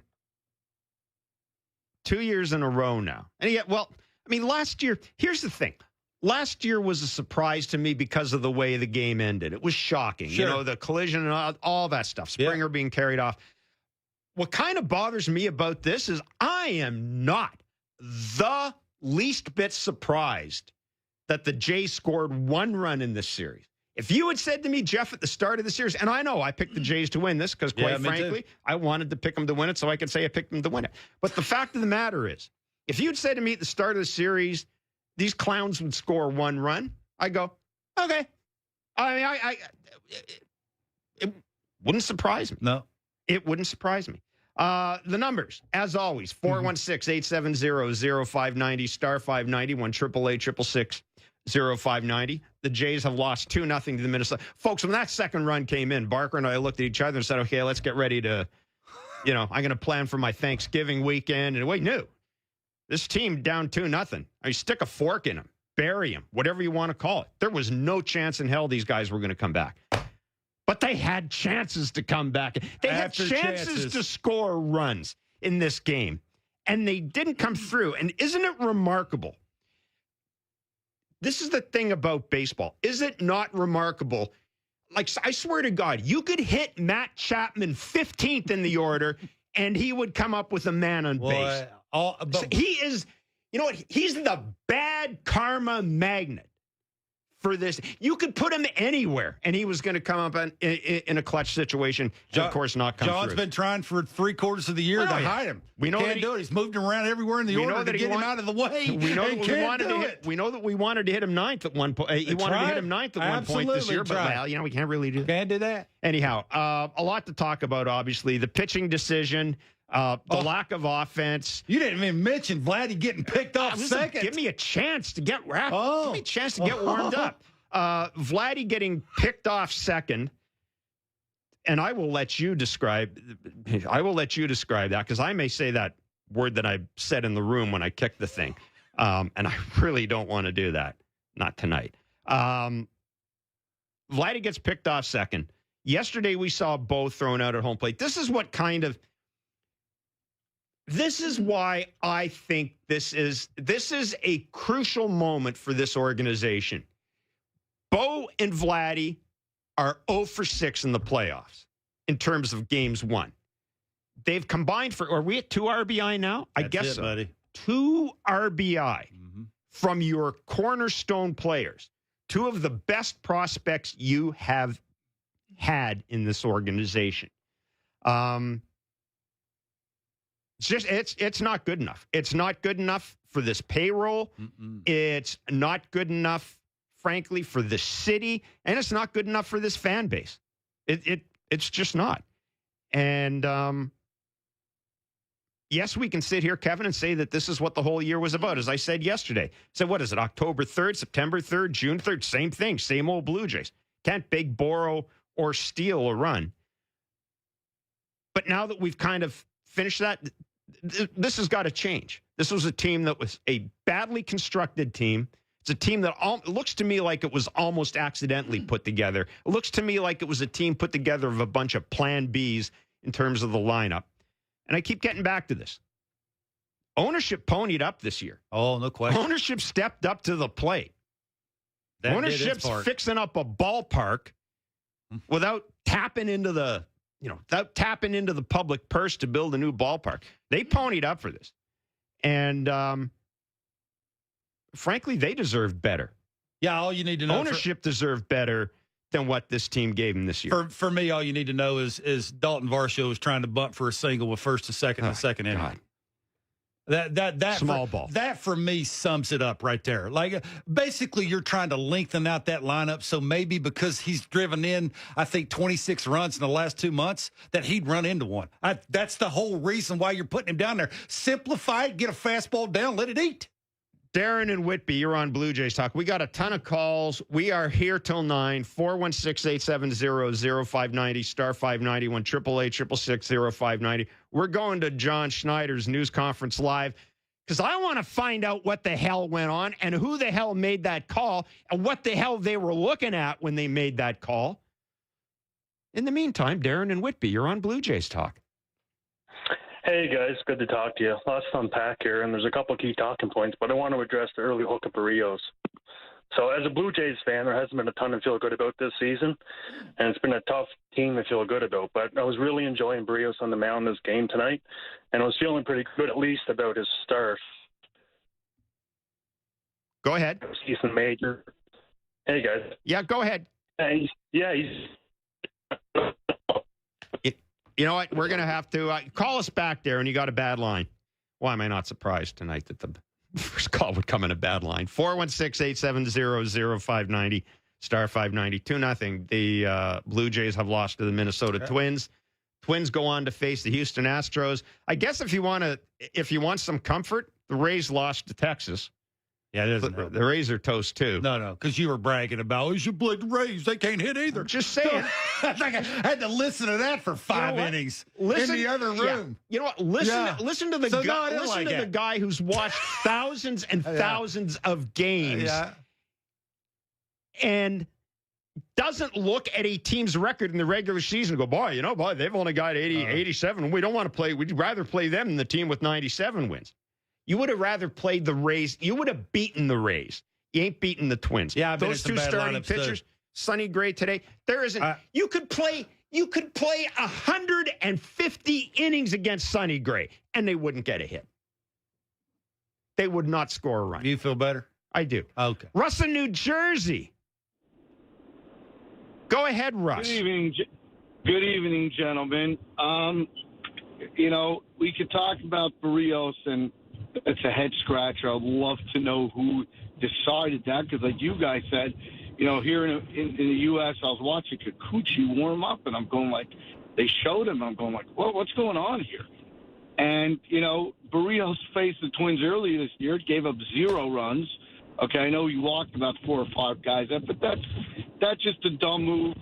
The Guerreros, just terrible baseball. But at the end of the day, like you said, it's another game we couldn't score. It's Dalton Varsho ends the season. That's how the season should end, with a guy that just can't hit. Okay, swinging wildly. What about the dude in front of him? Like that, the game ended with Chapman and Varsho striking out in 6 pitches. And I mean, the dude throwing the ball had a cut finger, for God's sake. He could have thrown with his other hand, and he would have struck those 2 out. I mean, seriously, he could have thrown it with his other hand, and he wouldn't even need his glove. I mean, he just could have thrown it barehanded, left the glove on the mound, and anyhow, go ahead. Anyways, you talk about, and you could talk. I know you mentioned Schneider's job, but Ross Atkins has to be, has to take responsibility here. I saw a guy named Gabriel Marino. He actually ran into a pitch and hit a home run last night. Yep. You know what I mean? We gave that guy up. Donaldson even had a couple hits last night, which was surprising. But you got rid of Teoscar, who I think at 93 RBIs. He did struggle down the end of the season. But, a little bit the difference, and I know we lost last year both games, but Teoscar 2 homers in game 2. Last year. Oh, yeah. Hey, Teoscar posted up in the postseason last year, offensively at least. No doubt about it. Right. And the bottom line is the Blue Jays, Bichette did have 4 hits, but the Blue Jays did not get, they just, like you guys said, when it was 2-0. It was over. You say, it's like, and let me tell you something. The Minnesota Twins are not a great lineup. They have a lot of wild swingers. I couldn't believe they took Barrios out of the game. He was pitching so well. He's and you're looking at the one guy that can beat you. It looks like from they obviously have a couple decent errors, but he's the hottest guy. He walks him, and then boom, he's out of the game. Listen, it's going to be a long off season. We know Chapman's going to be gone, and we'll see what they do. But they got to bring in some guys. You can't have Biggio had a great latter half of the year. He can't. He's not a 5th hitter. No, he's just not. Not in a team that wants to. A lot of Plan B. A lot of Plan Bs. Yes, you do, Russ. I appreciate the call, man. We got to move on. Thanks, Russ, as always, and thank you for your contributions all year. 416-870-0590. Star 591, 888-666-0590. So here is the scenario. 4th inning, Jose Barrios, who you've got under contract for another 4 or 5 years. One of the main reasons why you're here. He's one of the main reasons why you're here. He's on 40. See, he walks Royce Lewis to open the inning, which from where I'm sitting is not the worst thing in the world to do, although he did get Royce Lewis to hit into a double play in the 1st inning. Anyhow, he's taken out of the game after 42 pitches. You bring in Yusei Kikuchi. And this is where I really got confused. Like, I'm sitting there thinking, okay, if you're going to do that, I understand what you're going to do. You want to bring the lefty in, and you hope that Rocco Baldelli's going to flip some of his left-handers. I get all that. But if you are going to do, oh, you know what? Let's go right away to John Schneider. I'll continue my rant on the other side. Hi, John. Just looking broadly at these past 2 days, what would you point at for what went wrong, or an area where you needed something to really happen here for you? Needed Chappie to have better direction on a couple balls off his bat. Needed to not get picked off second. Needed to get big hits when we needed to. 1 run in 2 games, 1 extra base hit isn't going to cut it. They didn't do much today. I think they had 1 ball in the air. Some ground balls found some holes. And yeah, it's this time of the year. It's timely hitting. They got it yesterday with Royce, and they got it today with Polanco and Carlos. And then just beginning with the pitching strategy today, moving from Jose to Yusei, was that the spot that you had targeted going in, or what went into that plan and the decision to go there? Yeah, we had a few different plans in place. Jose was aware of it. He had electric stuff, tough to take him out. I think with the way that they're constructed, you want to utilize your whole roster, and it didn't work out. I think you can look at it broadly and say it didn't work out because they scored 2 runs when we did make a change. You can also look at the fact that it didn't work out and we didn't take advantage of at-bats we have with runners in scoring position. So you can sit here and, second-guess me, second-guess the organization, second-guess anybody. I get that. I get that, and it's tough, and it didn't work out for us today or yesterday. But that's baseball. Sometimes there's 29 teams that are going to say the same thing when the season's over. But yeah, it's a tough way to end the year. Mike, do you have a question? Just about the pickoff at second base. I mean, from day one of spring training, you guys emphasized the little things and the controllables. And how disappointing is it to have what was one of your only real chances to score get snuffed out like that? Yeah, it's tough. You get arguably, probably your best hitter at the plate. Sonny's at the end of his pitch count, probably his last hitter. Yeah, it's tough. It's tough. As much as we talk about it, we've talked about it since February 14th. I think that we can all look each other in the face and say collectively we fell short of executing what we wanted to do. So it's not for a lack of information or prep. In that moment, that can't happen. To your left, John, with Ben. John, obviously a tough loss for the group entirely, and this comes with transition for this team with some guys going, potentially into free agency and from there. What conversations, if any, will you have with the group, or have you had with the group at this point? Yeah, was in there for a while with them. It's hard, you never know when you're going to be together, right? And I think what people who don't play don't understand is what you go through every single day, good, bad, or indifferent, and you get a unique opportunity every year to play with a group of guys. I think the way that they stuck together through a lot of ups and downs this season speaks volumes to the people that are in that clubhouse, not just the players. And it was nice to hear a few of them, say the same thing. As well as myself and the staff. It's hard, and it's hard for every team but one every single year. It was a great group. It'll always be a great group. I say that every single year, but pretty special between veteran guys and guys that have been here for a while. And for me and for the staff and the organization as a whole, you're disappointed that group can't go any farther. And I know it's unfair just a few minutes after to kind of ask you to summarize the season, but where does this land for you right now, just as far as this season ending so abruptly? Yeah, whenever you're not holding a World Series trophy, it's like ripping off a Band-Aid and your season's over, and it's brutal. I do think that with the guys that are here and that will continue to be here, the more often they can be in these situations, it's going to be great for them going forward. So in talking to them, how they can slow situations down a little bit more and more with each game and each year that they're in the playoffs, that's a good thing. But I do think that when the season, ends so abruptly, when you're so invested and you care about the people that are in the room and the people that you work with, it sucks. And it takes a while when you head home for everything to kind of wear off. And Carlos Correa had big plays in each of these games. How impressive is he when he's out there playing short? Yeah, he's good when he's in the field. John, just for a little illumination, what are some of the things that you guys liked, or what led you guys to prefer Yusei in that spot to Jose? You look at kind of overall body of work. You look at how unique their lineup is, left and right-handed, and you look at what we have in the bullpen, right-handed especially, versus their right-handed hitters. So in the short 3-game series, you're trying to utilize everyone the best that you can, and today it didn't work out for us. And just in terms, you mentioned it was tough to take Jose out.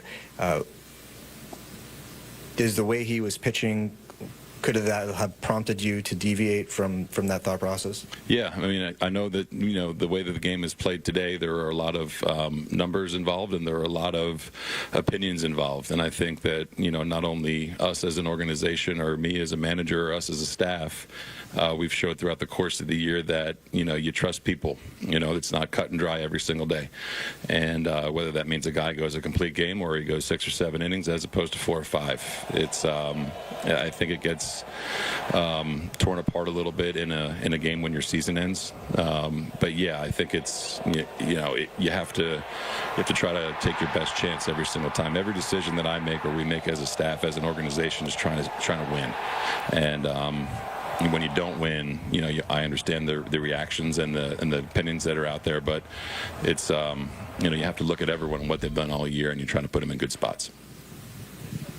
That said, as Jose was going the way he was going, does it get more and more difficult for you to say, yeah, this is what we knew we wanted to do, but is this still the right thing to do? Yeah, it's tough. It's tough. Jose was probably arguably the best stuff he's had all year. And, coming into his former team and place that he's familiar with, it was it's tough to watch it unfold a little bit. But at the same time, I think that when you're so diligent with your work and you trust the people that you're working with and the people that you're kind of going to battle with, both on the field and off, you just try to make the best decision that you can for the guys that are on the field to win.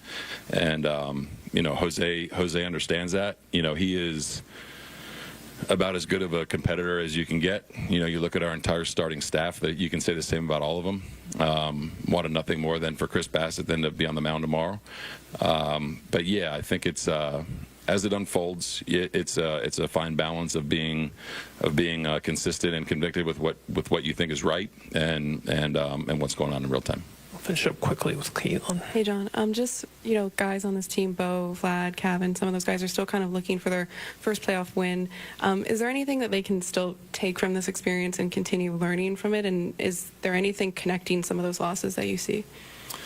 Yeah, I think what they can learn from it is, how attentive you have to be, how every, decision at bat, play, is going to get kind of scrutinized, good, bad, or indifferent. And, every year when teams are moving on, it's players sometimes that you do expect and you count on, and players that you don't expect are making big plays. So I think going forward, we have all the confidence in the world in the young group that has come up with us. To be in those spots to make those big plays. And I think what they can take from it is just the fact that you have to be, on a very high sense of urgency with everything that you're doing. John, thanks so much. Really appreciate it. Thank you, guys. Appreciate the season. Well, that is John Schneider, manager of the Toronto Blue Jays. He said, planned for everything but Barrios being lights out. Maybe they should have. John, Kevin, very well. I've got to know him, but clearly not as much as you do. You surprised that the understanding that a lot of people have a say in how, and this is a thing that's going to gall me about this, is I think the people who deserve a lot of the blame here, we're never going to know who they are. We're never going to interview them. We're never going to see them. No, you can hear it in his voice. Yeah, we're just not. It's going to be John Schneider's going to wear it. Pete Walker to a certain degree will wear it. Ross Atkins, that comes with the territory. But there are people who probably deserve a whole hell of a lot of criticism here that aren't going to get it. Predicting the future's tough, right? That's what they try and do. Got to ask you this, though, Kevin. Jose, the best stuff he's had all year. We're just watching him on TV come off the field. This is maybe the first time since he's been with the Blue Jays that I'm looking at Jose Barrios and going, dude, you're my ace. Like, you just look like you're my ace. If you're John Schneider, do you need to have the stones to basically say, I'm sticking with this guy and going again? Like, is it too much for me to expect John Schneider because I cannot imagine John Schneider, baseball guy, wanted to make this move. Is it too much for me? Okay. Is it too much for me to wonder why John Schneider just didn't stand up in this situation and say, I'm doing it? In today's game, absolutely. If you like your job, you're going to do what you're told. I mean, that's basically what this comes down to. Like, the old manager, other than a couple, is just not in existence anymore. Gibby would do that. This is the... I'm just saying, any old probably not. Any old school manager. Like, again, this guy is pitching lights out. And here's the thing. We want to, and John said this, we want to put our guys in the best position to win. You brought a guy in who hasn't relieved this year. This is the other thing that doesn't even get touched. Okay, if you're going to play the lefty-righty game, which I think is silly, anyhow, but if you're going to play the lefty-righty game, why aren't you bringing Genesis Cabrera in? Yeah. Why aren't you bringing Tim Mason? Why aren't you bringing a lefty who's come into the game instead of bringing in a dude? Like, this dude's never had to pitch in a clutch situation in his life. They didn't bring those guys in because they're not good at pitching to righties. The point is to flip the lefties and get righties in there because their bullpen for the Blue Jays has a bunch of righties in it, and they got a better chance of ending the baseball game with those righties throwing to those righties. Yeah, but I'm not saying I like it. Why not go? That's the point. Why Kikuchi instead of Cabrera? Because he's better at pitching to righties than Cabrera is. Because he's done it all year. That's the reason why. It's ridiculous, and the optics of that whole thing is asinine. Let's be honest, it is. Barrios was dominating them. I mean, all you need to know is when that thing's moving, his fastball at the velocity that he had it, that's a tough get. And what is the reason why they're in the playoffs? The rotation. We've been bragging about Barrios and Yusei Kikuchi all year. If they didn't have those two guys, then what? Yeah. Every once in a while, very puzzling. Have a little faith in what got you there. Lean on them. Say it just enough.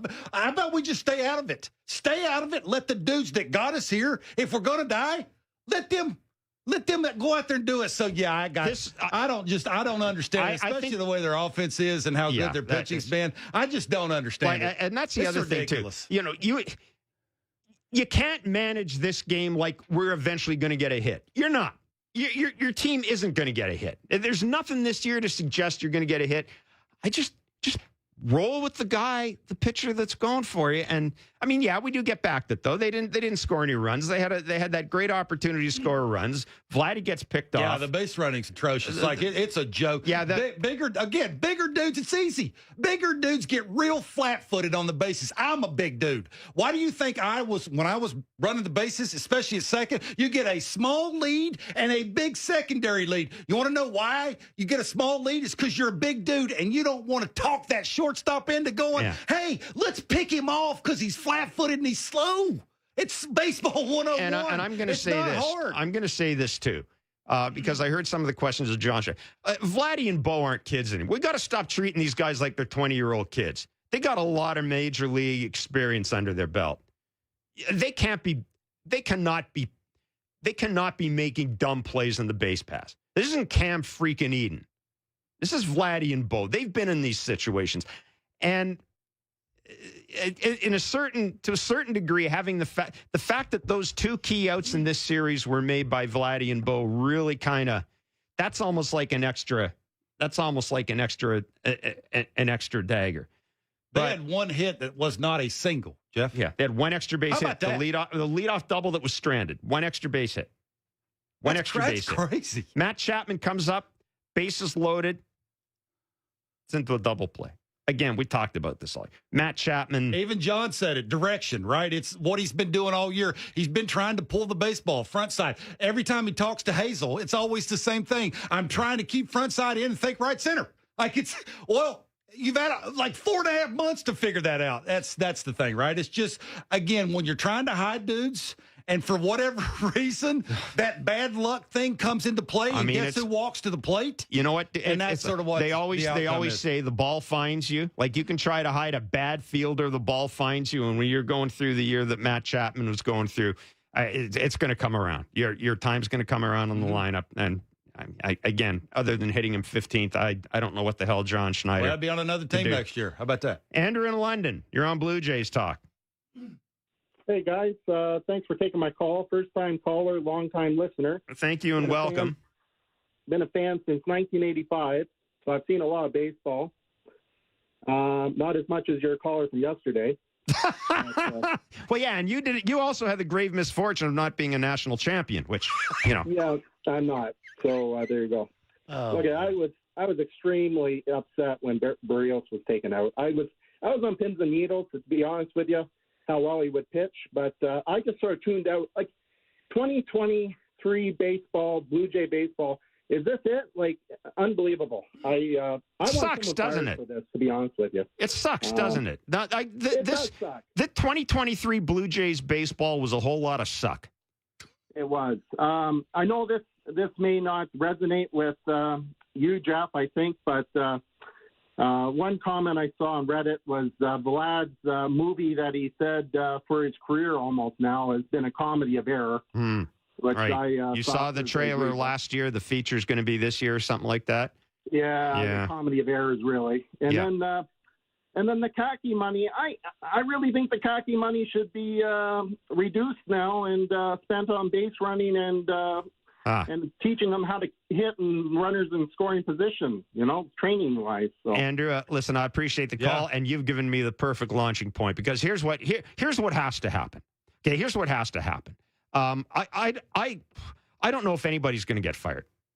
I don't know if Ross Atkins will get fired. I don't know if John Schneider will get fired. Because I don't know. I don't know what Mark Shapiro and ownership must be thinking right now. I just don't. And I'm not going to, because I like my job so much, I'm not going to attempt to put myself in their position. Mm-hmm. But here's the least thing. Can we all agree that, one, this is a bad lineup. Mm-hmm. It's been bad all year. Mm-hmm. Okay. Mm-hmm. So let's do a deep dive into how this lineup was put together. Where does that blame lie? Two, we need to have a serious discussion about how this organization goes about talking about hitting. And we've talked about this all year. The approach, if you can come up with an overall team approach, right? I understand this is a game of individuals, Kevin, but we've seen teams like Baltimore have identifiable, I mean, Kevin Gossman talked about it, they have an identifiable approach. Whoever is putting together the process that we were told to trust so implicitly, there has to be a change there. There has to be a change about how this organization conceptualizes offense because it isn't working. And this is 2 years in a row. 2 years in a row where at crunch time, this team just wasn't, it just wasn't good I'm going to take that a little further, too. The last couple of years, Vladdy's going backwards. You got, if he's coming back next year, you're not going to trade him in the offseason, which I don't think they should, but they need to figure that out. What is going on with that? Why is that happening? Does he need help in front and behind? Does he need a better communicator when he's walking by that person to say, you know, this is the way they got you out last time. Look for this in this spot. Like, does he need that? That's, for me, figure that out. You might also want to have somebody talk to him about his footwork around first base, which I was led to believe Don Mattingly was going to have some sort of impact. Too. Again, Bogut's charged with that error today. Vladdy's got to move his ass off never the been bag. Bigger. David in Kitchener, you're on Blue Jays Talk. We're on a roll now. Go ahead, David. Hello. So last year, first time calling in after that wonderful game. Sarcasm there. Last year. This year, calling in afterwards, and I've gone from disappointment to anger.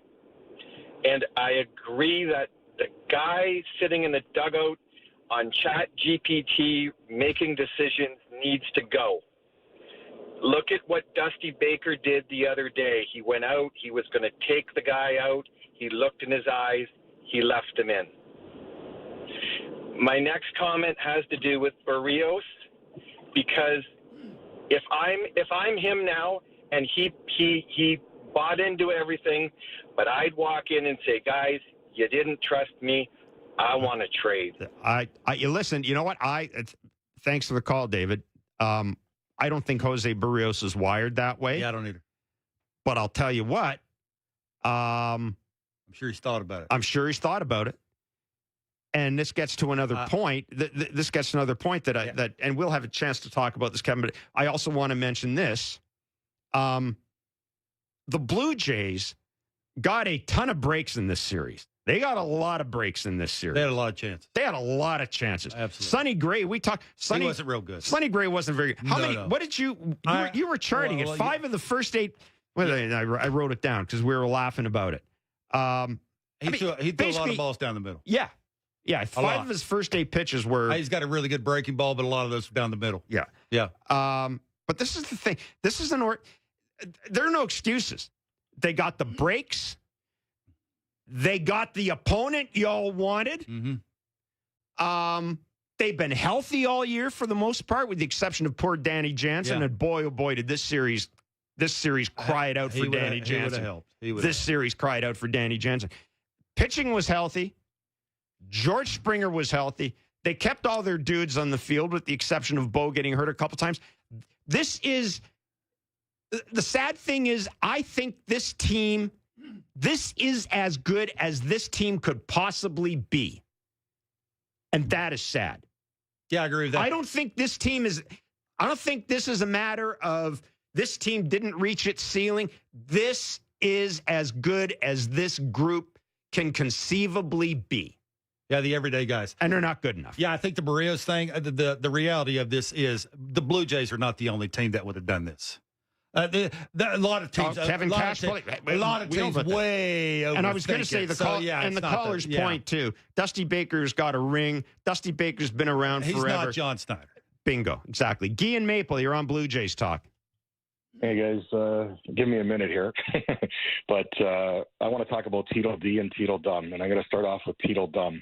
So last year, Game 2, our manager basically pulled our guy early. We lost the game. We all know how that ended. Same thing this year. The guy's throwing maybe his best game. He was fired up, pumped up. Yeah, he looked like he wanted to be out there. Like he wanted this. He wanted that. He wanted this. He looked confident. I never seen him that confident. You take him out after 39 pitches for what? To bring in a guy who you've coddled this whole season, put a blanket on him, and he's been a coward the last 10 games this season. He was barely getting through 5 innings. And you bring him in for what? To maybe get one of their 200 hitters out of the lineup? Are you kidding me? Yeah. Schneider is not a good manager. I've been saying this all year. He's cost us games all year. It was a weekly conversation with you guys. Why does Schneider do this? Why is Chapman batting in the 4-hole? Why is he putting this guy all season long? This guy is horrible. And as far as Tito D is concerned, and Tito D being Atkins, this is the 4th consecutive year he didn't do what he needed to do. He didn't get the bats that he needed, and I'm sick and tired of hearing people say, oh, there wasn't any bats. Yeah, I'm with you, man. I've said that, and I've said that on this show, too. I do not want to hear from a GM, well, nobody else did anything either. You know what? Get off your ass and do something. It's your job to make an offer that is so attractive, the other team is going to give you what you need. Exactly. What did Miami do? Miami got Josh Bell and Berger, who carried them to the playoffs. What did we do? Nothing. Zero. We got Paul DeJong, who did absolutely nothing when Bichette got hurt. And he did nothing last year when we needed the bullpen. What screwed us in the end last year was our bullpen. What screwed us this year was our hitting. Both things that Atkins didn't do. Now, listen, guys, Shapiro really needs to do something ASAP for this fan base. We've had 30 years of this garbage. We've won nothing. We won one measly series or 2 measly series against the Texas Rangers, one where we were lucky to get through. And what have these guys have done in 7 years? They did nothing. And what did they do before this in Cleveland? Nothing. You got to fire, and I have one question, but you got to fire Atkins. You got to let go of Schneider. You got to get rid of this hitting coach, and thank God Chapman will never have to see him again. How apropos that it was Chapman and Varsho that ended the season. The two guys were probably the reason why we struggled as much as we did with the bats. But my one thing that I want, can you guys hear me? Sorry. Yeah, sorry. So the one thing I want to ask you guys is why did Don Mattingly's been on there? Is this something if Don Mattingly has all this experience, what idiot would have done the move that Schneider did. Like, how could you basically buried yourself with this move? Like, this is the stupidest move I have seen in the history of sports. Like, well, I don't know. I've seen some dumb ones, but I got to tell you, this is and thanks for the call, Guy. We got to move on. And thanks for your calls all year. I know you've been a regular caller and a regular listener, and we all appreciate it. Look, this baseball in 2023, as I said, we won't know. There are a lot of people. There's a lot of fingerprints all over this catastrophe tonight, and unfortunately, we're not going to know the identity of a lot of them. That's just the way it. And that's part of John Schneider's job is to sit up there and wear it. Oh yeah. And that's part of Ross Atkins' job too, is to sit up there and wear it.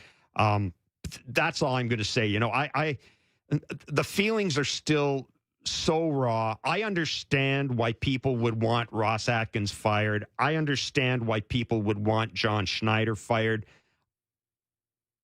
I'm not on board yet with firing the manager because I need to know a little more about this. I've thought, Kevin, I don't know about you. I've thought there is a story about 2023 that we don't know.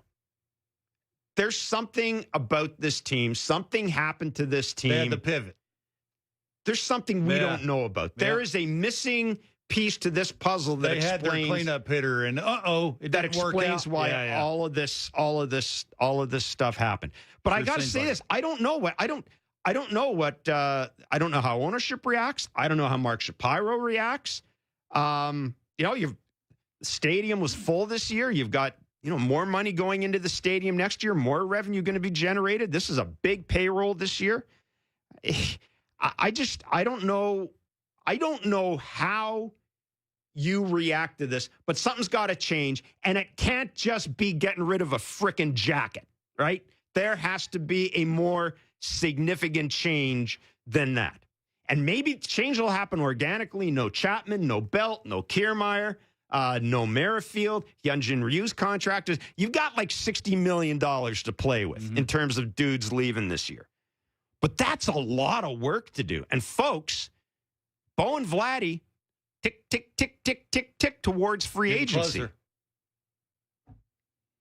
416-870. And I know some people out there saying, Jeff, maybe Vladdy getting closer to free agency is not a bad thing. We'll have to have that discussion at some point this year because we are getting to that point in the dude's service time where if he doesn't have a long-term contract, you're starting to have the discussion, okay, what do we do? Do we hang on to this guy until his contract's over and let him walk as a free agent? Or do we try to get something for him? You don't roll your eyes at me. You got to have that discussion at some point, Kevin. Because tell you what, I can go for 6 in the playoffs with or without Vladdy. I can lose 6 consecutive games in the playoffs with or without him. Yeah, that's fair. 416-870-0590, star 591, 888-666-0590. Everybody's fired up. We're fired up. You're fired up. 2-0. The Toronto Blue Jays have lost to the Minnesota Twins. Folks, the 2023 season, it's over. We'll get back to your phone calls. It's Blue Jays Talk on Sportsnet 590, The Fan.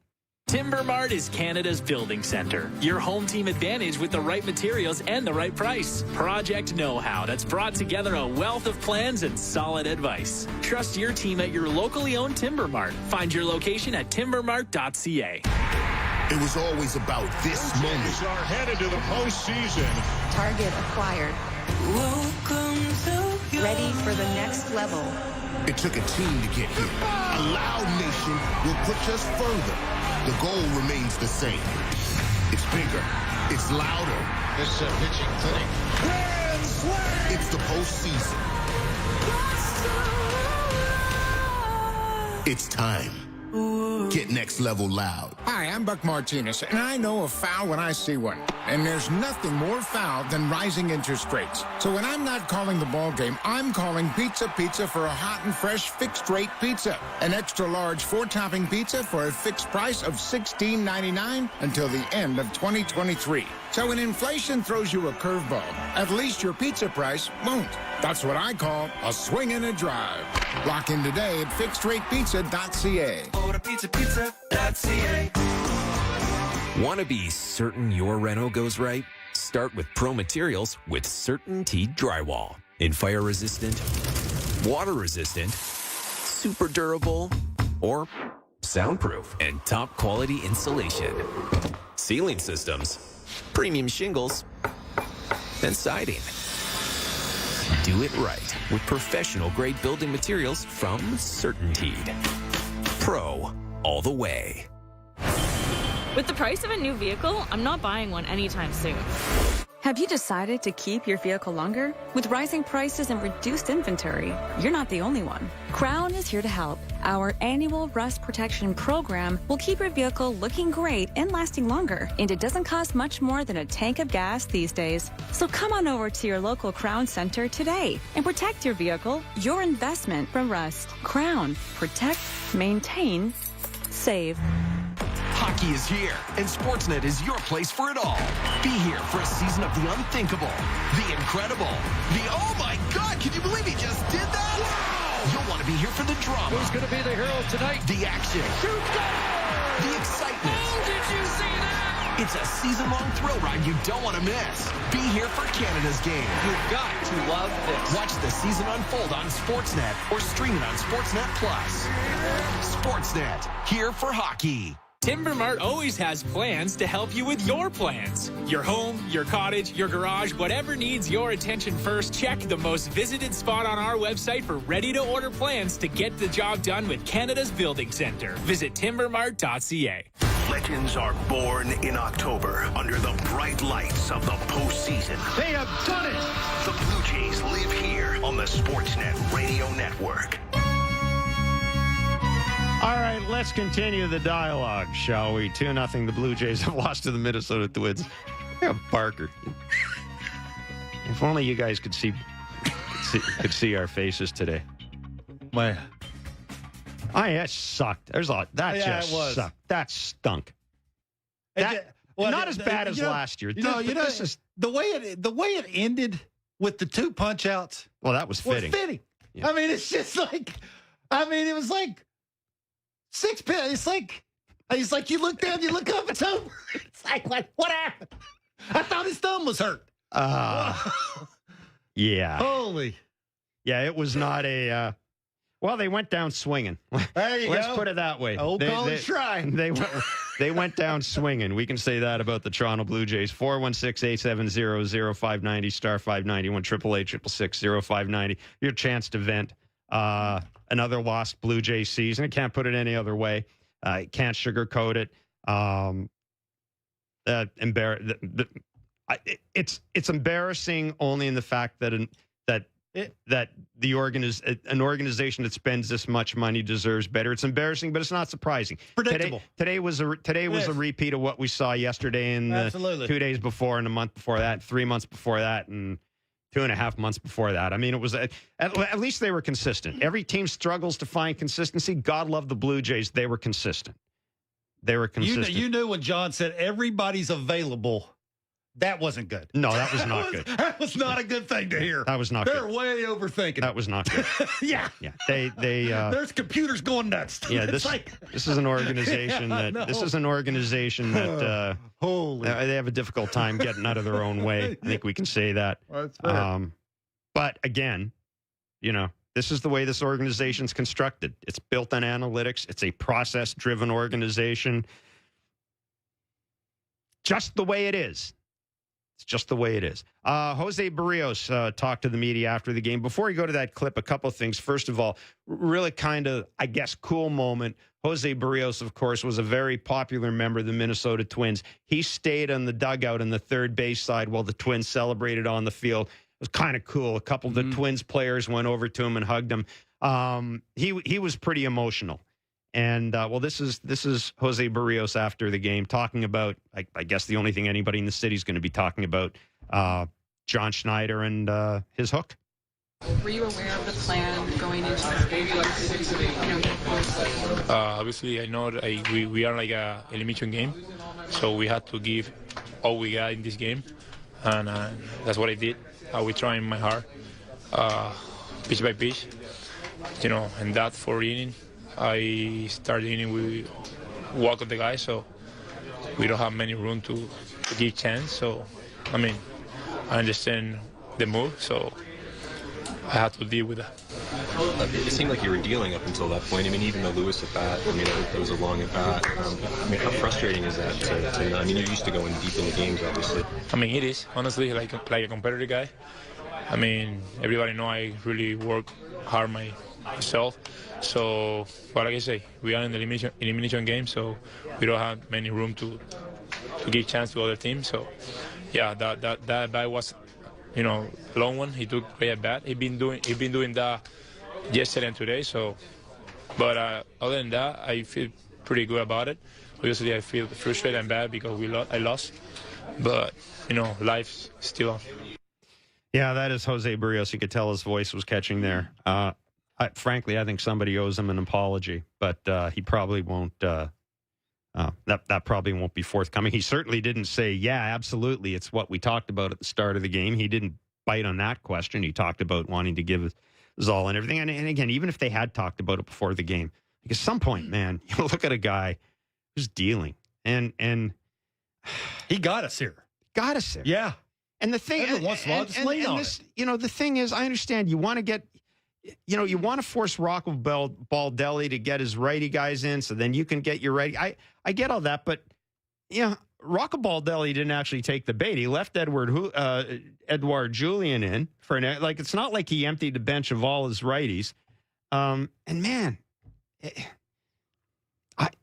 I don't know. It was it was 2-0. I'm not scoring any runs, and I've got a dude on the mound that not only am I going to have to trust him this year.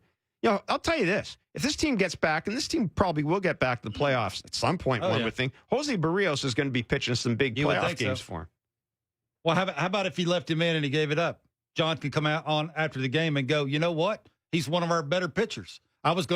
I'm leaning on him. Yeah. He's one of the main reasons we're here. Yeah. He earned it. There's a lot of stuff we need. There really is a lot of stuff we need to unpack. I mean, the whole thing with Jordan Romano and Jordan Hicks, what happened on the weekend. He ain't a closer now. John Schneider told us in our show, who gets the ball in the ninth inning? He said Jordan Romano on Friday. Something changed between then. Friday and Saturday. Yeah. And I don't know what it was, but something changed. And you saw Jordan Hicks. He's throwing harder now. Yeah. James in New Brunswick. You're on Blue Jays Talk.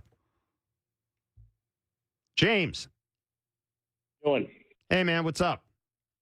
Not much. No, I just wanted to mention, Chapman's, that's a game of inches there, a couple hits that he had in the last two games. But do you think Snyder's going to get his pink slip there after he's taken Barrios out? He had some wicked stuff. I mean, he might, but if John Schneider gets his pink slip, then the 5 or 6 other dudes that had a hand in that should be walking with him. Yeah, I mean, tailing fastball there he had in the strikeout in that first inning was ridiculous. Yeah, he was good. He was good. Yeah. He was good, man. He was used to that field. I mean, he come from there. He obviously, good point. He might be used to that. Yep. But I mean, should someone really tell Vlad that he's not in Little League baseball anymore? Pay attention on the bases like that.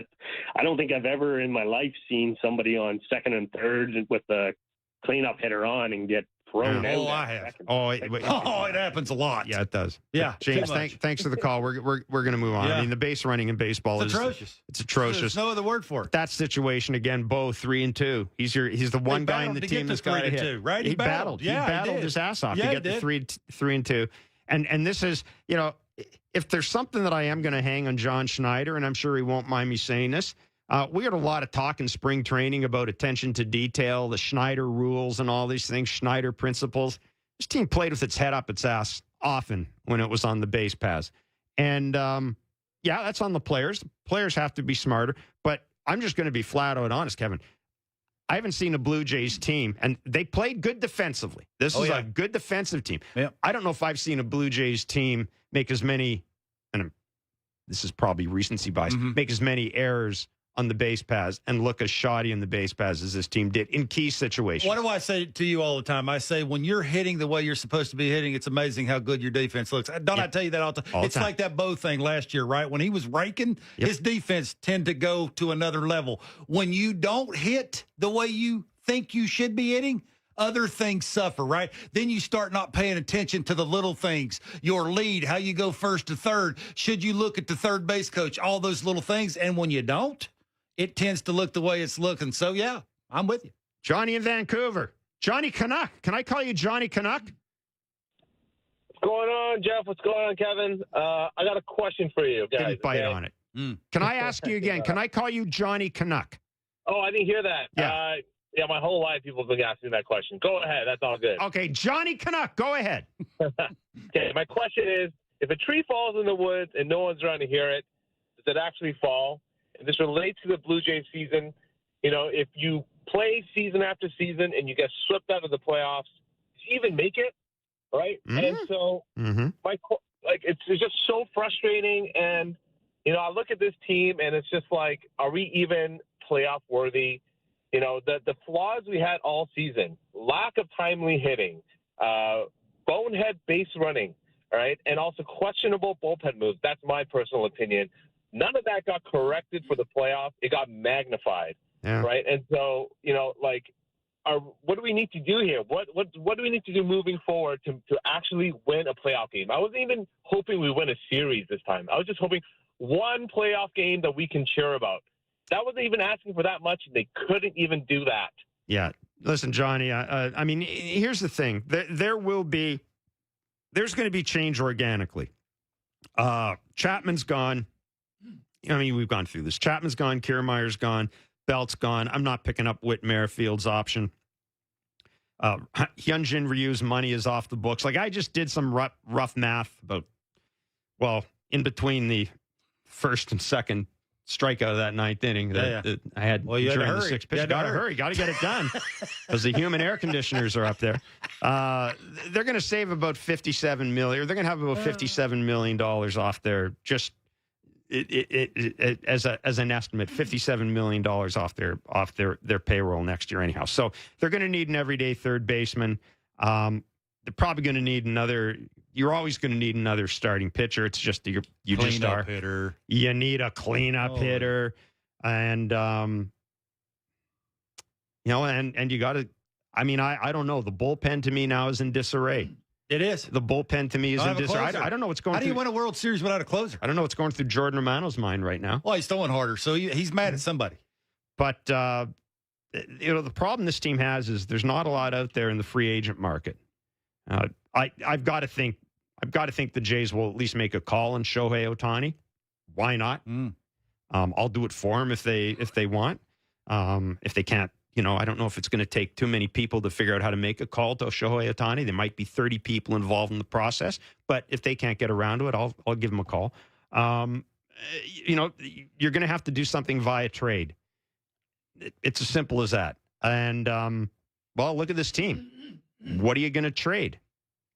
You know, again, I can't stress this enough. This is 2 years now, and when you have back-to-back years like this, I'm going to borrow a phrase Ross Atkins said. You got to open the hood and check what's under the hood, and you got to make sure that, you know what, maybe I need to make some repairs to the engine. Maybe I need to change the engine because this isn't good enough. This is not good enough by any stretch of the imagination. Delhi in London, you're on Blue Jays Talk. Evening, gentlemen. Thanks for having me on once again. No problem. Just a couple of quick points. First of all, Jeff, we got to give you your flowers, man. You called it on the Rays. No, I didn't. Oh, I mean, I see what you mean. I actually predicted the Rays to, well, we don't need to mention that. But, yeah, I wanted to play the Rays instead of the Twins. I did. Yes, I did. That's right. It's worth mentioning. Good call on that one because they look like a joke against Texas. Unfortunately, the Jays look like a joke also. So I don't know how much better they could have done against the Rays. They would have beaten the Rays. Rays would have they would have beaten the Rays. Just trust me. Well, I would have hoped they would have scored a run at least. You know what I mean? Maybe. But yeah, and the other thing is, I mean, this is just a straight up organizational failure. Everybody says, you know, any sport, it starts from the top. And it seems like, you know, when Anthopoulos was there, he would be constantly on the phones, scouting, getting in, putting people in the trenches, whether it's Venezuela, Puerto Rico, Cuba, wherever, trying to get the best guys he could. And it just seems like with the Shatkins administration, it's more or less, you know, just cheap trades and cheap signings. Oh, okay. What's your cheap signing? No. I mean, in terms of like they spent guys who haven't really established themselves in the league as like Chris Bassett. hitters. Chris Bassett. No, they've done well with the pitching. Kevin I'll give them Gossman. that. Yeah. They shored up the pitching. Yeah, they spent a ton of money on George Springer. But money's not an issue. Hitters, no, money's not an issue in this. Well, take a look at this team. George Springer's making a ton of money. They're not. You've got Bo and Vladdy, and yeah, admittedly, we probably look at that a little differently now than we did at the start of the year. But at the start of the year, if Ross Atkins came in and said, I'm going to spend a lot of money to replace Vladdy, you would have looked at him and said, what are you doing? I mean, they've spent money. That's not the issue. They haven't done stuff in the cheap. What I think has happened, I think maybe the term would be they overspent money. On what? Just on Springer, maybe. Just to bring guys in, because they probably didn't necessarily know that it would be a market that they wanted to come to, yada yada. So you got to overpay a little bit for the guys that you want. But I mean, the only guy I think they really overpaid for was Springer. I don't think they 100% on that one. Yeah, 100%. I don't think they overpaid for anybody else. But thanks. We're gonna get through our callers, and I appreciate the call. I mean, again, the only flaw I see, or the major flaw I see in this thing is I cannot believe that smart people, even khakis, would go into a year thinking that Brandon Belt and Dalton Varsho were the answer to the middle of the order. I just can't. For me, they couldn't trade Teoscar and Lourdes at the same time. In the same year. You couldn't do that. Like, if you traded one of them, okay. And I can tell you. But to trade both of them at the same time, now you've traded a 300 hitter and a guy that can hit 30 and drive in 100. And I can tell you this, from pretty good sources. I mean, nobody wanted Teoscar. No. The Miami Marlins are interested in Teoscar Hernandez, and they were basically giving you something like Eric Swanson. My thought would have been, okay, if I'm not going to get anything for this dude, why do it? And unless I think I have a replacement lined up, or it sure seems that way, and it falls through. Yeah. And maybe I think you nailed that. Fingers crossed, you've nailed that. I hope I did. If I didn't, fingers crossed. I mean, we can debate the Lourdes Gurriel Jr. Moreno for Varsho trade all we want. Varsho brought another left-handed bat in here and helped. I just think it's both. And help. Yes, right? I'm with you. I'm with you. Yeah. I think making both of those deals and not adequately replacing those two guys was a mistake. Well, it hurt him. Lauren and Simcoe. Blair and Barker, love the show. Thanks for having me. Thank you. 3 years of fertility. 21, we have an offensive juggernaut. We need a reliever. We didn't get it. 22, we need another reliever. We had an okay team, missed it. 23, we needed a power bat. And I'm going to be like that Seattle fan. I want a 41-20 guy in my lineup. Not some Brandon Belt, not a retread, not a guy on the scrap heap, not a guy looking for a new contract. If we wanted Cody Bellinger, we should have gave him big money and brought him here. We failed. This is 3 years. The window is closed. It is time to trade Bo and Vlad and restart. Because if we don't, the two good pitchers we have are going to ask to be traded. Lorna, I appreciate the call. Look, I can't agree with trading Bo and Vladdy at all. I mean, there's the return you're getting. As bad as Vladdy's year was, he still drove in some runs and hit some home runs. I would think other teams see the same thing that we see. And I've got to tell you something, and this might even light up the phone lines even more. If it's me, at some point next year, I'm sitting down with Bo and I'm saying, let's try to cover off 2 or 3 years of your free agency, because we're going to be poking through the embers of this, and there's going to be a lot of bad things. But Bo Bichette not only continued to be one of the best hitters in the game, he's become a good shortstop. He's removed that from the equation. So I will respectfully, I know we're going to have this discussion. I know there are going to be people who think it's time to move off Vladdy. I get that. But I will not. I think the exact opposite is the discussion with Bo. I think you get him help. You add to it, protection around it. It'd make it better. Jim in Mississauga, you're on Blue Jays Talk. Gentlemen, thank you for taking my call. Good evening. We're all disappointed, but I've got to ask. This is just I couldn't believe what I'm watching. I know Buck Martinez was also commenting it. Oh yeah, I'm sure Buck's still commenting. Yeah, like why was our 7-year contract pitcher our guy who is pitching lights out in his own hometown, according to him. And why at that point in a playoff game aren't you throwing statistics out the window and saying, hey, this guy's lights out. He's pitched through what? You're signing a guy to 7 years and saying you're setting a predetermined plan. I'm with you. Or once you get to 3 1/3, and like you said, Jeff, earlier in the show, okay, so he walks the first batter at the start of the inning. Big deal. The guy's lights out. He's under 45 pitches at that point, I think.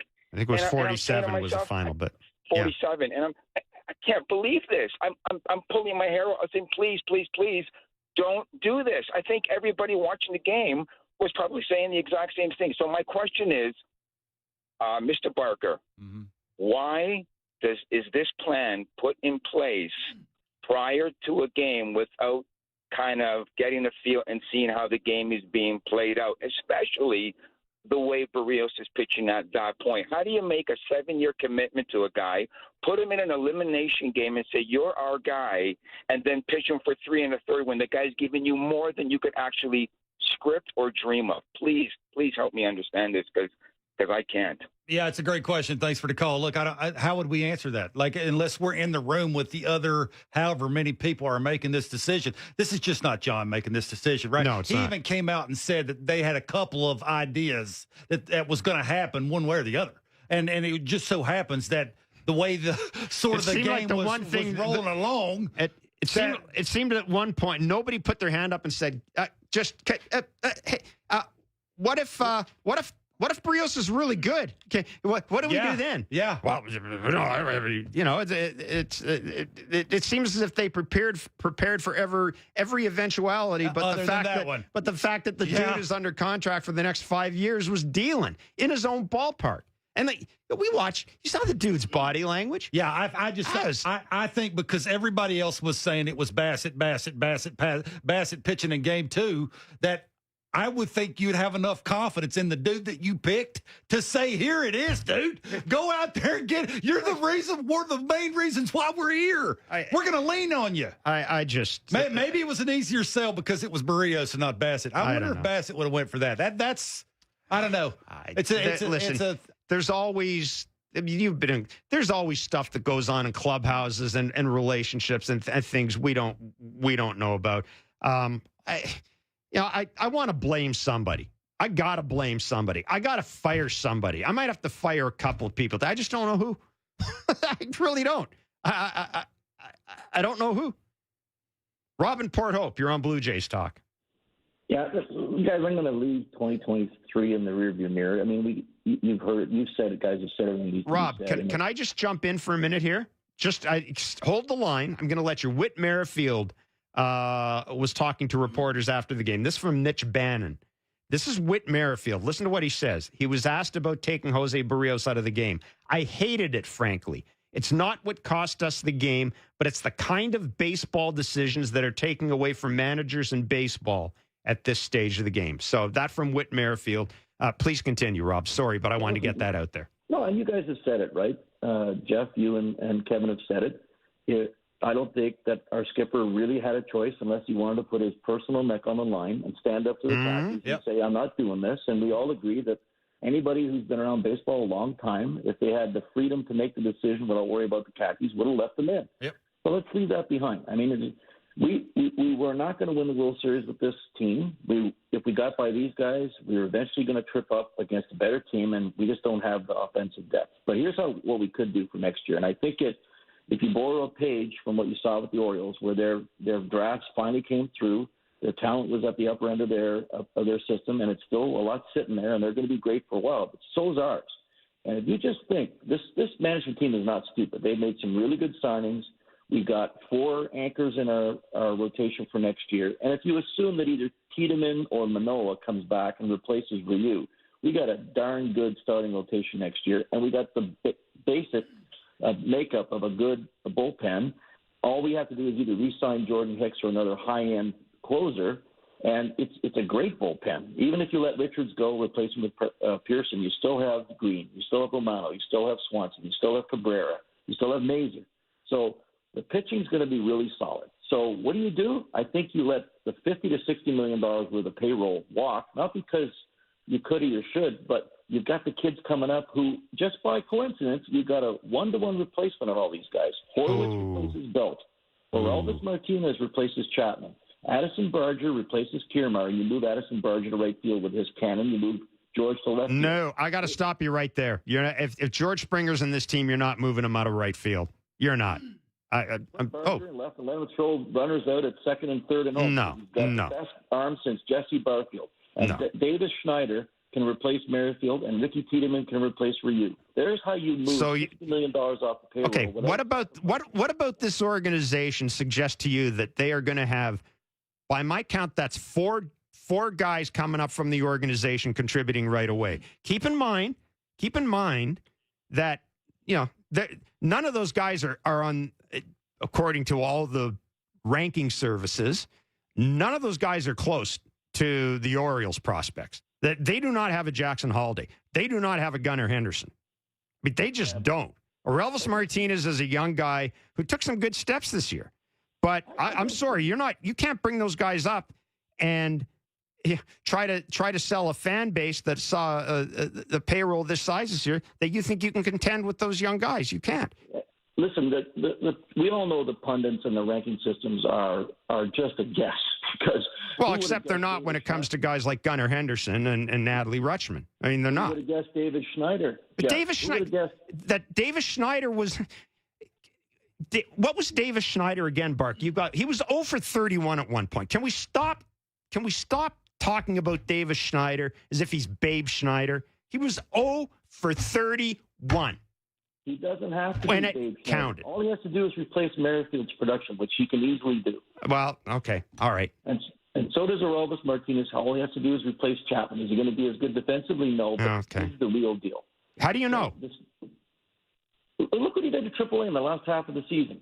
Those numbers don't lie. Oh, all right. His walk rate went way up. His strikeout rate went way down. His production stayed high. His OPS was around 900. All right. The kid has performed at every level, and he's adjusted at every level. All right. Just like Bo and Vladdy did. Okay. They showed. So you're willing to have Elvis Martinez and Addison Barger in your starting lineup next year and go get him.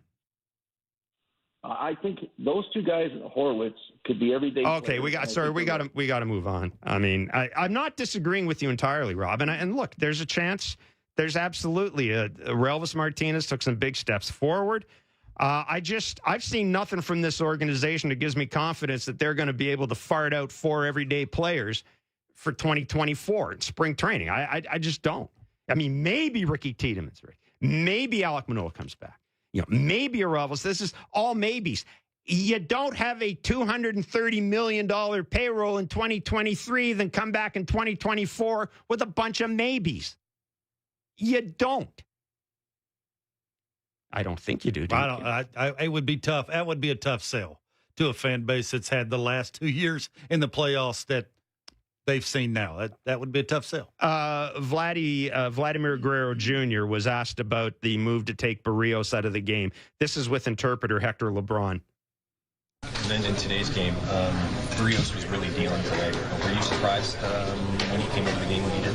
Obviously. I mean, everybody was surprised. Everybody was surprised of the decision. But, I mean, things that you cannot control, but you can ask yourself many times. But, I mean, that's not our decisions. But, yeah, we were surprised. That is Hector LeBron interpreting for Vladdy Jr. There was a great camera shot, by the way, of Bo and Vladdy. You saw that. Yep.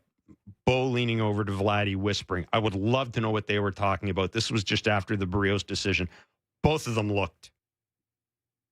Why do you say getting loose?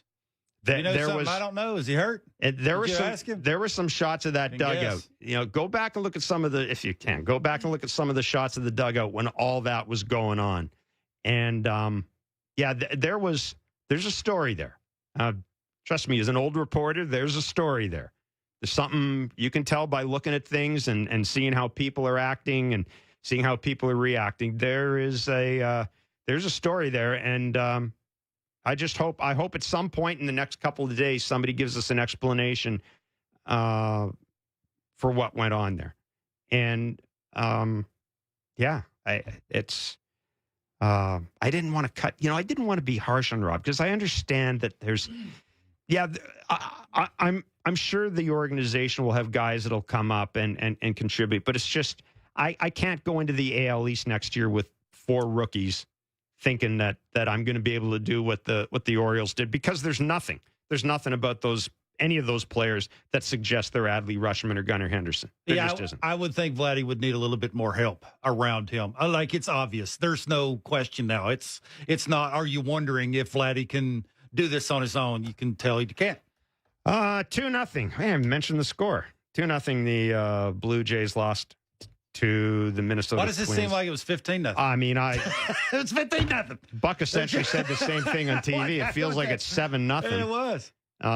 It just did. At no point in this series did I think they were going to win the series, which for someone who picked them to win the series is. But at no point did I think that there was just no sign that anything was going to happen. Yeah, I'm with you.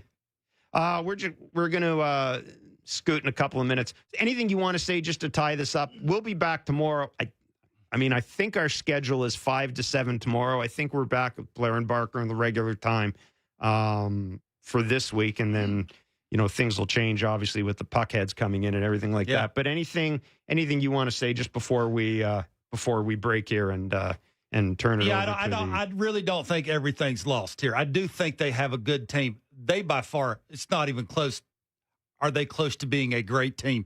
I think they just need to solidify certain spots. And I think it's obvious spots now, right?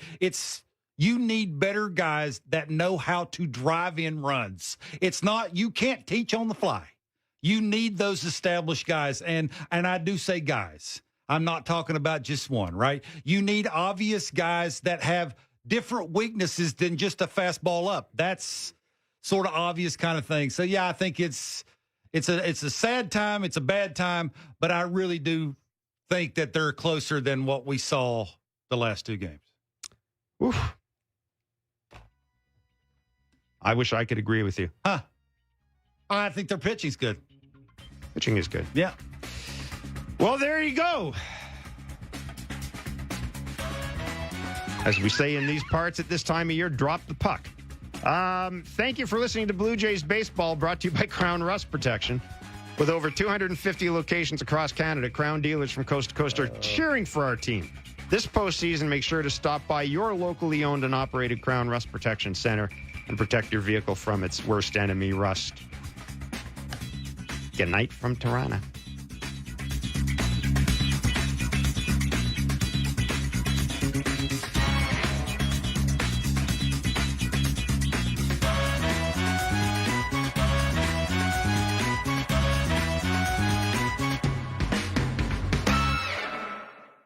CJCL Toronto. You're listening to the National League Wildcard Game on Sportsnet 590 The Fan. Fully healthy, it would appear from our observations. 1-2 to him, and he swings and rolls it over to the right side. Harper to his right, grabs it, and flips to Nola, covering the bag. 1 away to start the 4th. We saw Harper venture off first base a little too far once last night. I would argue that was probably another play that he didn't really need to go for. Bryson Stott was right there behind him on a softly hit ground ball, but fortunately for him that time, Nola got over easily. He's got a shortstop playing second base there. He can cover a lot of ground. Against a left-handed hitter on a breaking ball, so you know your second baseman's going to be moving over a little bit with that pitch. Those are all things he'll learn as he gets a little more experience out there. Jorge Soler to the plate. 0 for 1 with a strikeout. 1 away, top 4. Philadelphia up 2-0. First pitch swung on, hit in the air, left field, and playable as Pache trots to his left, extends his arms, and makes the catch. 1 pitch to retire the biggest power bat in the Miami lineup. Breaking ball, he got just off the end of the bat. Don't love big power hitters swinging at first pitch breaking balls, but Soler has certainly earned the right if he thinks he can hammer something to pull the trigger, and honestly, he just missed that one. And if we do go Game 3 tomorrow, the Marlins and the Phillies here in the NL Wild Card, it'll be a 7 p.m. Eastern first pitch on ESPN TV and here on ESPN Radio. Ball 1 outside to Josh Bell from the right-hander Aaron Nola. 1-0 on the first baseman. Switch hitter who bats from the left side and is 0 for 1. He struck out to finish off a 1-2-3 Marlins first inning. The windup and the 1-0. He looks at his strike, 1-1. Well, just a couple pitches away, one pitch away really from posting a shutdown inning after your team gives you 2 to come out 3 up, 3 down will just really keep the momentum in the back pocket of the Phillies here in this one. And kicking the 1-1 pitch. Swinging a bouncing ball over to the right side, almost exactly to Stott, who flicks his wrist as he flips it over to Harper. That completes a 1-2-3 inning. And Aaron Nola, through 4, has faced the minimum on the hill for Philadelphia. In the middle of the third, it's the Phillies 2 and the Marlins nothing. This is the National League Wild Card on ESPN Radio and the ESPN app. Statistics show that 50% of men in Canada suffer from some level of erectile dysfunction and hormone imbalance, like low testosterone. You're not alone, and you don't have to live like this. Sovereign Male is a discreet, guy-centered clinic that offers advanced procedures for wellness and enhancement. Take back your future and perform as the man you know you are with a little help from Sovereign Male. Book a consultation today at sovereignmale.ca. Your life upgraded. Sovereign Male makes it happen. When Ottawa's proposed electricity regulations make electricity unaffordable, you may have to make some hard choices. Winter boots for my kids. Groceries for my family. Our mortgage. My rent. Braces. A rainy day fund. Visit tellthefeds.ca to learn why your power bill could be 4 times higher than today. And tell the feds, affordable and reliable electricity matters. A message from the Government of Alberta. At Toyota, we believe your vehicle is more than just your ride. It's your trusty sidekick. So make sure it's ready to go. Because there's a 100% chance of winter this winter. And you can take those odds to the bank. Not the snowbank. Trust the experts at Toyota for premium winter tires, batteries, brakes, and more. Beat the winter rush and book an appointment today. Visit shoptoyota.ca or contact your local Toyota dealer. This is the National League Wildcard Series on ESPN Radio and the ESPN app. With the season on the line, there's no time for dilly-dallying for the Miami Marlins. They're down 2-0 as we go to the bottom of the 4th here at Citizens Bank Park, and they make the first pitching change of the game. Welcome back, Mike Cousins, along with Chris Burke. And the new pitcher here is David Robertson, the 38-year-old in his 15th season in the major leagues. Replaces the starter Braxton Garrett, who went 3 innings, allowed 2 runs, both of them earned. Only 3 hits, but really his biggest mistake was a leadoff walk to Christian Pache in the 3rd. He came around to score 1 of 2 runs in the inning, struck out 5, and now it's Robertson to eat some innings here. He appeared in 62 games in the regular season. And the right-hander starts off against JT Realmuto and gets a swing and a miss on a 93-mile-an-hour cut fastball, 0-1. 15 years in the big leagues, saved 175 ball games. This man right here is pitched in a lot of big environments. No stranger to big ball games. 0-1 pitch, called strike 2. The Mets dealt him to the Marlins on July 28th. He spent the latter half of last season here with the Phillies. And this year was the back-end bullpen guy for the Mets after Edwin Diaz went down for the year at the World Baseball Classic. 0-2, fouled back to the screen. Stays 0-2 against Realmuto, who doubled back his first time up in the 2nd. Got that cut fastball, high spin cutter that really plays up and out over the plate to righties and kind of in under the hand to lefties. And then you spin that breaking ball, too. It's 2 different breaking balls, curveball and slider. You can shape it a little bit, but it's power stuff. Here's 0-2. Up and in, 1-2. He kept himself in great shape in his career. He still looks 25 years old out there. He's ahead 1-2. Love at the letters. And the pitch. Fouled back again by Realmuto. And, you know, getting this far in a major league career in any sport, really, at a professional level, part of it is genetics, but a lot of it, you know, you look at some of the best guys. Tom Brady is the first one that comes to mind. It's about taking care of your body to be able to make it this far. Yeah, some of it you can't control, but the parts that you can. 1-2 pitch is low, 2-2. Are a big separator for guys playing deep into their 30s, and heck, in today's professional sports world, not that abnormal to see guys even in their early 40s. Robertson kind of looks like a guy poised to maybe be one of those. The 2-2 pitch. Hit high in the air out to deep left field, and we've got our first home run in Philadelphia in the 2023 postseason. JT Realmuto, a solo shot to lead off the fourth, and it's 3-0 Phillies. He takes the turnaround third as the lights flash on and off, and the clang of the Liberty Bell signals a home run for Philadelphia. He hit 20 in the regular season, and that's Philadelphia's first of 2023 in the playoffs. Just a matter of time with this talented lineup. Realmuto, the first guy to get the party started, the long ball party, a no-doubter to straightaway left field on a cutter that was just sitting in the middle of the plate. Bases are clear. Nobody out for Nick Castellanos. Righty on righty. Castellanos takes a curveball for a called strike one. Absolute no-doubter right off the bat. Kick, the 0-1 pitch. Late swing and a miss by Castellanos. 0-2. If you were with us yesterday for the game, Castellanos, fourth inning, hits a double, slides into second base, turns back to the dugout, puts a hand in the air, sticks a finger in the air. Because he's wearing a batting glove, it was not immediately distinguishable to many, including some of those in the dugout, which finger it was. And in this booth, it's the 0-2 pitch, and he takes a called third strike. And there's the first K for Robertson. Castellanos set aside. So it was the ring finger that went in the air. But I challenge you to do this. Try and just hold a fist and put your ring finger up. It's a lot harder, I would say, than any of the other fingers to put up on its own. So Jake Cave from the dugout, he goes, I 100% thought he was flipping us off. Backup catcher Garrett Stubbs, I thought it was the middle finger. There's Bryson Stott, and he swings at the first pitch, hits a line drive foul into the seats third base line. 0-1. Phillies up 3-0 here in the last of the fourth.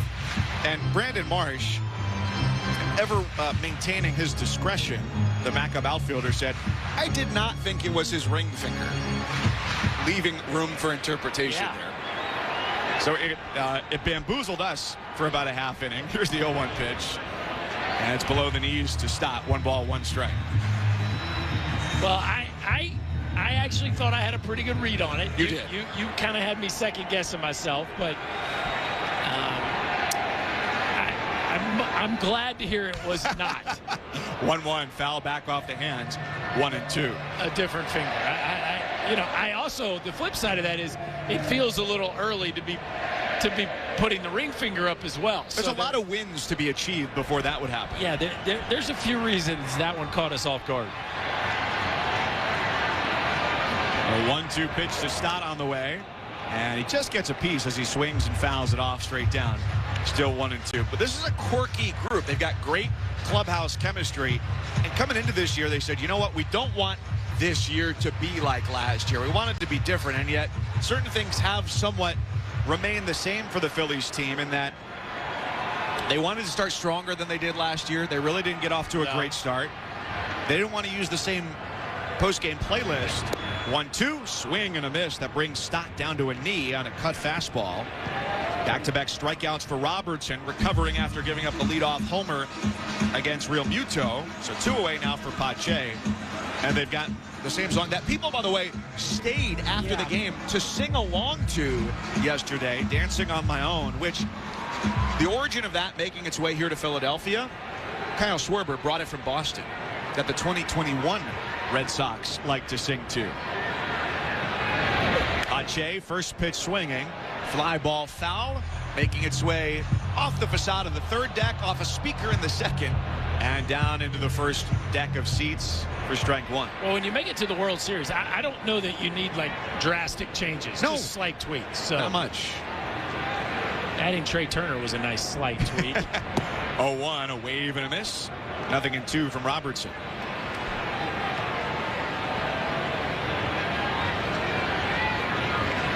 And last year, well, if there's anything that's the same, they're hoping to get back to the World Series again, where they lost to the Astros in 6. The 0-2 pitch, swing and a miss, strike 3. An inning of contrasts for David Robertson. Coming out of the pen, a leadoff solo home run for JT Realmuto, and then 3 straight strikeouts. We'll go to the 5th in Philadelphia. It's the Phillies 3 and the Marlins 0. This is the National League Wild Card on ESPN Radio and the ESPN app.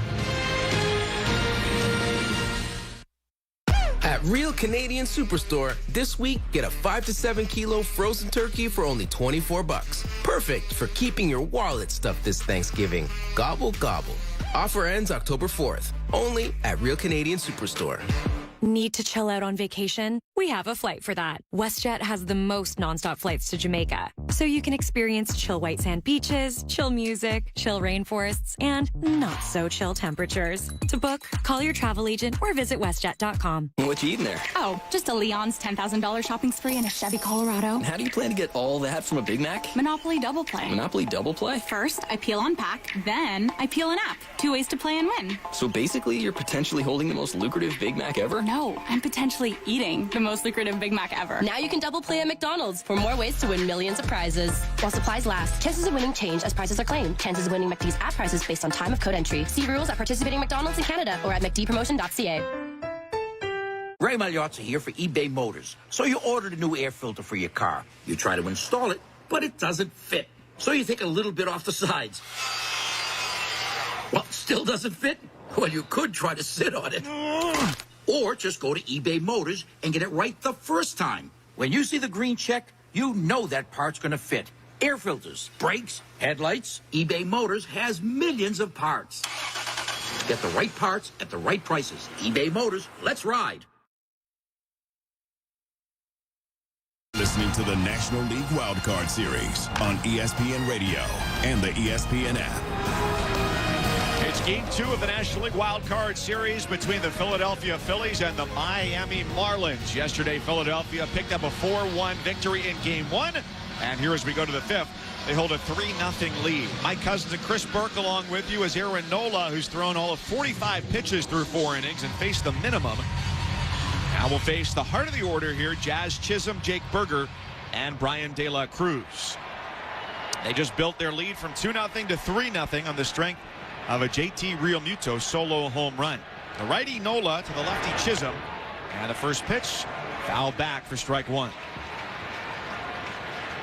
That home run from Realmuto, his 4th postseason home run as a member of the Phillies, also a longtime member of the Marlins, tied with Carlos Ruiz for the most by a catcher in Phillies franchise history in the postseason. 0-1, and from the windup, Nola's pitch. Up and away, 1-1.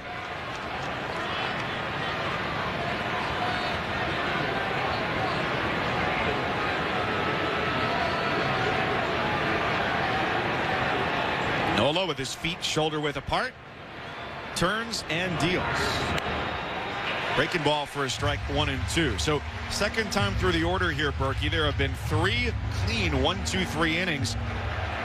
If you're coaching the Marlins right now, you're back in the dugout as guys come back to the bat rack after disappointing ABs. What are you saying to try and get them to change something?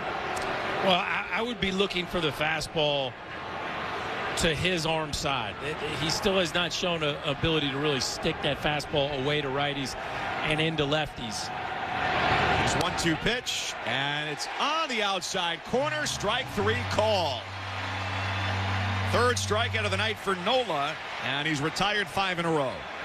So there's the changeup away to left-hander. Pretty much everything is to the arm side, not the glove side. So if I was a lefty, I'd be looking out over the plate. If I was a righty, I'd be looking in, and that one was off the edge. A changeup a little bit wide, and Jazz Chisholm knew it, but Doug Eddings goes the way of Aaron Nola there on another big leadoff out. First pitch to Jake Berger, cut on and missed. 0-1 to the third baseman, who has only grounded out to third tonight. There's another arm side sinker, right? So if I was talking in the Marlins dugout, I would tell my right-handers, hey, obviously we got to be aware of the breaking ball, but if you're looking for a heater, look in. 0-1. Grounded foul behind home, 0-2. So he's trying to go glove side there, and that one still runs back middle, right? And that's part of the deal with Nola. They feel like part of the reason this year was not as successful